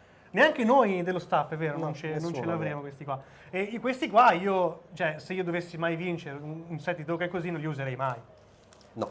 Cioè io li vorrei tenere inquadrettati lì. Anche se è esattamente il contrario di ciò che abbiamo detto. Mi dicono, non sono affatto bravo, ma è grazie al Mezzo Cielo and Friends che ho iniziato che ho iniziato pure io a disegnare qualche token, quindi anche di ispirazione con altri artisti, tanta roba. Essere di ispirazione non è da tutti, quindi big up per voi, veramente. Ok, abbiamo fatto anche un'altra cosa per questo Paupergeddon. Cioè assolutamente, questo esatto. tesoro esclusivo per eBay, che è lo sponsor. Sì, intanto ringraziamo eBay che ci ha fornito, oltre a un sacco di merchandise, veramente anche ci ha dato l'opportunità di creare questo token particolare, appunto affidato agli amici di Mezzo Cielo, che tra l'altro è in vendita al vostro stand e ne verranno regalati solo? Allora, quelli di eBay li gestirà eBay, ovviamente, però c'è la top 64 e per la top 8 ce ne sarà uno foil. Ok, quindi a tiratura più limitata, esatto. Ok. E io ovviamente verrò a rubarvene uno perché è bellissimo. Io vi rubo sempre tutto. Allora, non puoi, però te lo diamo. Lui era Marco Moni, Mezzo Cielo, io ti ringrazio tantissimo come sempre, è un super piacere. Altrettanto. Sgrideremo Bob che non è venuto a questa edizione, Bob non è qua e lo andremo a cazziare. Noi ci salutiamo e saremo online tra pochi minuti con il turno 7, quindi l'ultimo di Day 1. Of course, we are going in a little break and we'll be right back in a few minutes with round number 7, so the last of Day 1. We'll be right back. I am Sapo, he's Marco. Bye! Bye bye!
And welcome back, everyone. Paupergeddon 2025, 7th round.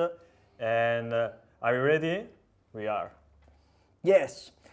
This will be another amazing matchup. This time we have the two best deck of the format. So GOLGARI GLEE against Giant WILDFIRE. Yes, yes. This is a mid-range control deck against the best combo of the format. Yeah, okay. So the matchup is favored for GLEE, but thanks to the presence of threats like Breathing Chrysalis and answers like Karkan Shaman or Snaffout, I can say is not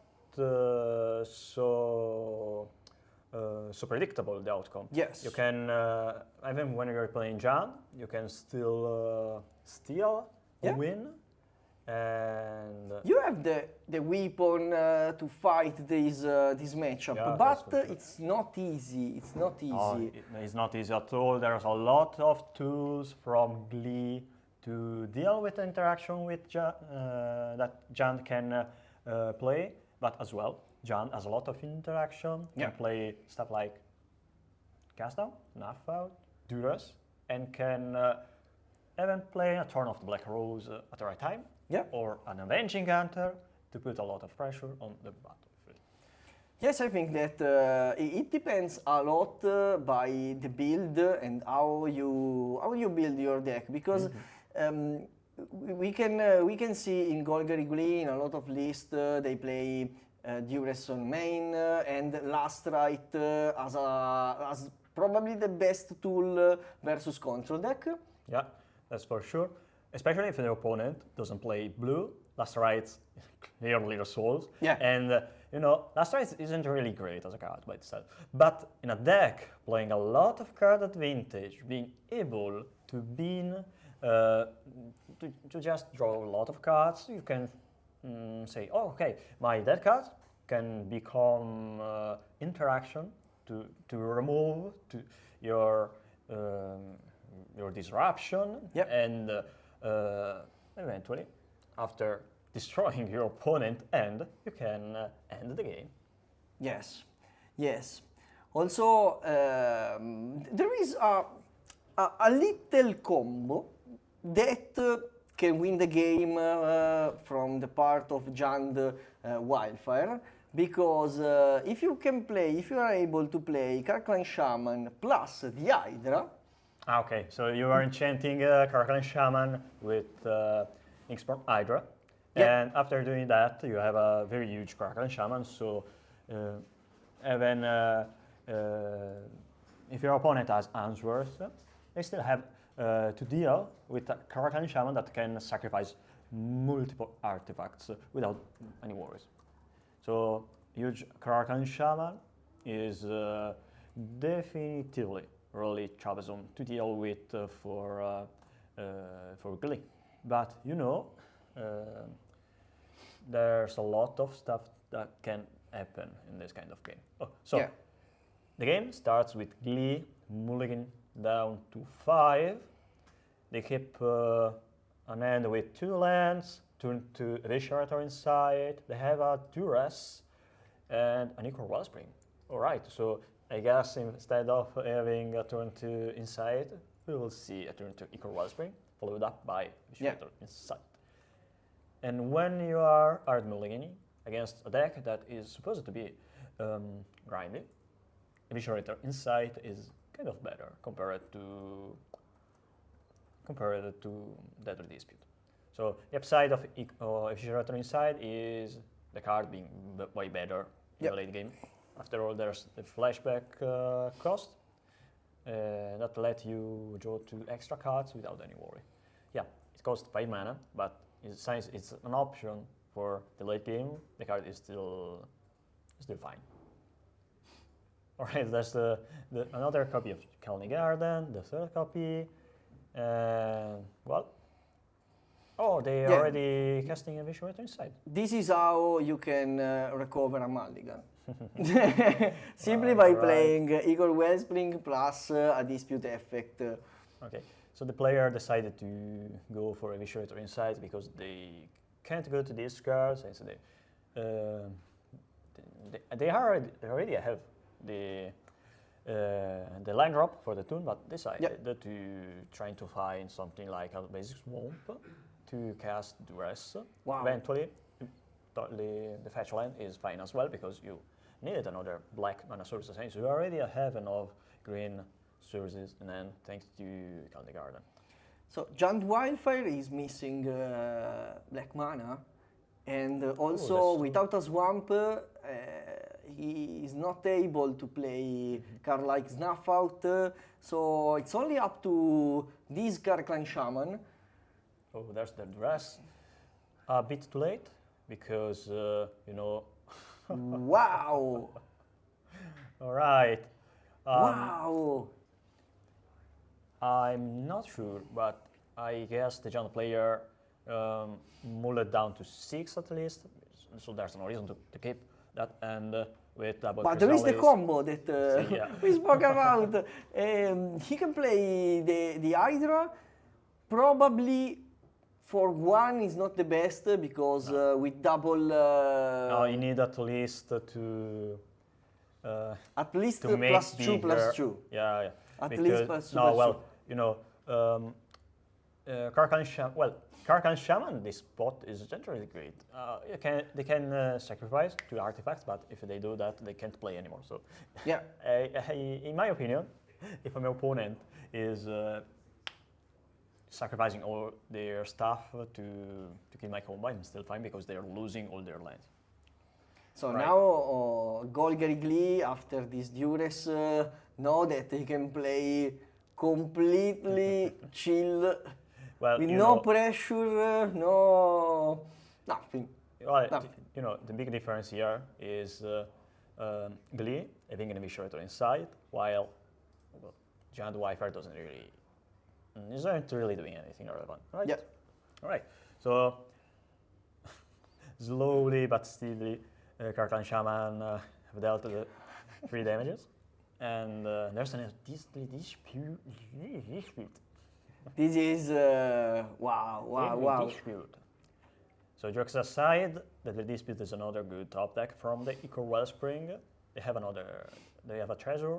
They have a lot of plants. He completely forgot the mulligan to 5. Completely forgot. Yeah. So they have, I guess they are already, they haven't discarding 1 card with this though.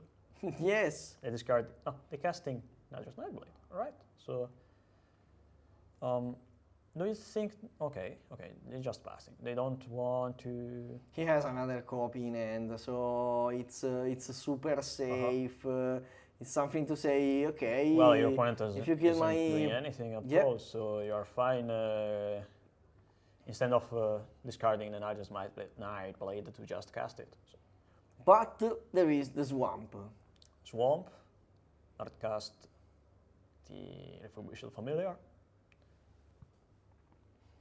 Refurbished Familiar that is very strong, but not in this particular spot. Oh, I see. The reason to cast Nature's Nightblade over... Draw 2, discard land, I guess. Land, yeah, you draw a useless land. Well, it's not really useless because they missed the land drop, but by discarding the land, I mean, they just cast an Eviscerator inside, drawing 2 lands, so why keeping the second land in hand? And +1, -1. Alright, so no damage from this Refurbished Familiar, and he draw Deadly Dispute. Yeah. Okay, so he can land drop, pass the turn, and flashback inside. Yeah. Well, you can flashback inside, or cast first Deadly Dispute, and then flashback inside, or vice versa. So the game doesn't even seem close. I mean, one deck is just doing everything it needs to do. Wow. The other deck is doing nothing. Right. The second Nightblade. Yeah. So they can get a bunch of life back thanks to the tokens generated by the Dispute and Candy Garden. He's trying to win this game without the combo. Yeah. They're basically playing Turbo Fog, right? Yes. It's like, okay, sacrifice the treasure. This is a fog turn, time walk for you. Go. You know, I cast Deadly Dispute, sacrifice my plant token. By doing that, I'm getting up to 4 life. Wow. Yep. There's another land on top deck from Giant WILDFIRE. And Writing Chrysalis. They don't even they are not even keeping untapped 1 black mana source. So, or they have Snuff out. Yeah. Or they just don't care. They just don't care. Let's go. It's something like he is bluffing. Deadly Dispute. Plant. +2, +2. Draw 2, generate a treasure token, draw 2 card, draw another Deadly Dispute, and draw a Basking Brute Skull. Alright, so... Yep. Oh, there's draw. Shambling Ghast. Alright. Shambling Ghast. Perfect. So this is the solution that he needs to fight the Carclan Shaman. The rest. And that's why the Hydra was probably the right play. Yeah, you know, if they play Writing Chrysalis first, they can then cast a bigger Hydra on the Carclan Shaman. Yeah. But by playing the Shambling Ghast, well, they can't bestow the Shaman. Yeah. They can bestow the Hydra on the Shaman, and Shambling Ghast is just so good against Carclan Shaman. All right, so the opponent is thinking over on this dress. Maybe they had on just 1 Galvanic Blast on New. Right, 3 damages. And they go down to 10 life. And they have Deadly Dispute. Now we understand why he keep only the red source untapped. Because it's an answer to the combo. Yeah, because they play Galvanic Blast. Yes, but the Golgari Glee players played very well because he didn't play the Duress before. So now... Nothing. No, nothing. No, nothing. Now it's like, okay, Duress, go ahead. Okie dokie. So I'm expecting, well, to be honest, by not already sacrificing the Shambling Ghast to kill the Shaman, you can counter the Unexplored Hydra, not only targeting the Shaman, but even if they think of targeting their Furbished Familiar. Yeah. Because it may be better to enchant another creature than Chrysalis, since they're not attacking with the Chrysalis. Okay, but well, since they can charm block, doesn't matter. Yeah. Anyway. Also, charm block with the plant, sacrifice the plant, +2. Well, to be honest, I prefer to... they can charm block with the plant without sacrificing it. They just let it die. And then sacrifice the Shambling Ghast with the Dispute or flashbacking if she returns sacked. Yeah. I think that probably the correct play here were casting Unexplored Hydra with a Beast of Coast targeting the Chrysalis. So you are giving +2/+2 to the Chrysalis, and by tapping 7 mana, you are also giving an additional +5/+5. And that's a 9 in power Chrysalis, and alongside the Furbished Familiar, so that makes... trample. Yeah, with trample. So you basically, what basically we are doing here is giving your opponent not enough time to combo. Yeah, with that play, you are simply saying, okay, I hope that you have not the combo and stop. Yeah, because even if GLEE didn't do much till now, maybe it's just because they don't have any pieces of the combo in hand. Yeah. Okay, so they sacrificing double the spawn, and I guess they will go. Wait, what they are doing? So 4 mana. Cycle the landscape. All right. Okay.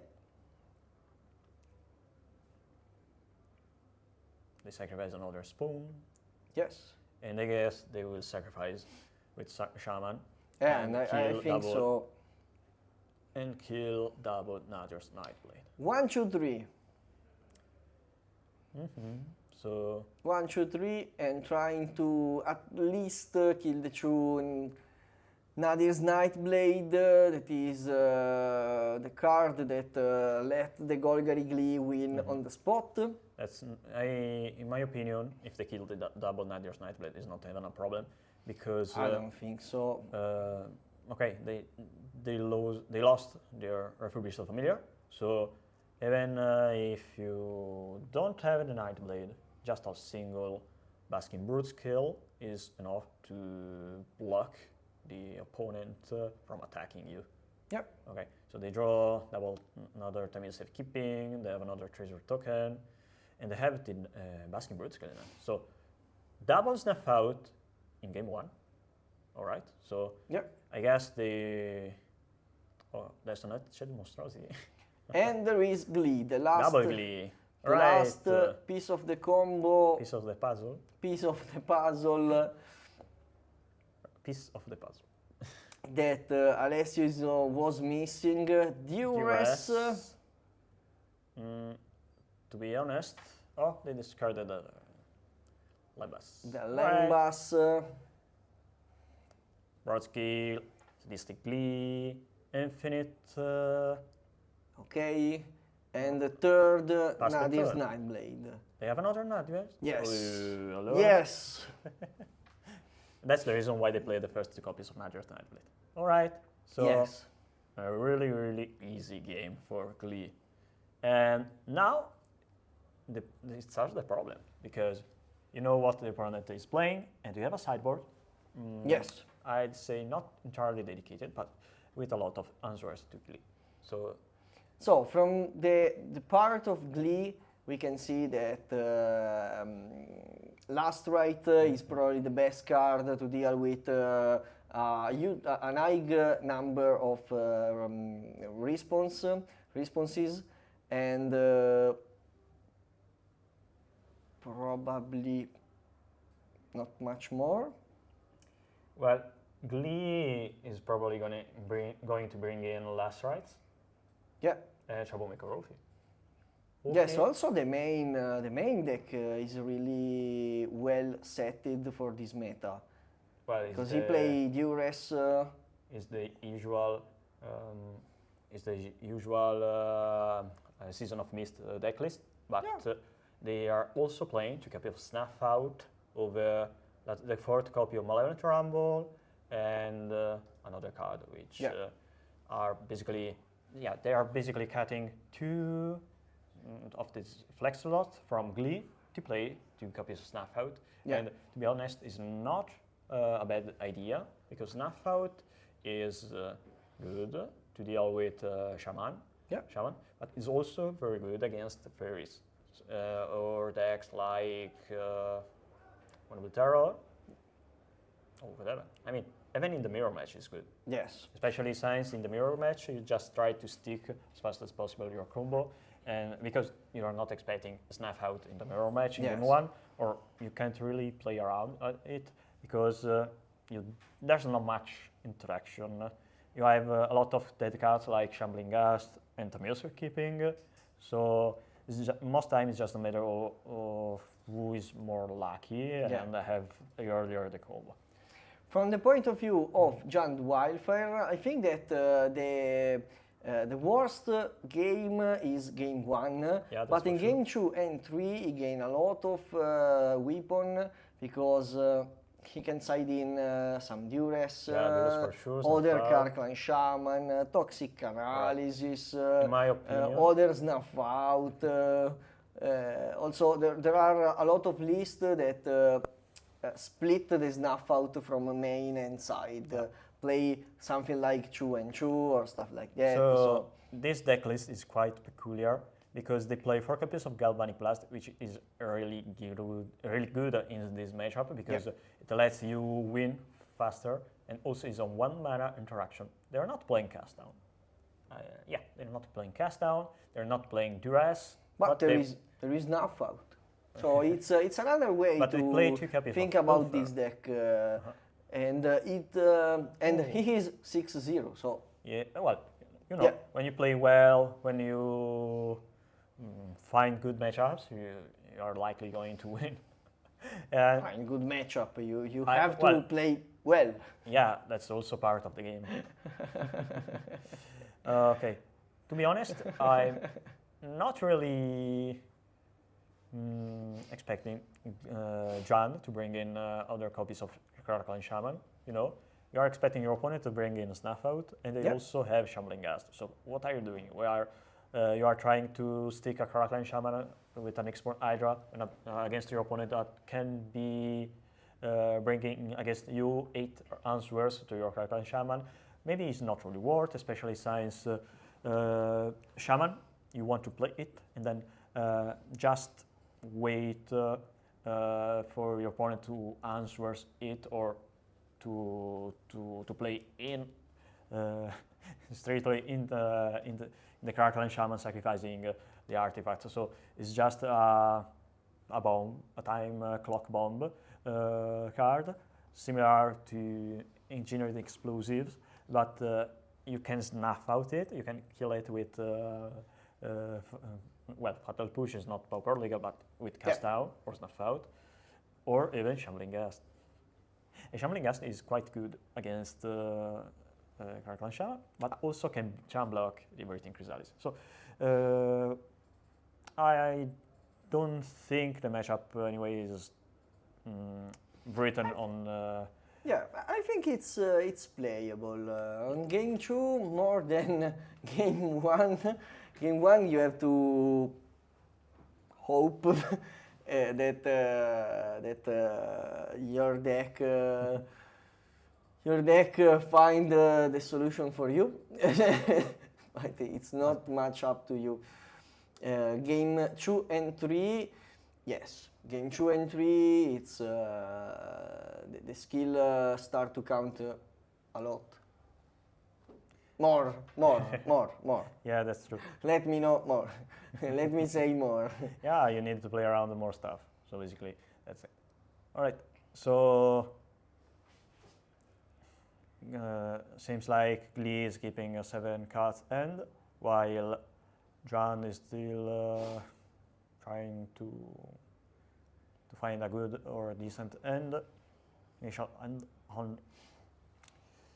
We need an easy end with 2 land, Wildfire, Monarch, Duress, Snuff Out. An end that you can draw without any problem. That's how you can win this matchup. Anyway, I think the John list is kind of different from certain points of view. Or anyway, since they are playing Galvanic Blast, they choose to not play the second copy of Nyxmore Hydra. So the only copy of Nyxmore Hydra they had in the starting and in the keep, but they weren't even able to play it, or they decided to not play it, whatever. And they also aren't playing Avenging Hunter. Yeah. So this is surprising for me, because I think Avenging Hunter is really good in John the Wildfire post side, you know, against GLEE, against the mirror match. In any matchup in which you want to end the game fast. Yeah, but maybe the John player decided to not play it because they have Galvanic Blast, and Galvanic Blast, similarly to the initiative, lets you win faster because you bolt your opponent, you burn your opponent. All right, so fetch for black, and now we are expecting a dress. Yeah. Dress, discarding whatever stuff they may happen to find. And you're in this spot probably is not the best because the opponent can simply play a dispute effect and probably you have to play Duress only if you have more copy of Duress or if you want to if you want to combo off, and this is not the moment, but you can try to destroy the plan of your opponent. But you can also grab your opponent gameplay. I mean, if you understand what they have in hand, you can also understand what they're likely going to do, right? Yes, yes, yes. Anyway, all right, so there's nothing much, and they're discarding the Visual inside. Okay. That's a good play. I mean, their opponent doesn't really have much. Okay. They just have a Galvanic Blast, but I suppose there's not any relevant spell from GLEE beside the Visual. Now, top deck of Monarch, land, Monarch, go. Well, okay, so they play another fetch land. They don't play the... Look. Weird enough, they didn't play the Colony Garden. No. Tap land. No. Alright, they fetch, I guess, for another black. Yeah. Alright, now we are expecting Colony Garden Deadly Dispute, I guess. I mean, yeah, probably. I think this is the third match we are seeing today, but me and you, and every time we were witnessing a Deadly Dispute deck. Igor Wellspring drawing Basking Brewskill. And I already have 2 copies of Statistically, so easy. Easy. It is now time to play, to draw some interaction or some copy of Deadly Dispute, I guess. Alright. Another tapped land. Land go. YOLO. Not the best start for Giant Wildfire. No, the bot game, nothing relevant, just... Yeah. Well, anyway, still better compared to game 1. Yes. Alright, so Forest, pass the turn. Notice how... So we can see that Golgari GLEE is really far in this game simply by the fact that he has 2 Igor Wellsprings on the board. Well, Igor Wellsprings replace itself and make the Dispute and the Visual Sight great cards. Alright. Yeah. The casual, in the end of your turn, I draw 3 cards and I tap. And we saw another Deadly Dispute. That means other 3 cards.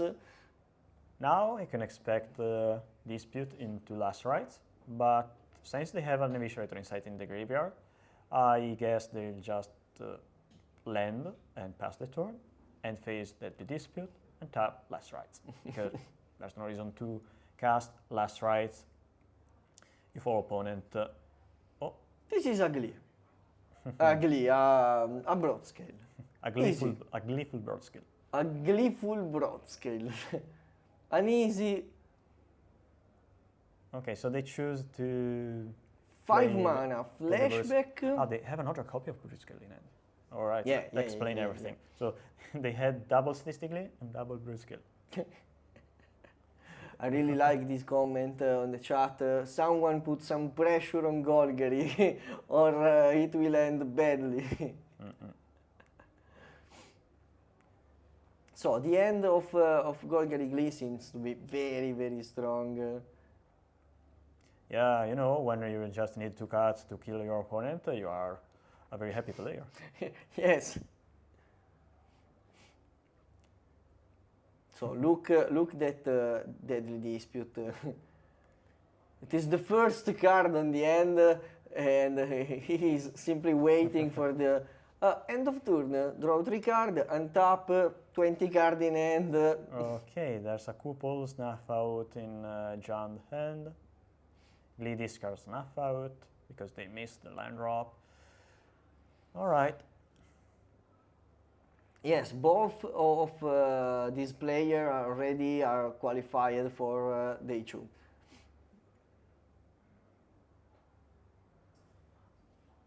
He discarded the snuff out. Yes. So.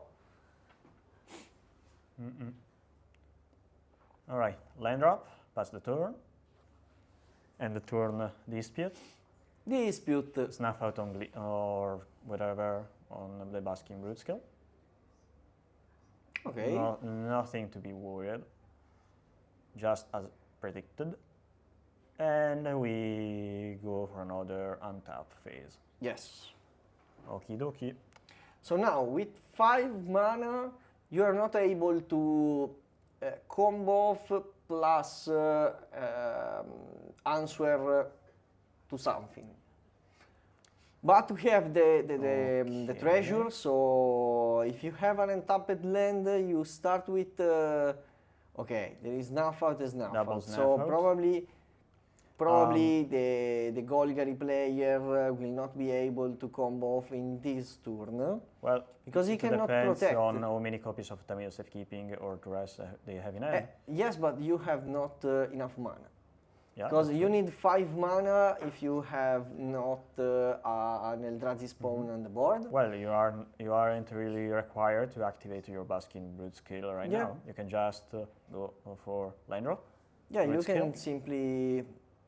Okay. Okay, now just Night Blade. This is a line. This is probably the chill line.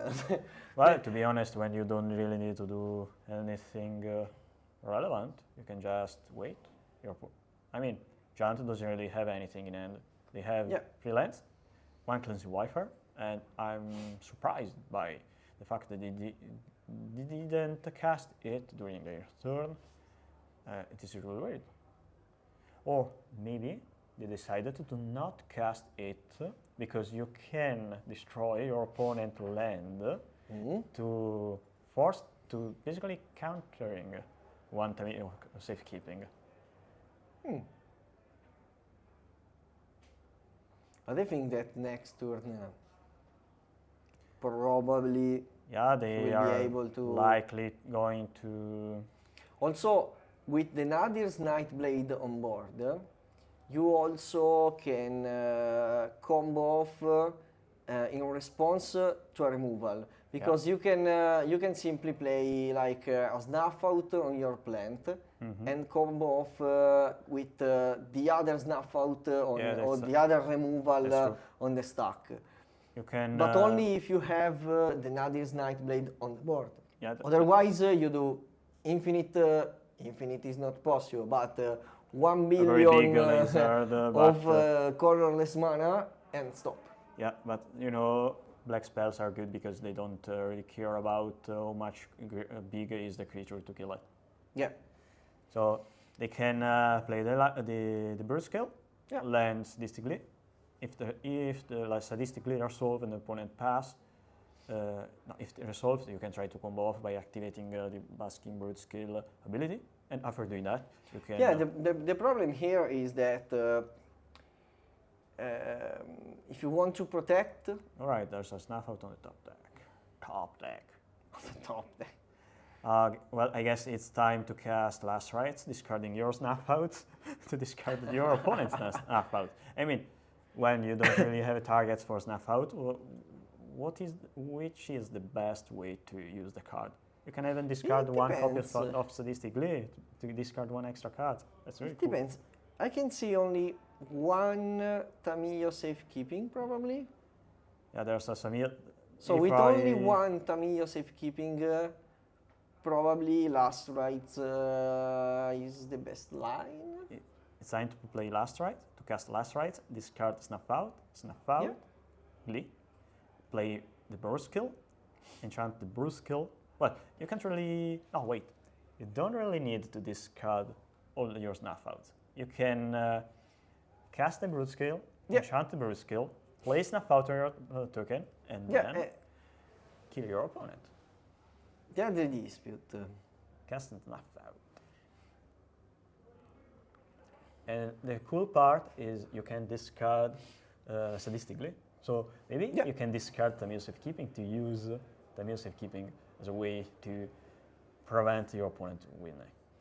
So in this case, if the line is this, what do you want to... Oh wait, they have a treasure token. Yeah. So... But I think that he is counting...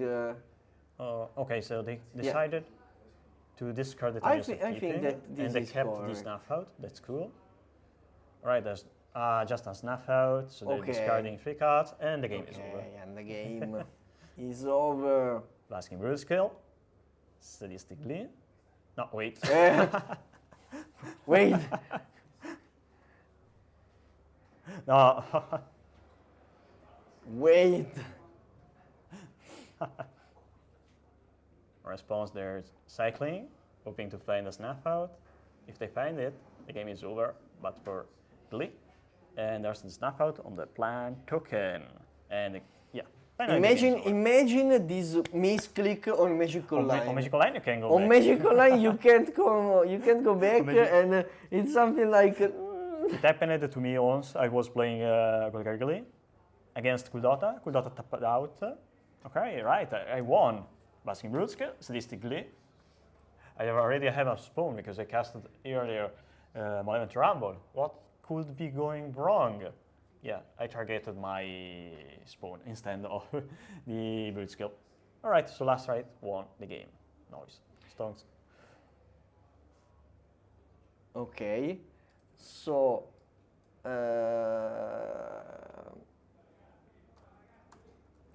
we are asking for the backup table. Okay.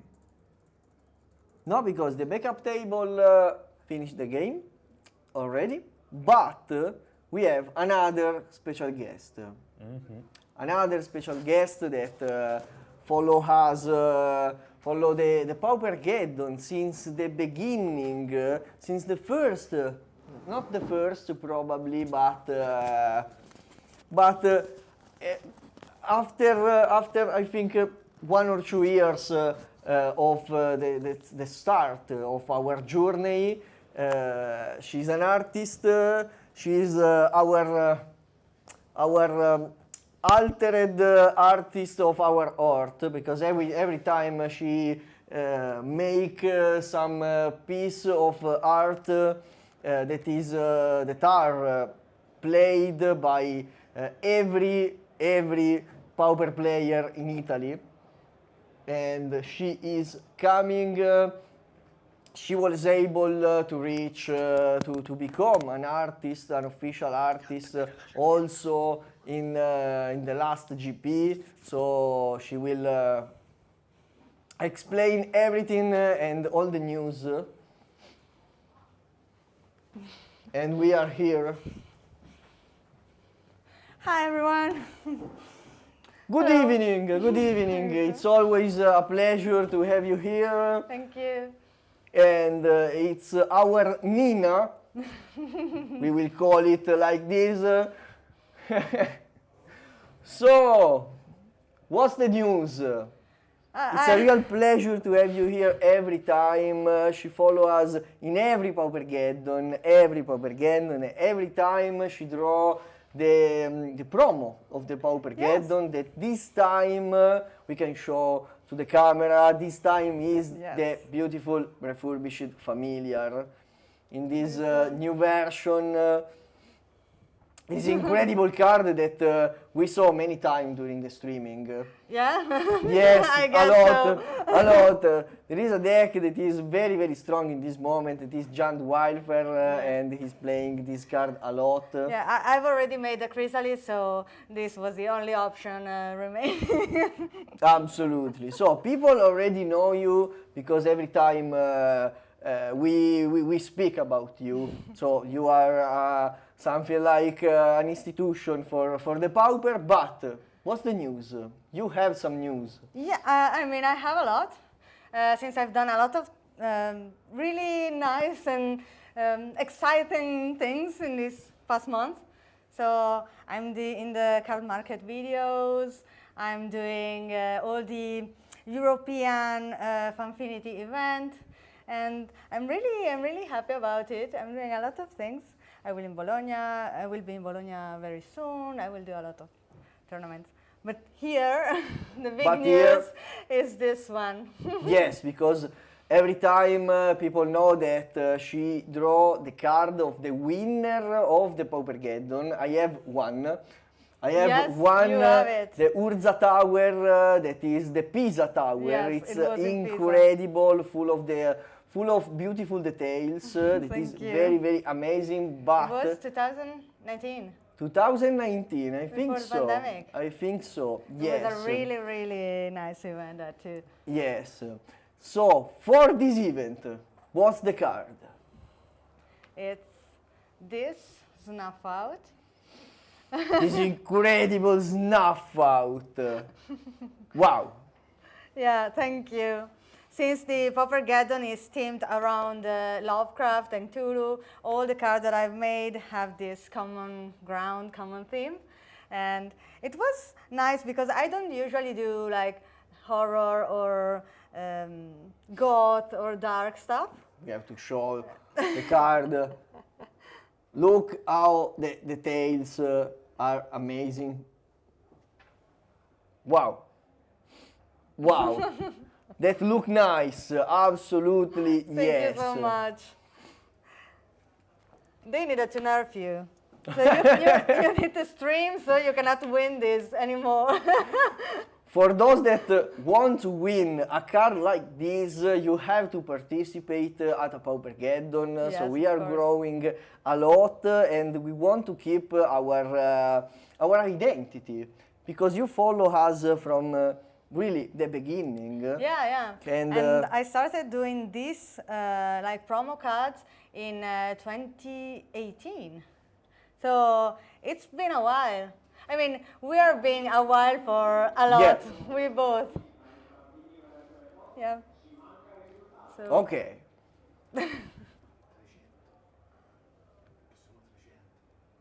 The copies. Yes. Yes. Okay. People from the outside want me to tell you that I'm a mad woman because each year I do 300 of these promo cards, and I do them all by hand. And so you did only 300 because every time. No, it's this year is 320. Okay. So I always go a little bit more. Yes, Next but time will be 500. Every time, if you want the promo of the Paupergeddon that she draw, you have to like order 2 months before because at the event. Yeah, I came here and they were all sold out already. So everyone who came and asked me, "Oh, there is still a promo set," I had to say to them, "No, I'm sorry, I don't have them anymore." No, it's incredible. I'm very overwhelmed by the love of this community, and everyone is so kind. And in the Paupergeddon, there is just all my heart. Yeah, Pauper is the best community in really. the MTG world. So thank you for being here. Thank you so much another time. We love you. We love your art. We love you too. We will take a short break and we will see. After this round, we have to remember that this is the 7th round. There will be the cut. So after this, a lot of players will be dropped from the event. And they will play the first round of the second day. So we will see very soon. Bye.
Hello there, and welcome back to PAUPERGEDDON Winter Edition 2025. I am Sapo. I'm Paolo. And welcome to the first round of day 2, but played on day 1. Yes, exactly. Yeah. And this is also the last round we are gonna cover each today. Yeah, So it's been a I'm long happy time. about this because I wanna go drink something and relax because I'm really, really tired. No, Yeah, I'm time kidding. for the beer again. Time for the beer again. Yeah, of course. What's the matchup? We already know the matchup, right? I think so. We're gonna see. Let's check our internal chat. So we remember that this kind of tournament has a cut on the 7th round, so allows only the players with 15 or more points to continue the tournament, and all the other players will be dropped for the event. So do you know how many players are we? No, but it was my Okay, it will so be my next question. And, so but I think that we have an access to probably to Spice Rack, so I think we can check them. Okay, so soon we will know how many players qualified, but like wondering in the tables I saw a lot of mono blue. It's a deck that did well today, I think, and also John Wildfire was one of the most prominent deck at the high tables, and also mono red. I think like I haven't seen a lot of GLEE, to be honest. 161. Okay, nice. Wow, that was kind of deep cut. Yeah. Okay, I'm very curious to see the stats that will be published in the next days. And looks like we are approaching at the tables. I was following Tommaso's journey today. He's playing A.F.Rossi, this ESPER Ephemerate. Very, very cool deck. Is him a friend of yours? No, but... you like the deck? Yeah. ESPER Ephemerate? Yes. Yeah. So he's playing... That's one of my deck, I think. I really love that kind of build. He's playing like Muldrifter, Ephemerate. So he's an ESPER control deck. He's against a John Wildfire, again, one of the decks we saw a lot today, and that converted better, I think. Oh, by the way, we are elaborating the metagame, but it must be done manually. Yeah. So it will take a while. On the second round of tomorrow, we will publish all the data of day 1 and day 2. Yeah. So stay tuned. So we can check also the conversion rate of various deck, and I think that will be very useful data. No, it's not an ESPER familiar. It's an ESPER like control deck. I'd say it's like blue-black control. Like just Sky Ephemerate, but with the red instead of the black instead of the red. Yeah, exactly. It's a very cool deck, I think. It's really evil. Yeah. I mean, okay. So I can see it. No. yeah, exactly. Move away now. Okay, so Wildfire started the game with one of the easiest start of tap and go. Let's see if they have a Wildfire following the namesake of the deck. It looks like Lembas. Nice. Lembas is probably a 1-off or 2-off in the deck, but it's a very, very powerful cantrip, and we saw how this peculiar artifact kind of changed the dynamic of some matchups. For example, versus mono red, you can grind them and keep gaining life. On the other side, we saw another card from Lord of the Ring set, that is Lorien Revealed, cycling for a blue-black land. Okay, we see the deck list. Yeah, it's actually a very cool brew. Like he's playing. Right sand. Yeah, wow. From the last set. Yeah. So it's basically an ESPER control deck, because I think all the colors are kind of balanced in this deck. We probably need with only one Archaeomonster. Yes, one of the captain. Brave choice. The commander. The commander. Yeah. The nice. Captain. And I think he's kind of happy to play against Jund, because 4 Muldrifter plus 2 Ephemerate, plus 3 Ephemerate. 3 Ephemerate, yeah. And, all the other cards that get value when they get into play. Also, like he has access to 4 sneaky snacker, meaning that Refurbished Familiar is not as threatening as it is like versus Jeskai, for example. But he has a lot of draw engines, so you can have a good recursion of the sneaky snacker. It's nice. Yeah, it's a very cool deck. So probably we're gonna see. I'm really curious about it. Yeah, we're gonna see a cycling suffocating fumes. Probably looking for a sneaky snacker to be discarded to the familiar.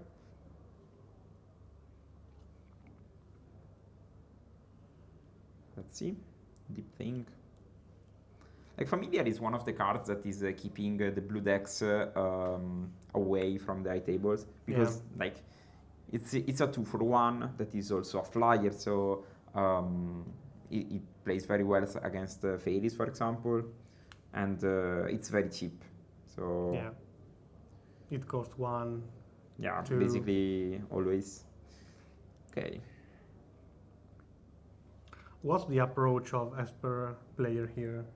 I think his plan is just to counterspell the key card advantage cards from Giant Wildfire, and then eventually overwhelm the opponent with the card advantage provided by Muldrifter, etc. Yes, exactly. I think that the Giant Wildfire list is pretty stock. Yeah, he's playing 1 turn of the Black Rose, a card that in the main deck, yeah. That is not super played. I think you need to counterspell that.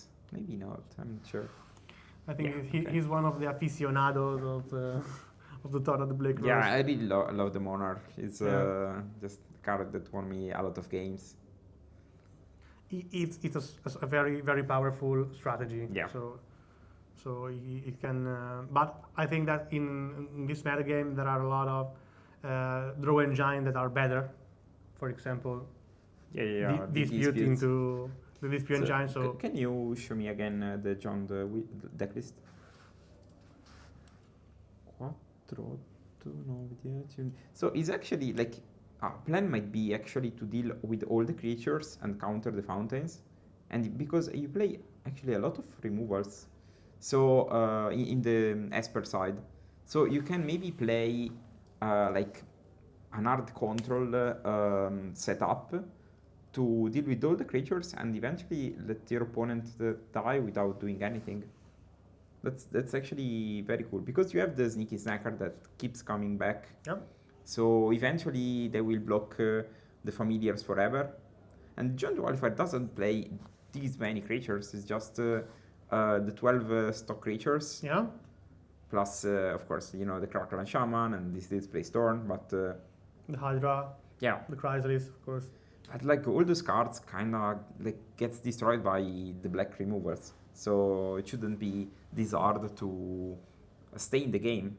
And I think Giant Wildfire is kind of priced to play the control role. Sorry, the aggro role, because you are the first one to get onto the board, and you need to assess board presence. So.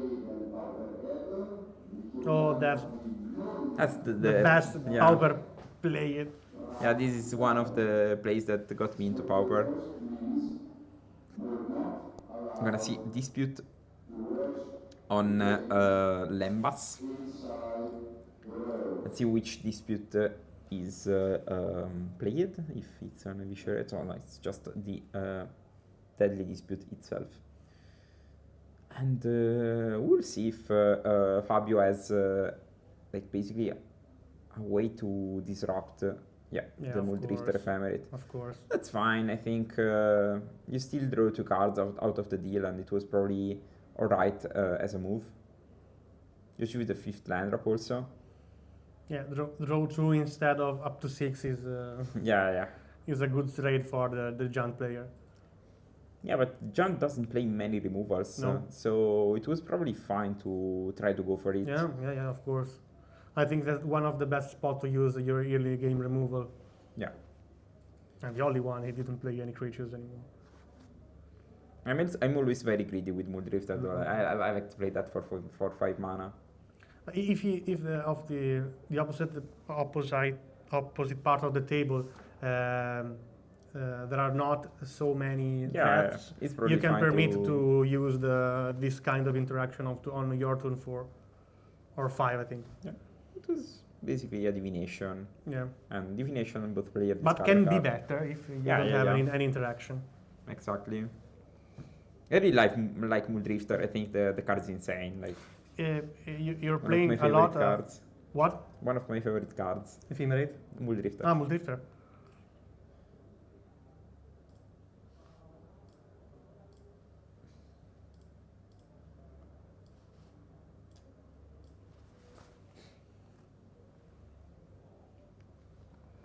Which art do you prefer?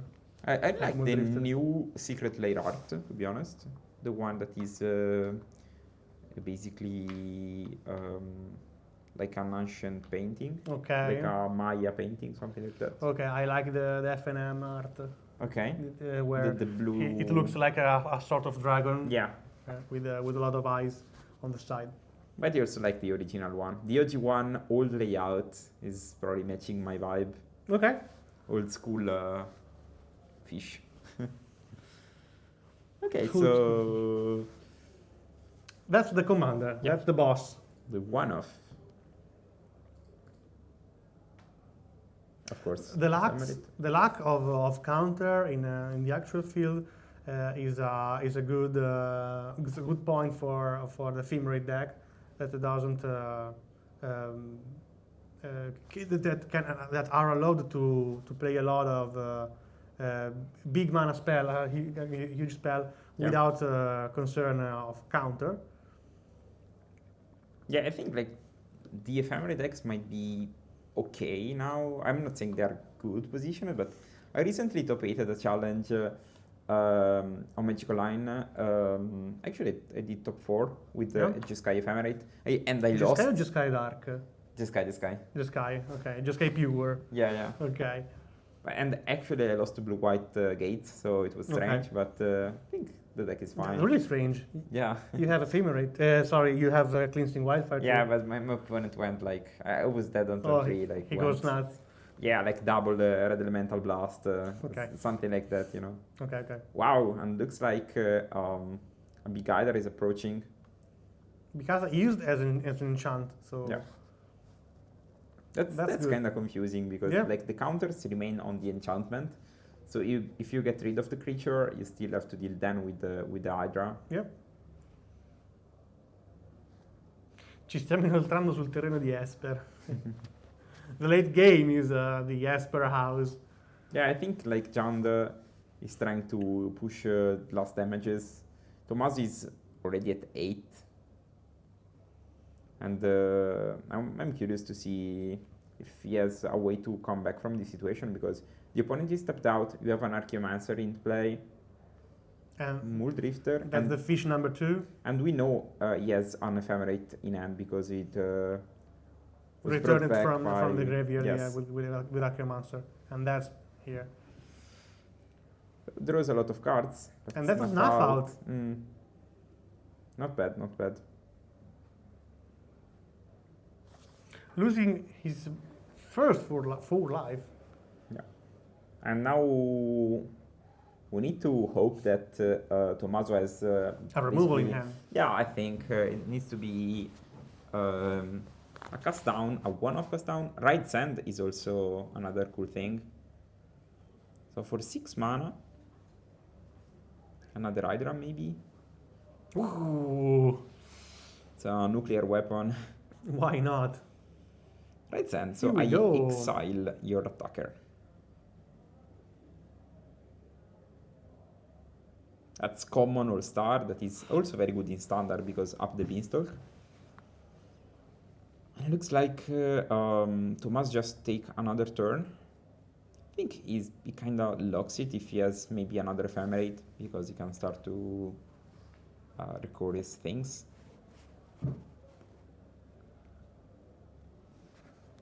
Five mana, Muldrifter. Muldrifter, casted. Nice. And a hard casted fish. Yeah, and how many Hydras Fabio plays?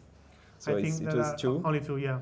Okay, so once you deal with this board, you you're probably fine because there are no galvanic blast. There is some makeshift munition actually that can close down the game, but of course if that's not yeah, he doesn't have a burn spell. yeah, so exactly, so no galvanic blast, etc. neither bolt, for example. Yeah, so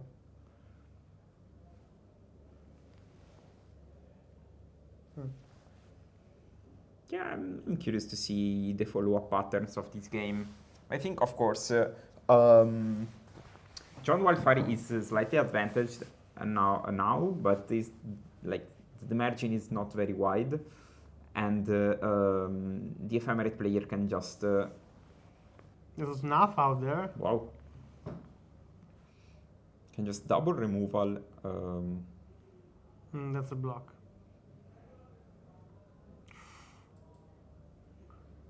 That's a little damage. I think so.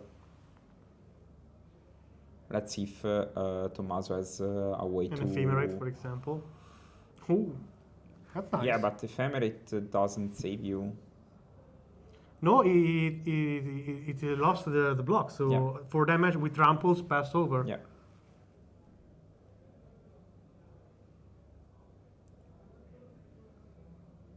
Yeah, I think he's looking for cast down. Looks like No way. there is no cast No down, way. so Okay. the trample ability takes down the game. Interesting. Hydra made the game here. Yeah, Very yeah, nice, yeah. very Hydra nice. was kind of insane, of course. Modern Horizon 3 card win, yeah. right. I think Hydra was a sleeper in the previous Geddon. I think no one really played that. But now, yeah, it's getting better. Yeah, John Wildfire is the classic. I play all the good cards in the format. Yeah, that's the plan of John Wildfire. Yes. There aren't a lot of synergy in the deck. For example, Refurbished Familiar with Chrysalis. There are no real... Yeah. It's just... But there's really powerful cards. The synergy is Artifact plus Dispute. Yeah. Then when we have a lot of cards in hand, you can decide how to sequence your stuff. Yeah. Yes, it looks like... Drawing card is one of the best part of... the powerful part of... The most powerful part of Magic, so... Let's talk about the sideboard. Yes. Starting with the John Wildfire. Okay. I think that Avenging Hunter. It's a good stuff. You can increase your pressure level. Duress. I like Duress. Yes. A Snuff Out. The third copy of Snuff Out. And that's it, I'd say. Yeah, Troublemaker of Weather the Storm. I think that useless here. Yeah. Let's look instead of the ESPER Ephemerate side of the table. We have a Blue Elemental Blast. I think that can be nice.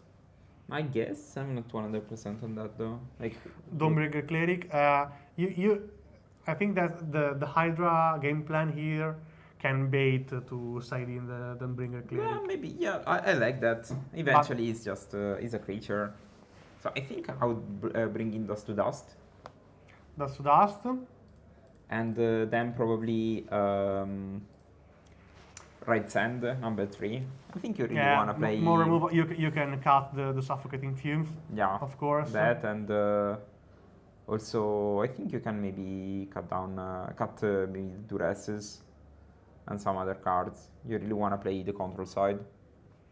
Okay. So we had a discussion before with other good players regarding the Duress in mid-range matchup. And I think personally I like to cut an Ornate side-in Duress versus another Dispute deck. mid-range, another Dispute deck. I think like back in the days, like Red Duke said that you don't want to bring in discount spells in the Mirror of Jund. Okay. And I think the concept is similar. Plus, Deadly Dispute at the top deck kind of nullifies your resource grinding plan. So I'd rather focus on my plan of developing, and eventually when I have more cards than my opponent, I try to make better moves. Okay. But Duress is kind of cringe, I think. Like, it's never very good. It's fine on turn 1, on turn 2. It's more powerful in a combo shell when you need to remove the interaction. Yeah, that 100%. That 100%. I really like Duress, for example, in G.Giglio or John yes. GLEE, yeah. That I like, but if you're playing a mid-range pile, I don't think you really That's not the play you Duress. want to do. No, exactly. I'd rather have my card advantage engine than Duress. It's mostly like, I think the effect is fine, but the fact that it's a card that you draw in a mid-range game, so you are trading tempo and resources, is not something very appealing for me. But I like a lot of people. And what about knowing about your opponent's hand? I mean, I don't really care because you don't really care. Yeah, That's not so. If it's not so a combo deck, I don't think it's relevant. But even if it's GLEE, I think I'd rather bring the game to a point in where I can play around stuff rather than knowing what I have. Because knowing what I have is usually irrelevant, again, because Dispute is like an Ancestral Recall. So you draw 3 cards and you mix up stuff. So if your opponent can do this match card advantage, I don't think it's relevant to know what I have in that specific spot. Okay. Because the hands change so quickly that you don't need to. So it's useless to knowing. Yeah, exactly. That spot. Okay. Good point. Dai, Fabio.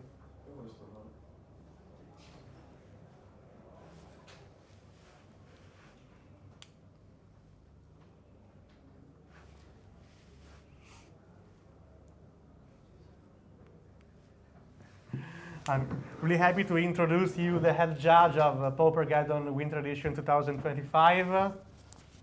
Hello. Ciao a tutti quanti. Hello everyone. Presentati, dico ciao, hello everyone. Dico cosa da judge. In inglese o in italiano? In italiano, inglese.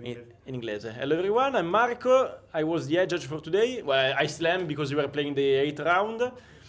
And I just wanted to come here and check their job. Yes, if they're doing a great job or a bad job at the streaming. But looks like they're doing a great job, so we really appreciate the judge in the streaming table. It's a good feature that we. Who is it? The judges, because there are more than one. Yes. So the stuff for today was great. They were really nice. We hope that tomorrow will go great again. Hopefully, yes. Today it was a nice day, a nice and easy day, mostly because of the stuff. The stuff. Really what about the 8th round on day 1? It's a good idea. Do you like it? Yeah, I do. Yeah, it makes both days shorter. So it's nice because that's the purpose. Yeah. Okay. So thank you very much. Never bothering. Thank you. Okay, so wow, we just moved our head away from a second and double Refurbished Familiar on turn 4. Then already on to 4? What? Yeah. That's so quick. It looks like our hero Tommaso is stumbling with double island, but no ways to achieve a 3rd land drop, while Fabio has also the spell bomb to pressure the sneaky snacker. So and the Ephemerate loop, of course. Yes. So sad situation. Looks like that there was a 3rd Refurbished Familiar. Look at the graveyard. Like there are 3 familiars. This is basically the start you want to do now. Pretty everything. Yeah, Tommaso is really trying to push this game as fast as possible.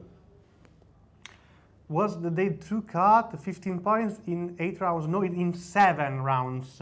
This is the 8th round, but it's yet the round 1 of day 2. But it's played today.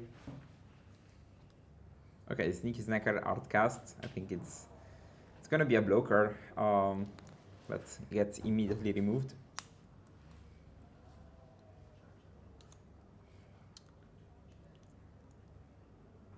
So Deadly Dispute on the land.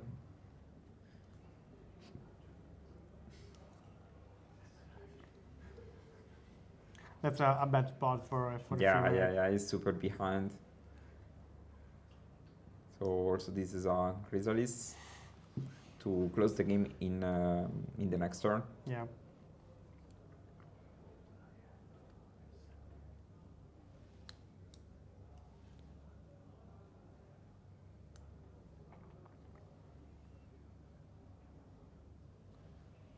Il tesoro ci chiedono? I'm not sure. He probably missed the treasure. Okay, but no, like you cannot see the list until Monday, and the tournament must be finished before any published.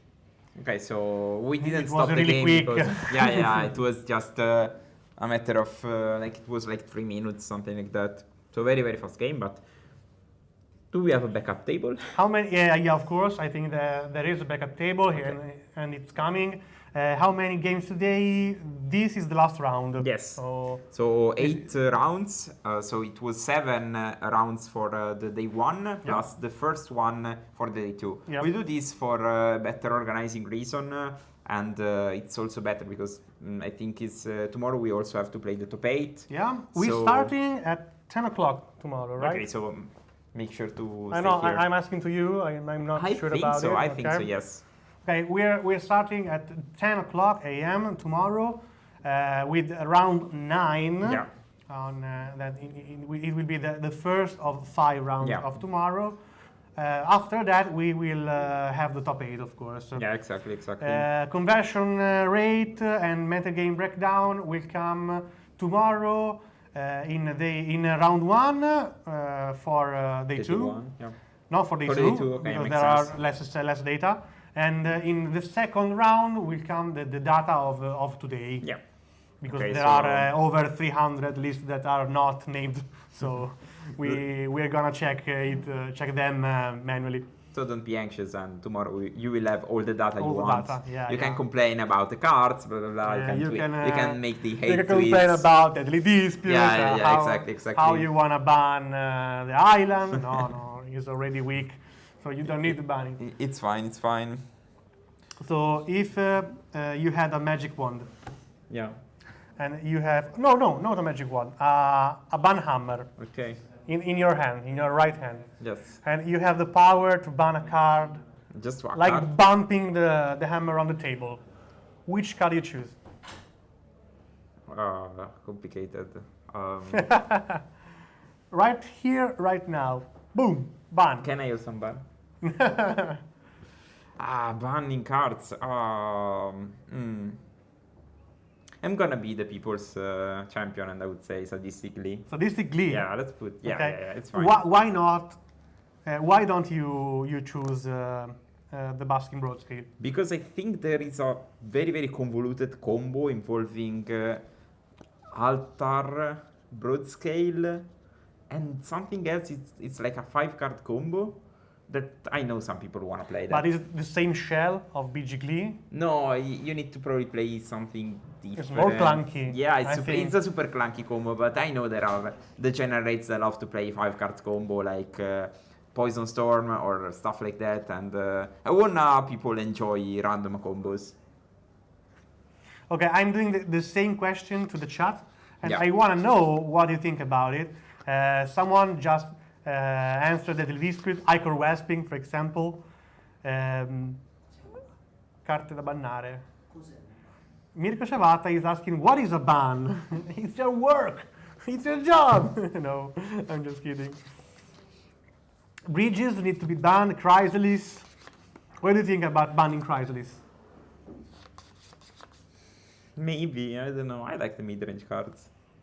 I think if the game goes long, it's powerful, but it's not a problem.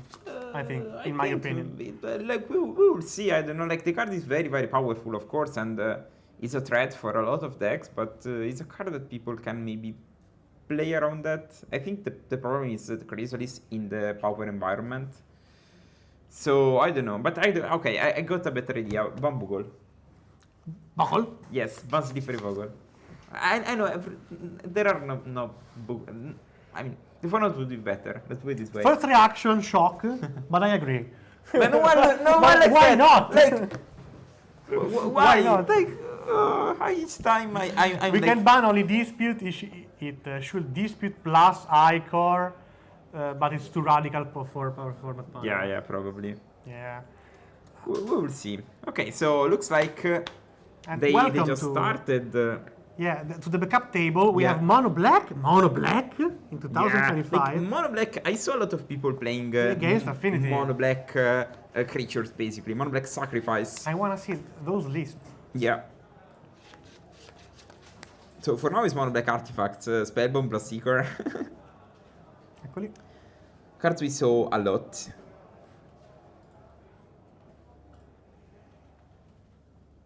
Oh, it's mono black with Pactol. This is the deck I wanna play. I love this deck. Mono black with Pactol? Yes. Glazed Fiend is... I love Glazed Fiend is Bay, basically. I love this list. I think... Albi, can you rename the deck with mono black doll? D-O-L-L. I think I saw this list first by MTGO user Chesta that made a couple of 5-0s. And the deck was actually lit. It was probably my front runner for the event, mostly because I like what the deck does. It's a strange mono black tempo deck that eventually can turn out to a mid-range pile of cards and removal, slamming back the Terror and then following up with artifacts. I'm very excited to see. Fiend. Yeah, Glazed Fiend is incredible. Like it can deal like 10 damage. So, substantially, he plays 12 creatures. Yes. That are 4 Pacto Terror, 4 Refurbished Familiar, and 4 Glazed Fiend. Yes. Okay. The other cards are the basic draw engine of the 3D Dispute and artifacts. And removals. Yeah. It plays a lot of removals. I think like when I started to a pretty play straight deck, I think. So. Yeah, it's just a mono black aggro deck. When I started to play the deck, I think I added the 1/1 zombie that when it dies it creates a treasure. A Shambling Gust. Shambling Gust. I think the card is very strong because it's a +1 artifact when you play a dispute. Yeah. And in general, it's a good There's card a free dispute. Yeah, exactly. And in general, it's a good card to check the early game. It's very good versus fairies, very good versus mono. Yeah, it can also give -1/-1 to a creature. Yeah, exactly. Or is it also is a counter? No, just -1. Just -1. Okay. Sadly not. Would be too strong. The sort of film spitter. Yeah. So Fanatical offering a card that we don't see very often. It's probably one of the disputes that are less used in the format. Of course, it's one of the weakest one compared to the others, but providing an artifact makes it very appealing for this deck. Yeah, and we are gonna see. And there's a synergy with the Pacto Terror, of course, and with the Glazed Fiend. Yeah, exactly. And there we are. Here we are. The Pacto. The macchinina. A bambolino sulla macchinina. Do we have stats for day 1? They will come tomorrow, or in the first 2 rounds of the match of the day. Looks like Alessandro has cast down in hand, so probably gonna kill the Pacto doll, let's say. But before he has to resolve, I think probably the Refurbished is still on the stack. Okay, the 3D here. It's to draw 3 cards to have better decisions for what to do with the Refurbished. Mephitic draw. Yeah, it's the 2-mana Ichor Wellspring that is black. So when it enters, when it dies, you draw 1. You draw 1 and lost 1 life. Okay. From Lost Covers. Yeah, it's another card we thought about. I'm always down to talk about mono black, to be honest. One of my favorite deck from the format right now. You're an evil player. Yeah, I mean, I like the Pacto Terror. But okay. I dislike TRON, like too slow, too boring. This deck is basically a tempo deck, so...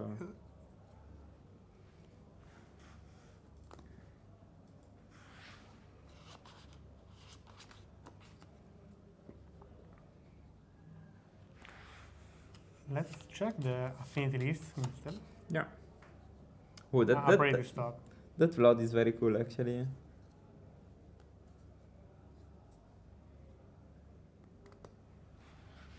So we remember that all the tokens that you are seeing are made by Mezzocello and Friend. You can check the VOD of this live where my friend interviewed him. Yep. You can see these tokens are very, very beautiful, and I think basically if you play Pauper, you have at least one of these tokens in your deck box, so they're very cool, and you can find... What's your favorite for this edition? I really love this treasure. Yeah. Because I like the colors, and I like the cards here. It's also our sponsor eBay for the event. Okay, we have the occasion to chit chat with the debate tomorrow. Yeah. So don't worry about it. Yeah, I'm very excited to see such a Oh, big that's Duress. sponsor. Okay. Yeah, it was a cool Duress because it took down the dispute that gains life. That is actually very strong in Affinity because, of course, you can sacrifice the Mirror Forcer to gain 7. I like how Affinity is basically always a nice choice. Like, no matter what the format is, Affinity is probably always okay. So you can draw a lot of cards. You can metagamize it to well. You have access to all colors, pretty much all colors. So you're not bounded to some kind of color. For example, with the Ephemerate deck, you cannot play green spells so easy. So yeah, exactly. If it's there. Yeah, I think Affinity is black X, basically. Yeah. The shell is always black, and then you can decide. It's so easy playing other colors with a lot of fixer. Yeah. A lot of you have access to all the bridges, so really easy to play all the most powerful cards in the field. He was thinking about an ESPER Affinity list, splashing white splashing white for Coalition Honor Guard. Okay, against the GLEE deck. Yeah, exactly. etc. And also some different removals, but I never had time to tune it perfectly, so it's something that... In this kind of deck, you prefer the Coalition Honor Guard or the Litless Sister?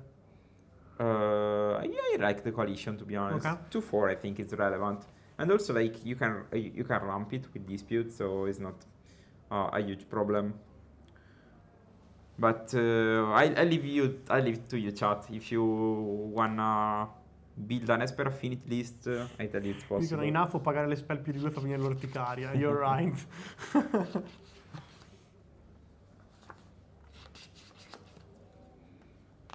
Okay, and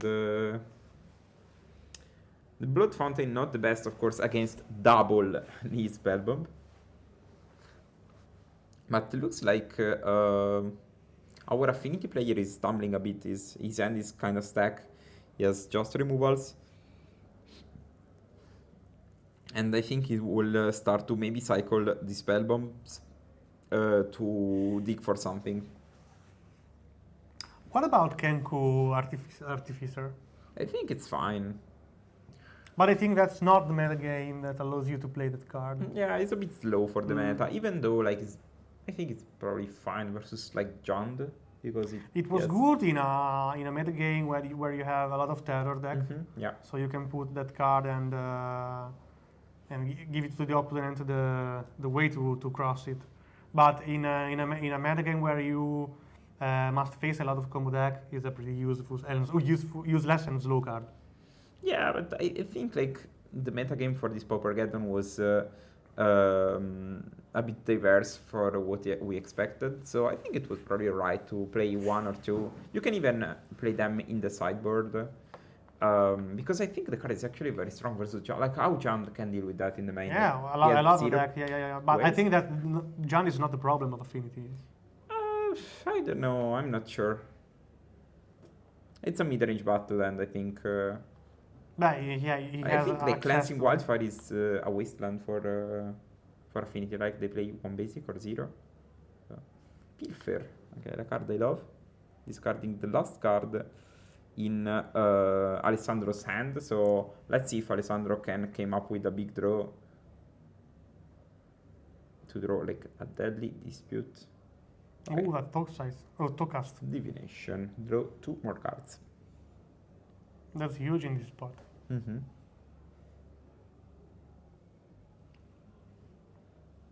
Okay. You can chain a lot of draw spell here, and it happens all the times I play against Affinity. That's why into Tocast, into Dispute, into Tocast. Okay. That's why I don't really like the discard spells versus Affinity or in general versus Dispute decks. Pretty useless. Because it's so easy that you do not achieve nothing with what you are trying to do. So.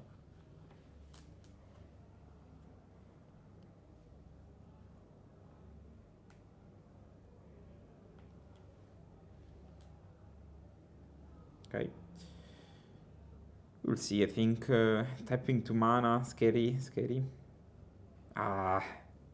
Okay, another divination. And now, like, when you have 4 cards, I really hate the situation where you basically grind your opponent until he has basically 0 cards and then start attacking card after card after card.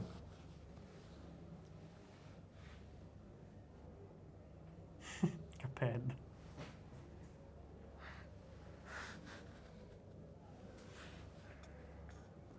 Okay, his first Blood with Refurbished. Duchj, are you playing Cuphead? Which level are you playing? Cuphead? You know? Yeah. You see the secret layer of Cuphead? Really? Yeah. Something like similar. Really? Yeah. No? Okay. There's a secret layer of Cuphead? I guess the art is similar. I can show you. I saved that on my phone. I'm checking it right now. Yeah, like there is a young wolf, so you can play that in Pauper. Mala. Yes. There is Cooling the Weak.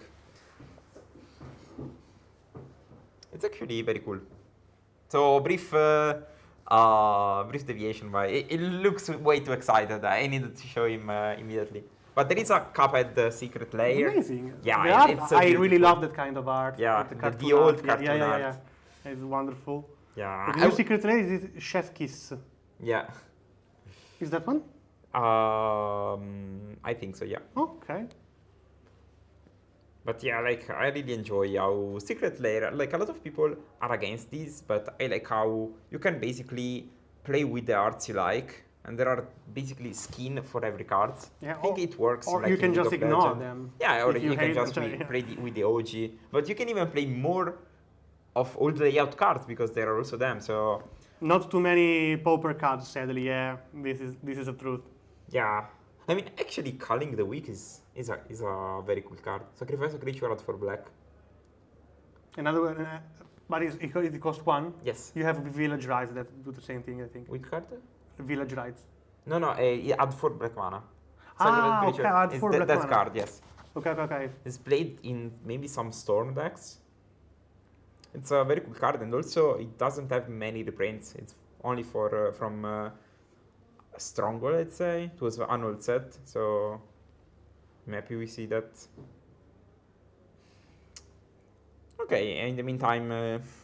Assurdo che l'unico modo per sconfiggere un Padovano a Pauper sia mettergli un altro Padovano contro. Padova is huge, is heading, or is in the second rank of the Pauper League, the championship, I think. Might be. Yeah. Padova. You can invite me in Padova. I will do coverage for your event. Okay, duress number 3, but like the problem of these duresses is you don't achieve much.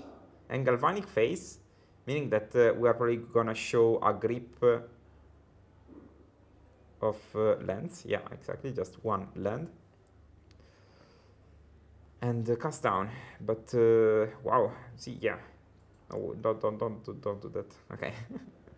You really never want to sacrifice near Spellbomb when your opponent can just crack the Blood Fountain.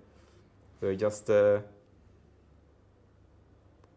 save himself from a bad misplay. The last nail on your coffin. Yeah. And now I think he's paying for Vault of Whisper. Yeah, okay. Wrong cards. Yeah, they're just basically the situation is the same. They are trying to approach like everyone is trying to draw something that is going to win the game. Yes, exactly. So it's either Pact Doll for Davide or Mirror Enforcer / Dispute for Alessandro. So they both play Dispute. Is the first one that draws something to be advantage. Okay. And remember that Pact Doll the terror triggers when it enters, so it's already providing value. 4 mana, gain 1, drain 1. Here comes the Machini now. Yeah. And if you can chain a couple of artifacts too, maybe it can be advantage. Of course, you need to hope your opponent doesn't start the loop of dispute. No, cast down. Here comes the cast down. Yeah, look at the hands, like, bro. Very Italian, Jess. Yeah. In future match, you can unleash your emotions. I'd like to hear the audio. Yeah. Oh, porca di... Okay, 2 mana, Blitzfield. That is a Fanatical Offering on the treasure. Okay, makes sense.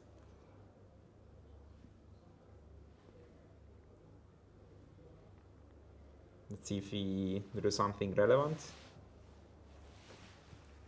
1 mana. Needs Another spell number spellbomb, 2. okay. That's a card that's basically cycling themselves. Yeah. And now that you have 2, you can eventually draw a card. The map token says choose up to or choose a creature. A creature. You need to have a creature. Yeah, Okay, you control. You can't explore on your opponents. Okay. If I recall correctly.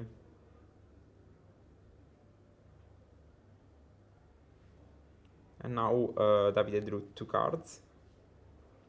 Yeah, he forced the spellbomb. Yeah, it makes sense, to be honest. Yeah.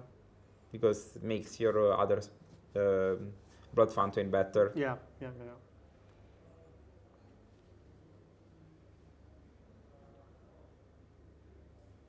I think Davide is probably having some lands in hand, so he kind of need to cycle down. But remember that lands are a source for Davide's deck, because he plays a lot of cards that matters with the artifact, so Glade's Fiend and Pactol. So having them is probably no Glade's Fiend shown until now, right? Maybe side them out, but I don't think so. Ooh, turn of back rows, nice. That's nice, but there is a wrath to be resolved. Yeah.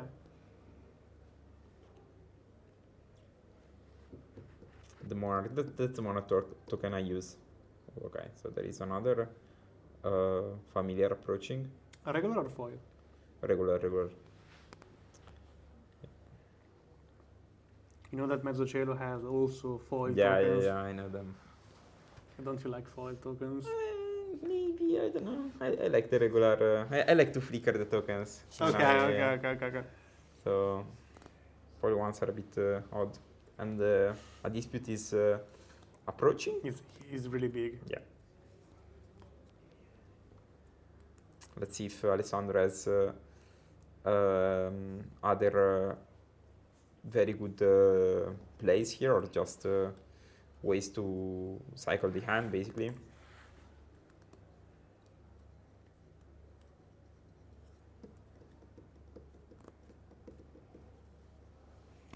Still dreaming about spinning darkness in SL, because it's possible to reprint it on SL in secret later. Oh, okay. I mean, like, Gavin is sometimes coming to the Paupergeddon, so next time he's approaching the events, just you can ask him. He's probably very open. Because the secret layer bypassed the reserved list? No. But Spinning Darkness is not in the reserved list. No, I know. But of course, like, Spinning Darkness is a strange card to print. Yeah, pretty strange, yeah. In this regular set that... like, even in Commander, I don't know, like, sometimes, some cards get reprinted in Commander. It's one of the few cards that use the order of the graveyard. Yeah, exactly. For example, in Modern, you can shuffle your graveyard with no restriction, because there are no legal cards that allows you to use the order of your graveyard. Yeah, but exactly. Here in Pauper, we use Spinning Darkness, or for example, also the red one that allows you to return in hand if you have a creature on top of it. It deals 1 damage. Yeah, okay. That's something. I don't remember the exact name. I remember that. Yeah, there are a couple of Chat, old help cards. me. Which card I'm talking about? Which cards bypass, like, needs to the graveyard That spark, to stay? copper, the red, That 1 spark, point yes, for you. Okay, thank you. Nice. Thank you.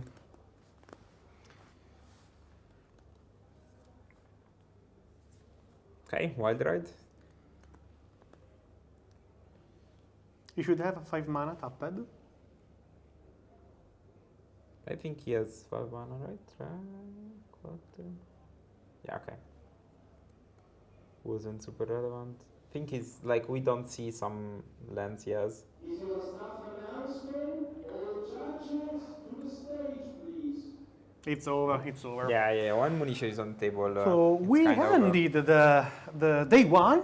Yeah. That's the end of the 8th round.